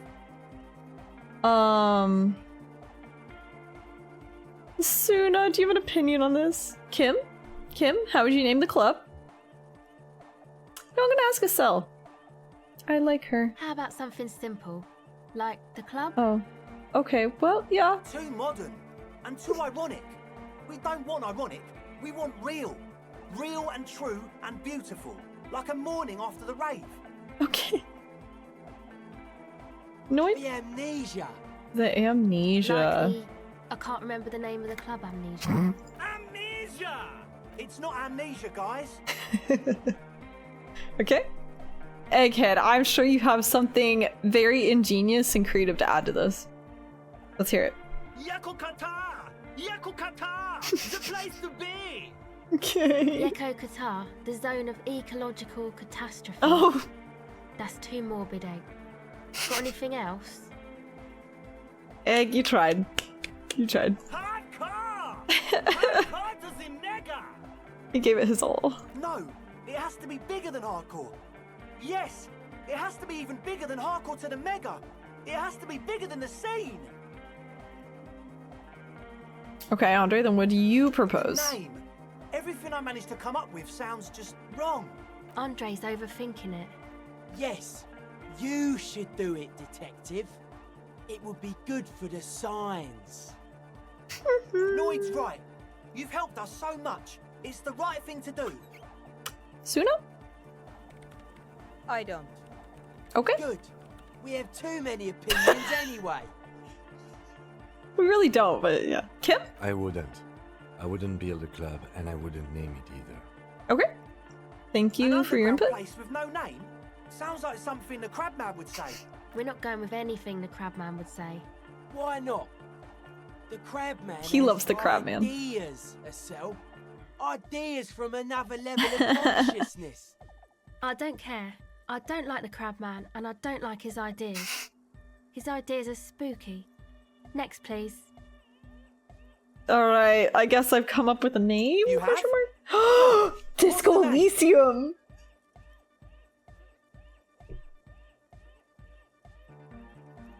Like that DeLorean word for the world, you mean? Elysium. But Disco Elysium? Isn't it wacky? Disco's kind of gone, isn't it? Forgotten. No, we're bringing disco back. The past is the future. But Exactly, the future Egghead. is Exactly. Oh, well. Okay. You had me in the first half. No, it's beautiful. Beautiful and brave. Like we want it to be. And short. And memorable. It's settled then. Everyone welcome to Disco Elysium.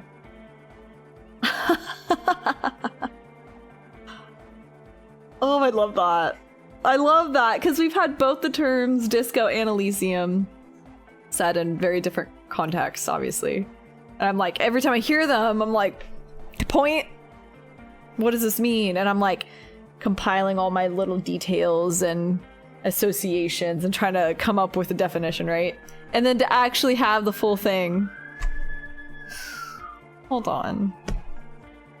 I'm not recording, so my audio sources aren't separated, and it will be harder to cut out the sirens, so I'm just stopping when there's sirens. Oh, they turned. Okay, anyways. So to have the full title drop as the club name, like, that's such a cool moment. That's so cool. It feels very,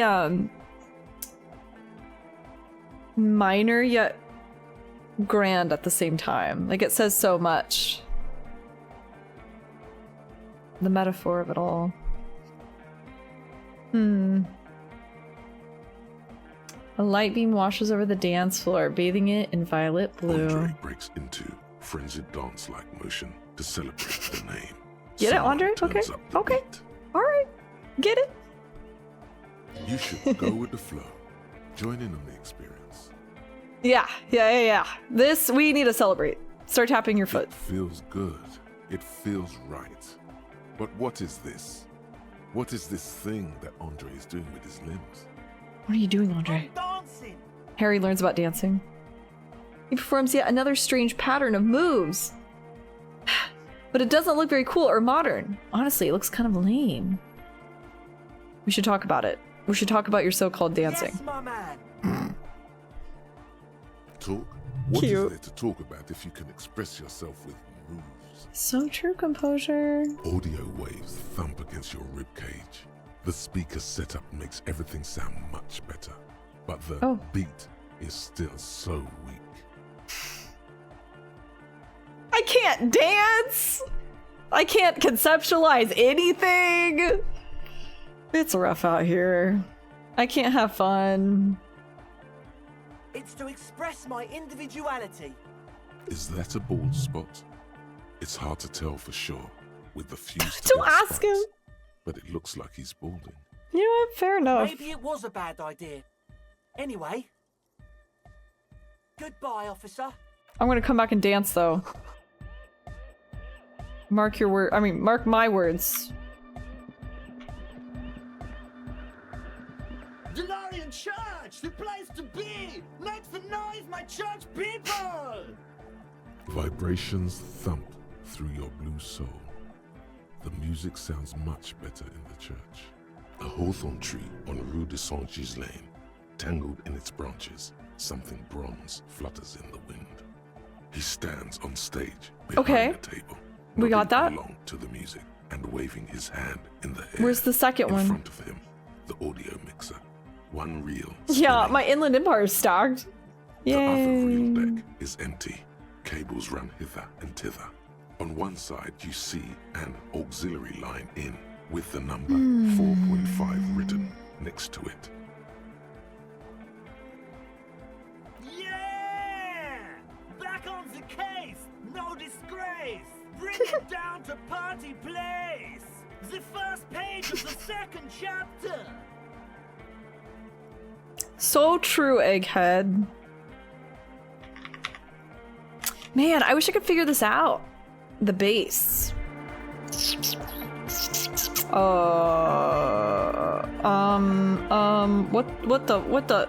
What the?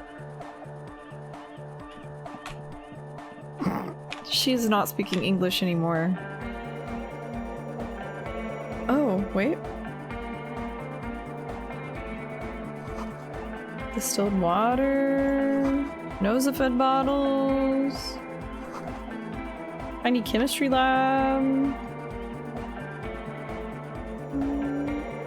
She's programming! Like I said, not English. That's a different language. His little dance. I love him. I love him so much. Well, oh, offer figurines.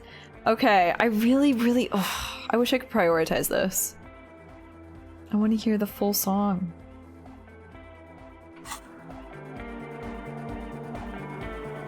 Yes, what is it? How's the project going? I see that your neighbors have moved in, but all I hear is anodic dance music. What did you say? I said, how's the project going? Hear you! The music is too loud! Keep screaming. Oh, the project! It's not going well! Why? That guy! I need him to plug a 3.5 cable into the auxiliary input so that I can route the audio signal through the mixer into the speakers. Why don't you just ask him? He doesn't listen to me! He only ever seems to care about hardcore and yekokata! A place to be, apparently! I'll speak to him. Maybe you can get through his magic rhymes! Let me know how it goes! Poor Suna. Alright. Good morning, comrade! Egg, can you please route Suna's signal through your speakers? Mega! Yeah! I can route it through auxiliary! What kind of a cable does she use? Oh, she uses 3.5. Yeah. The auxiliary lining is 4.5 millimeter. These two don't mix. Oh no, we're going to be in this chair forever. Don't worry, I have an adapter right here. Thank God, we don't have to order one off Amazon. Hang on, this is a 4.5. We're all good, people. Me when I'm sifting through all my cables, trying to troubleshoot. Oh, thank God. Adapters noticeably degrade the sound quality. Ah, true. True, they do. Someone got through to him. Okay, let's get it all set up. Can we turn the music off, please? Egg, the music? Everybody! Everybody! Don't panic! I'm going to turn off the on for just a sec for a special scheduled event. The Arno will be back, but we're doing something else for one moment. Okay. Alright, go tell her that Egghead is ready to rave to her tunes, and then I'll turn off the music. Alright, goodbye, Egghead. Yes, what is it? Okay. Okay, He'll unmute. Think you can ask him to turn the volume down a bit? Just in case. Maximum! Oh, okay. Maximum is the only way! Alright.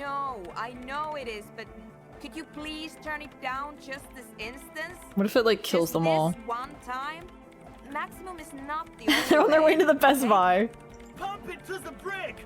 Pump it to the hard master! There's no other way! Glue style! Glue style?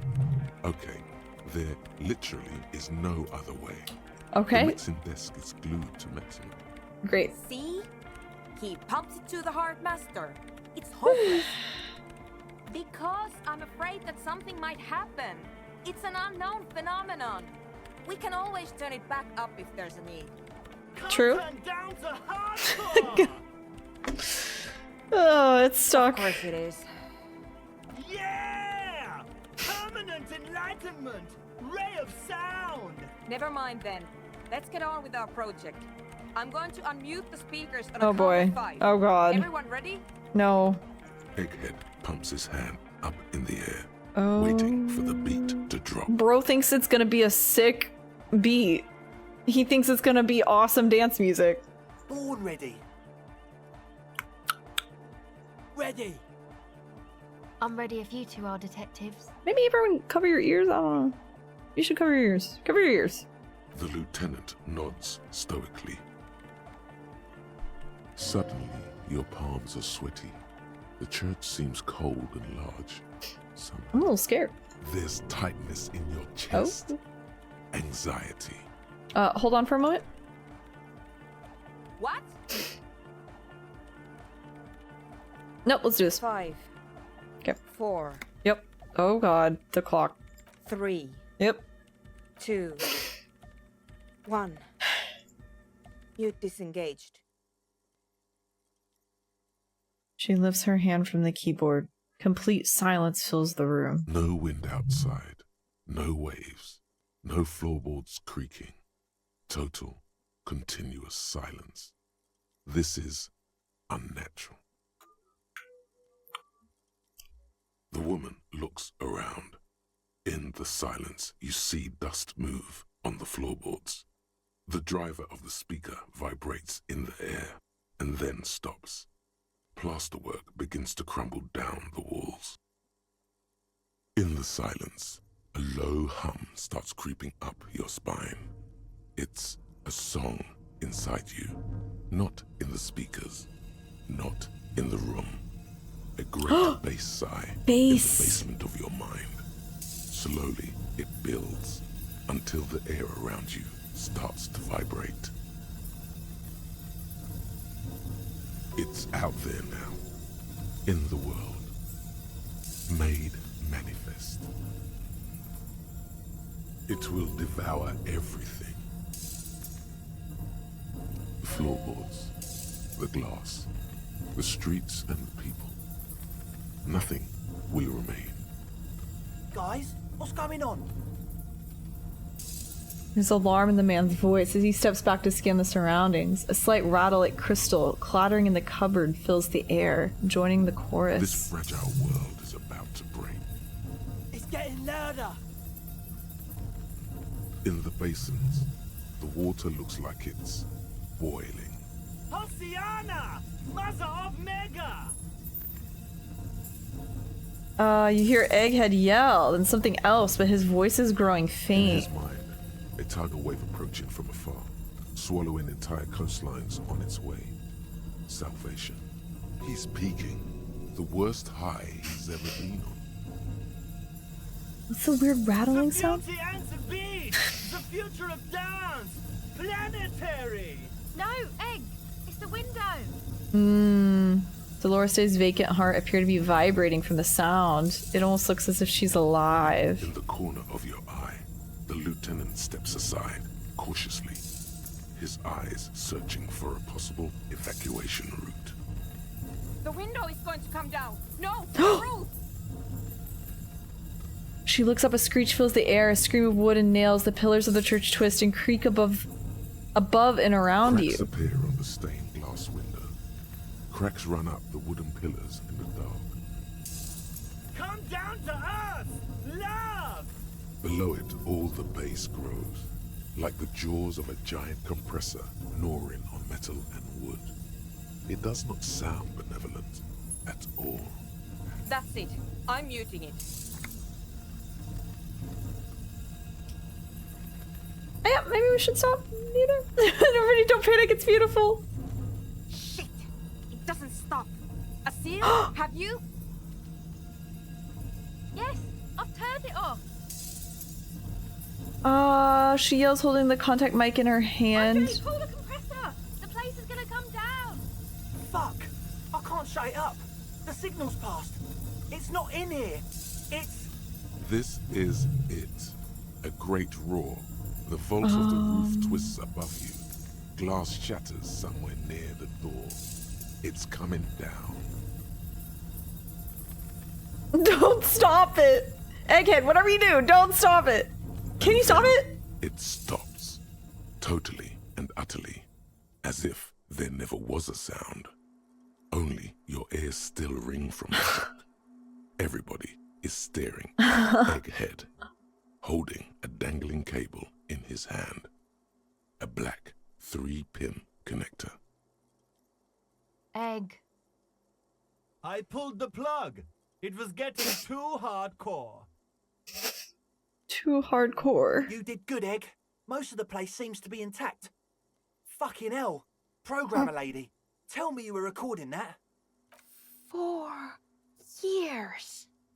22 people. Millions of reals. All that time? This is what we were up against. Just erased it. Suliswolf isn't gonna believe this. Wait, she erased Yeah, it? but did you record it though? It was dope. Yes, Andre. Okay, she got it. Recorded it. Damn, I need to send some letters now.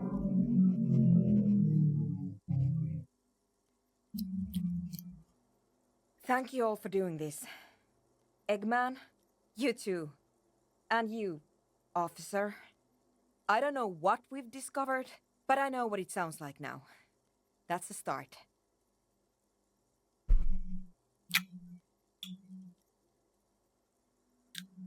Kim, did you hear that? It was very hard not to.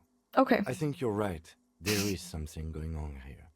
And you need to be very careful with it. He's a believer now. I promise, officer. We will not play it again.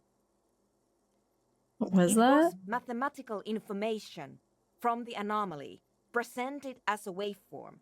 That's what it was technically. Theoretically,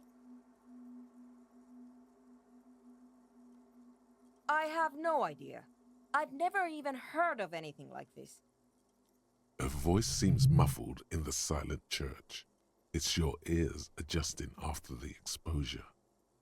The cryptid.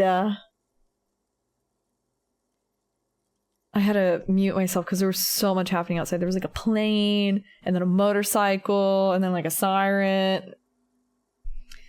Anyways, ooh, maybe it's all related. Yes, our lead designer. And maybe some of the producers too. And some of the writers. If they're sober enough to open a transmission. They need to hear. That it wasn't her fault. Or theirs. Damn. They need to hear about this. Don't worry, I won't send the recording. Although I doubt they have the speakers to produce the frequency anyway.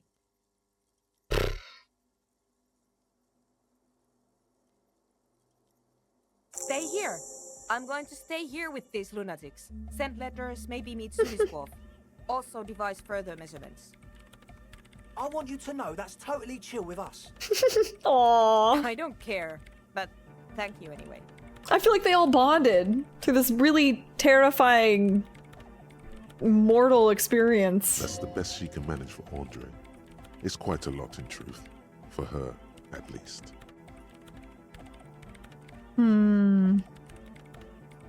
Yeah, I was thinking that too. Now, I have a theory to come up with. Some kind of preliminary explanation to all this. Or the letter will sound like I've lost my mind. Yes. And we have to get back to stabilizing Martinez. Oh, right. Right. Instead of demolishing it with loud bass noise of unknown origins. Right. Some tiny hard thing lets go in your stomach. You're still alive. I think that they can use a recording file of that for the bass behind the music. You have an explanation for all this. Ooh. Someone beeping you know. The person you were knows. Logic 1. Hold on. Let me change my outfit really quick. My logic is abysmal. I know I got some. Drama. Oh. Minus logic. Nope. 1 second, Suna. I gotta put on this hat. Don't worry about it. Oh, and this jacket. That's really ugly. Oh, and these glasses. Wow, I just become so much smarter when I have the right outfit on. Okay. Yes, what is it? 92%, baby. Heard of the Doom commercial area, investigated Doom commercial area, heard of Motorway South complete, cop of the apocalypse. Easy. You don't Easy. have to. You already have. A long time ago. It's the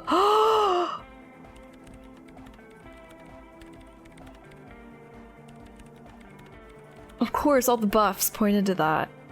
It's the origin point of the Pale. What? The swallow. It's how it starts. It's baby Pale.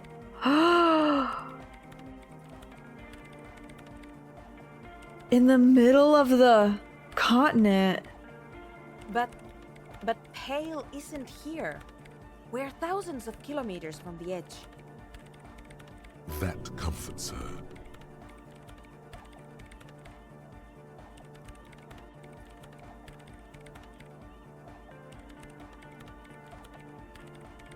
No, we are 20 meters from the very edge. She looks up into the darkness under the nave, then back at you. The Pale is above us. That guy is like living up in the Pale. That's why his mind is so fragmented.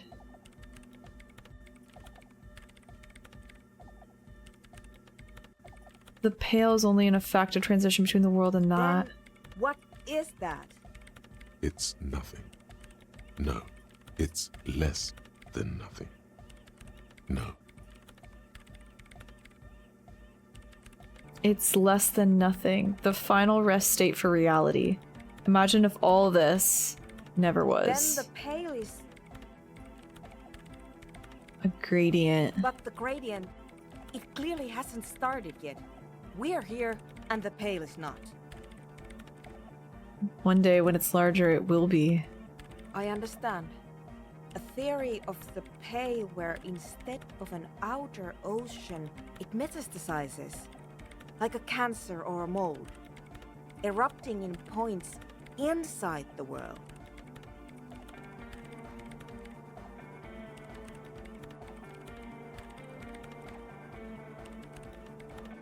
This is one of those places. According to this, how long? Until it starts swallowing? It's already started. Starting with sound. And information. Causing data losses in the East Insulindian front. Have you considered why it's born in a church? And also when or how it might start growing, or if it has other effects in addition to sound and data?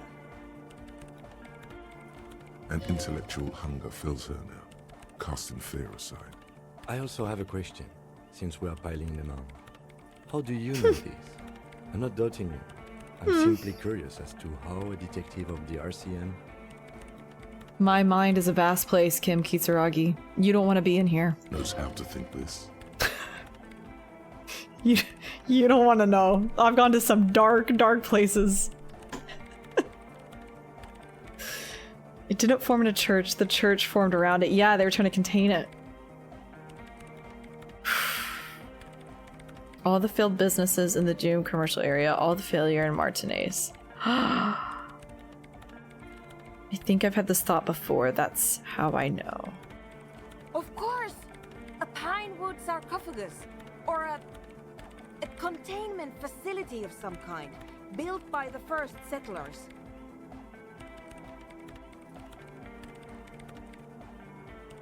Acting on an instinctual level. Religious practices we've forgotten. I have considered the same. The bad news is there were 7 pinewood churches built in the first decade of provincial settlement. Right. Most of them were burnt down during the revolution, or repurposed before, during the suzerain. I'm not saying all of them have one in them, but... Some of them might. A black grain hanging in the air.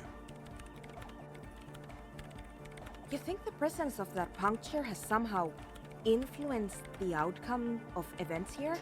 Even say software intelligence? Oh my god. She already made up her mind when she heard it.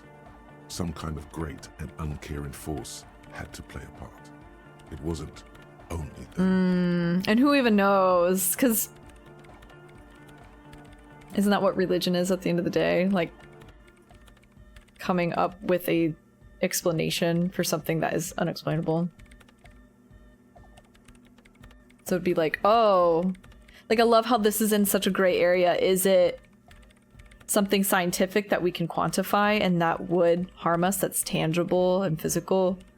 Or is it something that was made up to explain, or is being made up right now, I guess, to explain why everything keeps failing? I think it's both, obviously, because we've proven it. But it's so interesting that it's like in this middle ground, because usually it's one or the other.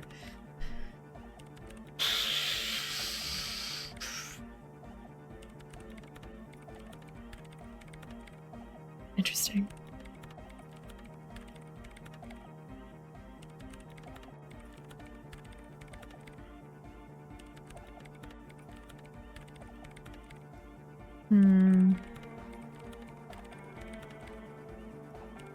Yeah, no overreaching, people found their own, or yes, there's gotta be something wrong here. I told the producers we need to go and move to a normal office building with amenities. But no, the artists like the milieu, the writers like the history. I told them. I kid you not, the reason why I keep muting, if you see me reach forward, that's what I'm doing. There is a band playing outside right now. I hear drums and a trumpet. And they're getting louder. So I'm trying to wrap this up before it gets too loud.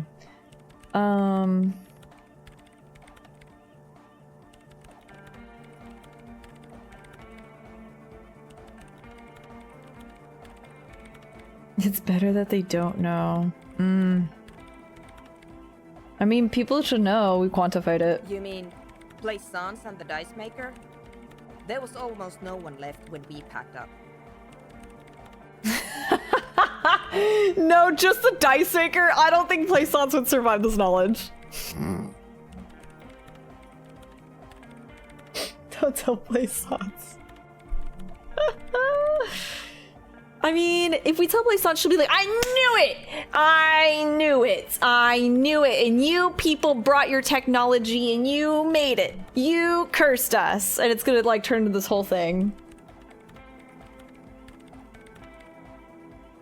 But like, technically, everyone shouldn't be given the same advantage of knowing when there's danger imminent. But at the same time, like, I feel like this is gonna, Plaisance is gonna turn it into this whole thing.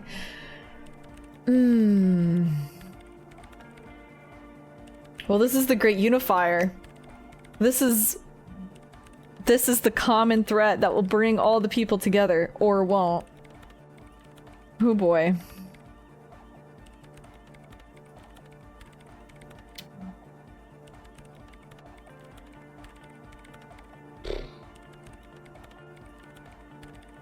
You don't hear a band, do you?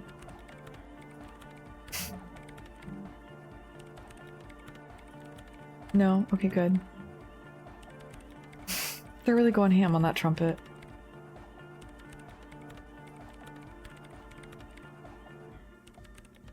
Not yet on stream, but I hear them. We only hear hardcore. And Kerbex is in the other room, too. Further away from these windows here.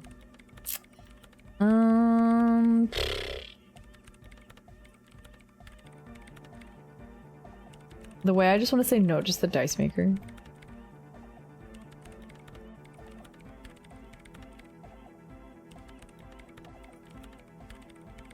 You know what? If this is just like a business thing and less of like a survival thing,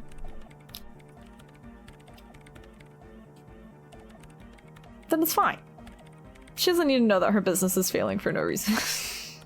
Or for a reason. She doesn't need to know.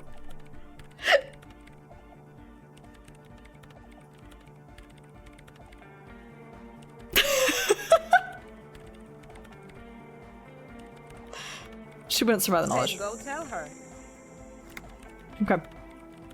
An amateur anthropomedic police officer. I'd like to say I've heard stranger things, but I'm not sure. This is a hell of a guess, however.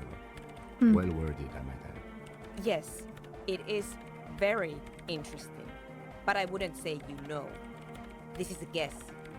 One that's going to have to be proved by anthroponetic scientists. One day, all the world will be like that 2-millimeter hole. She falls silent. The wind blows in through the hole in the Cleaning stained out the glass window, rooms? cold and moist. Oh. I'm going to leave that out. But the rest? Some of this I can use to start to explain this to the rest of the team. Maybe I'll sound mad, but... Ma'am, you will certainly sound me. Thanks, Kim. One more thing. Maybe a club for anodic music isn't the worst thing you can erect around this particular point in space. Yeah, I mean, the club is really the only thing keeping this place and the rest of reality together, like, quite literally. I wouldn't go so far as to... It's giving life to it. Yeah! Once the light is on in the universe, it will never go out! Thank you, Egghead. Let's leave it at that, shall we? He called him we by his full have name. anthroponetic detection to perform in this district. The radio ghost. Oh, right. Creepy woman! We were wondering about that when we worked there. I had completely forgotten about it ever since. It must be anthroponetic crosstalk, the one you get in radios and long-distance calls. Now it makes sense with the pen right on the doorstep. Incredible. This would also explain why we get it on the police radio all the time. Kim? It's quite common, actually. When the signal gets routed through Pale, all kinds of irregularities take place. You may hear snippets of someone else's conversation, or the voice of your former lover, or an echo of an event that took place 100 years ago. Right, because the Pale is full of history. Oh, that's so good. That's like such a good detail. That's so horrifying. Oh my god. Like literal ghosts. Pale is a shroud of memories, and it doesn't really distinguish to whom those memories belong to. You could hear anything. Anyone's memories. Wow. Wow. What a concept. That's so ingenious. Like, that's horrifying. Using nostalgia as, like, horror. And using memories. Usually memories in fiction are depicted in a way that makes humans human. Like, without our memories, we wouldn't be us, and we wouldn't be what makes us different from each other, from other species, etc., and our nostalgia. It makes us us, right? Like, that's usually the story that is told with memories, but to use it as horror is so... Damn. Anytime! I'll let you work in peace now. Bye.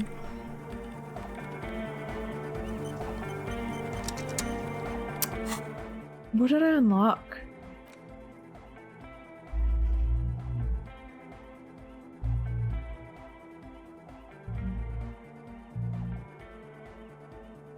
Do you hear that deep bass? Speaking of deep bass, I think the Pale is here in my apartment.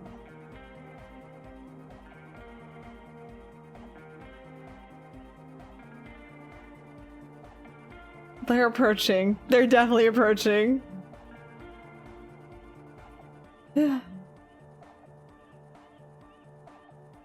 Wow, I'm just...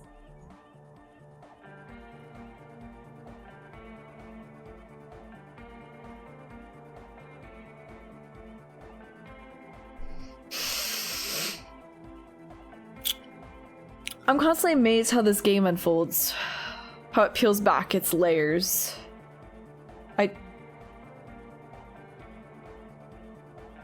I didn't expect something so tangibly existential from this. Like, I thought, like, something so, like, paranormal, right? I thought it'd be way more, like, metaphorical. Wow. Okay, someone's been walking around in your dreams lately, looking for something, tidying up, rearranging, storing away all the unrealized dreams, putting old pains in boxes. The worst nightmares have settled down for a while, a spot of light on the bedroom door after the dark.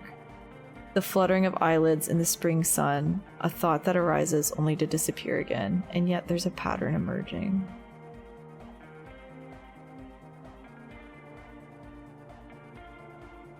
This is probably my favorite paragraph for any of the thoughts we've unlocked.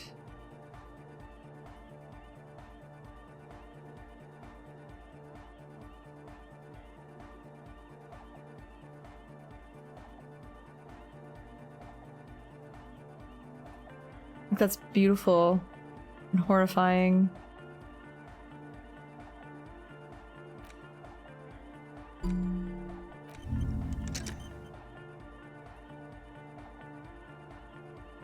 We're going for the existential build.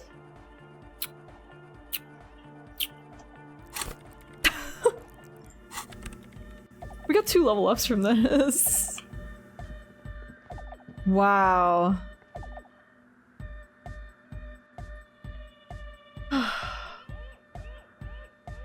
Cleaning out the rooms is a beautiful thought. Uh-huh. Uh-huh. Huh.